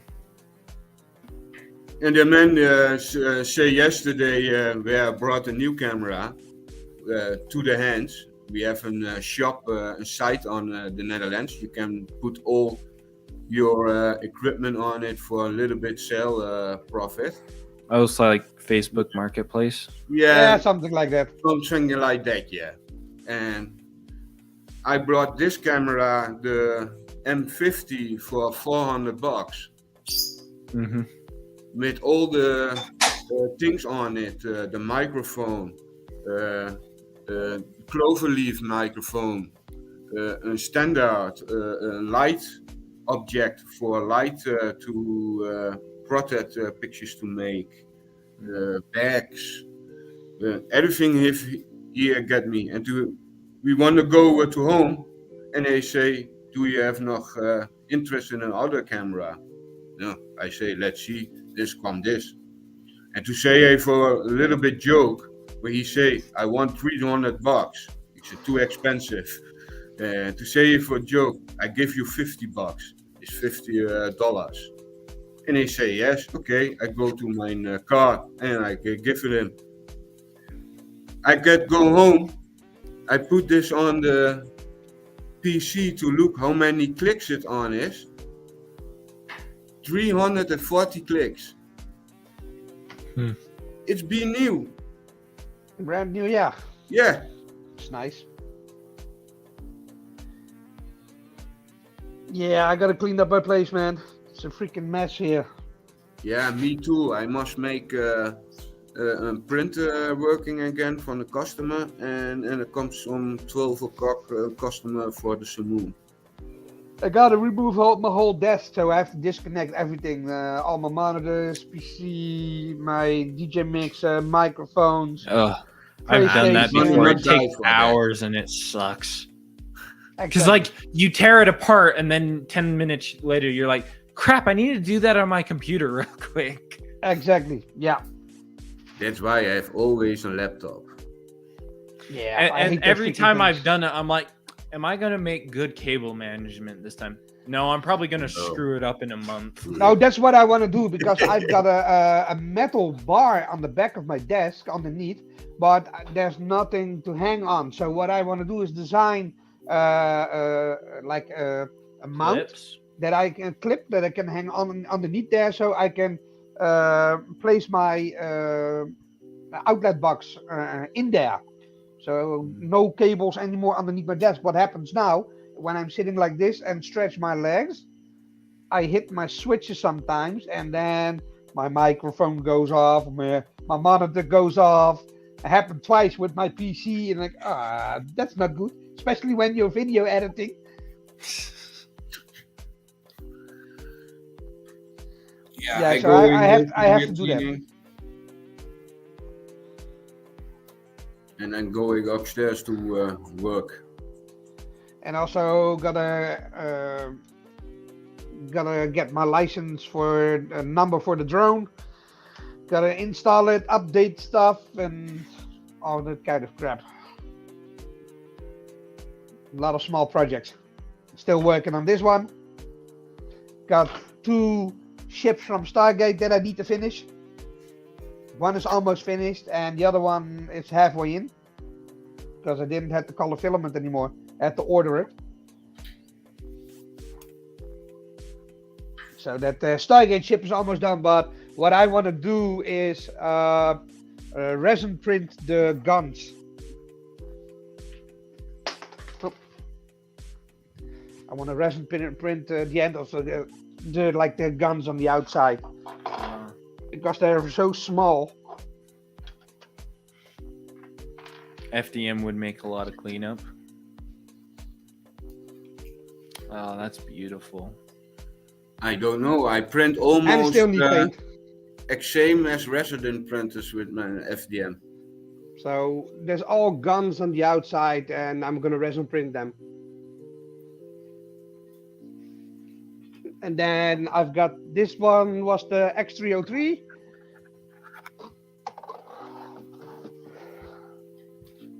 And this one is a little bit bigger.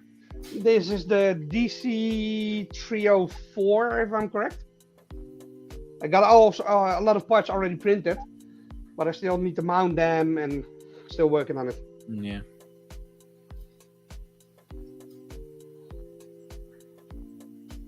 Nice.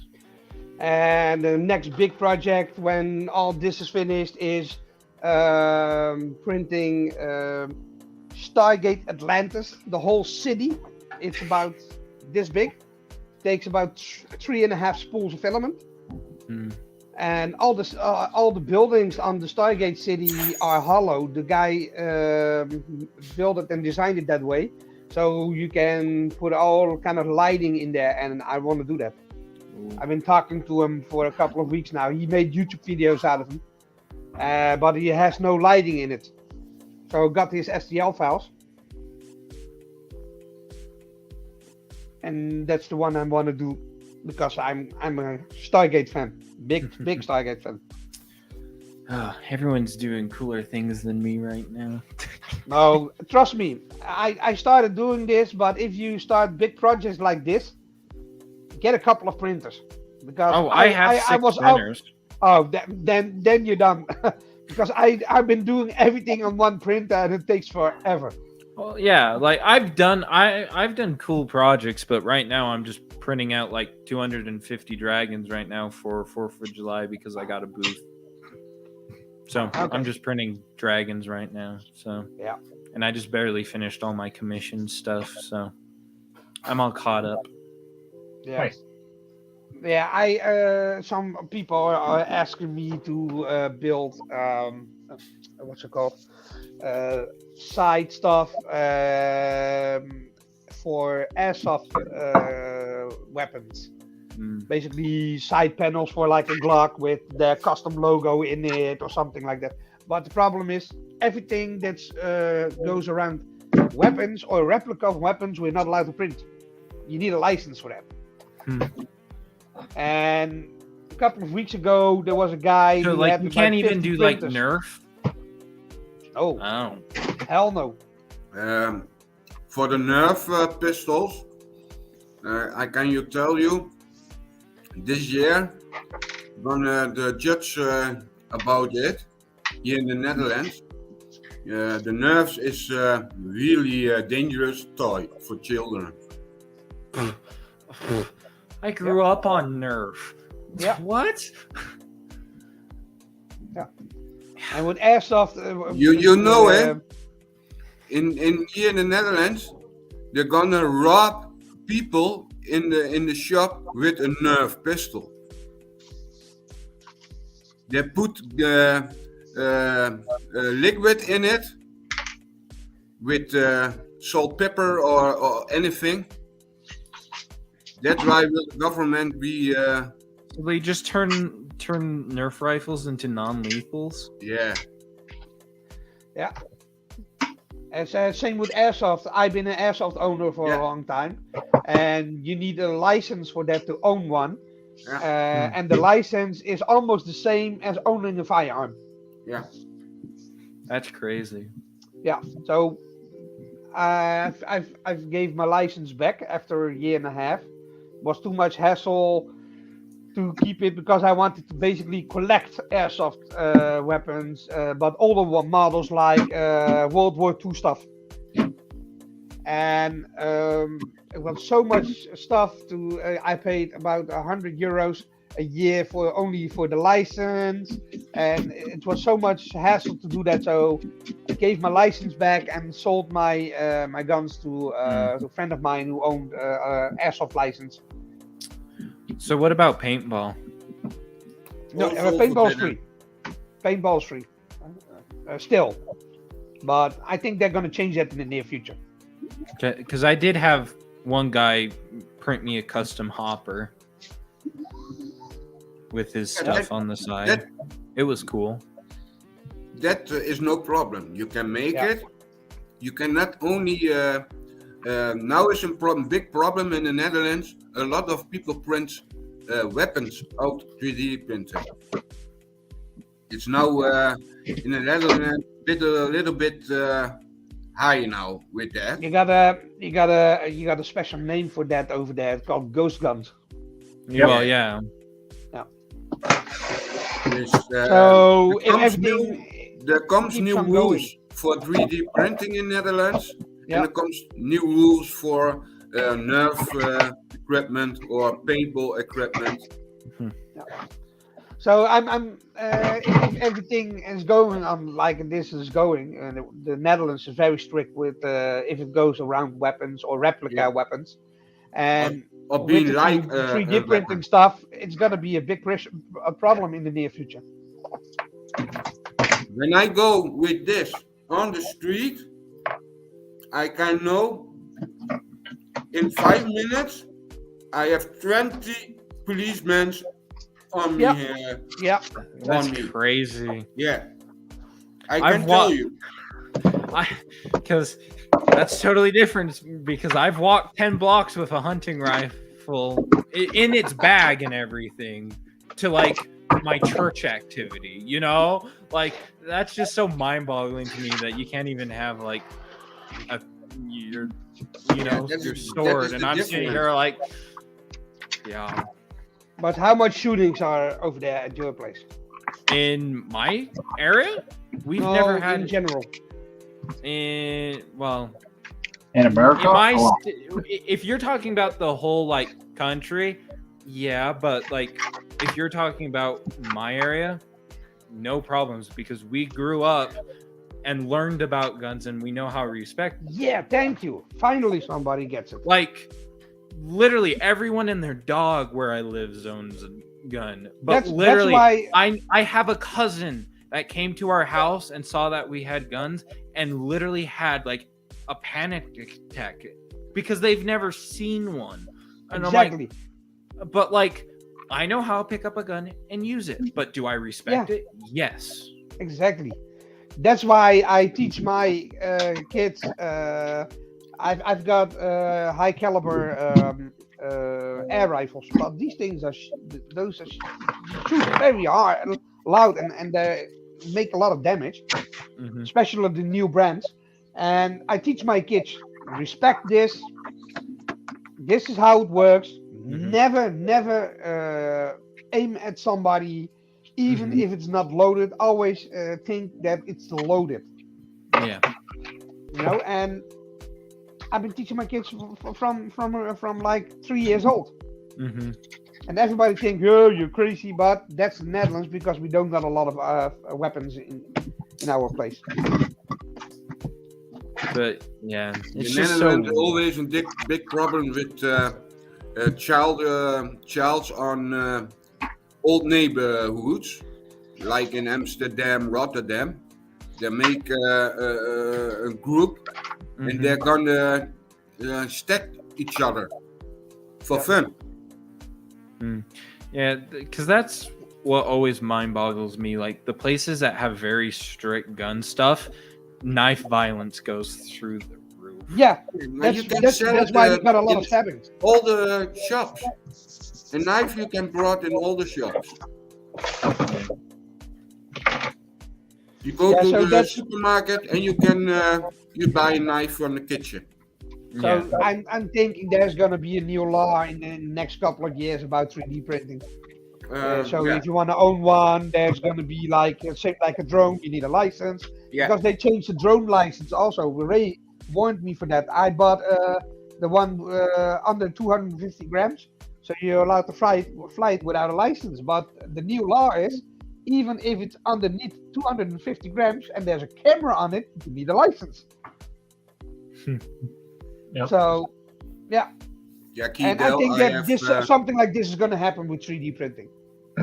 Absolutely. I have all my papers of the drones in Netherlands. I'm one of the 10 big drone flyer. Yeah, you can fly the heavy ones like 20 kilos.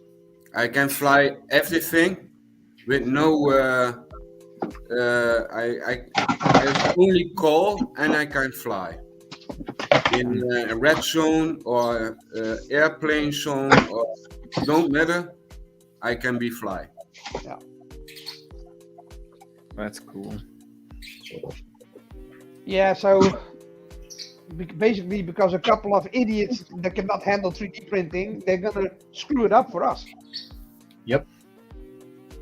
Yeah, because that's weird to me because like I've grabbed my old Nerf guns out of the closet and I'm like, I can print a scope for it now. Like I was always the kid at the store being like, I want that one because it has a scope that I can put on this other gun that's better. But now I'm like, I can print a scope for it now. But yeah, I can see people just When being people me ask things to print stuff for firearms or paintball equipment or that other stuff, I'm really say must no. Yeah. Sorry, mate. Or paid $300 or $500 or $1,000. I gonna not give that world a chance to evaluate it with stuff what I made. Yeah. I'm not a fan of war. Also not a fan of the war in Ukraine. Yeah. I say it always when I see that man of Russia. I don't know. When he goes over the zebra path, then I give a little bit more gas on it. Yeah. Then All that right. man is terrible. Yeah. All right. I got to get going. Yeah, Okay. me too.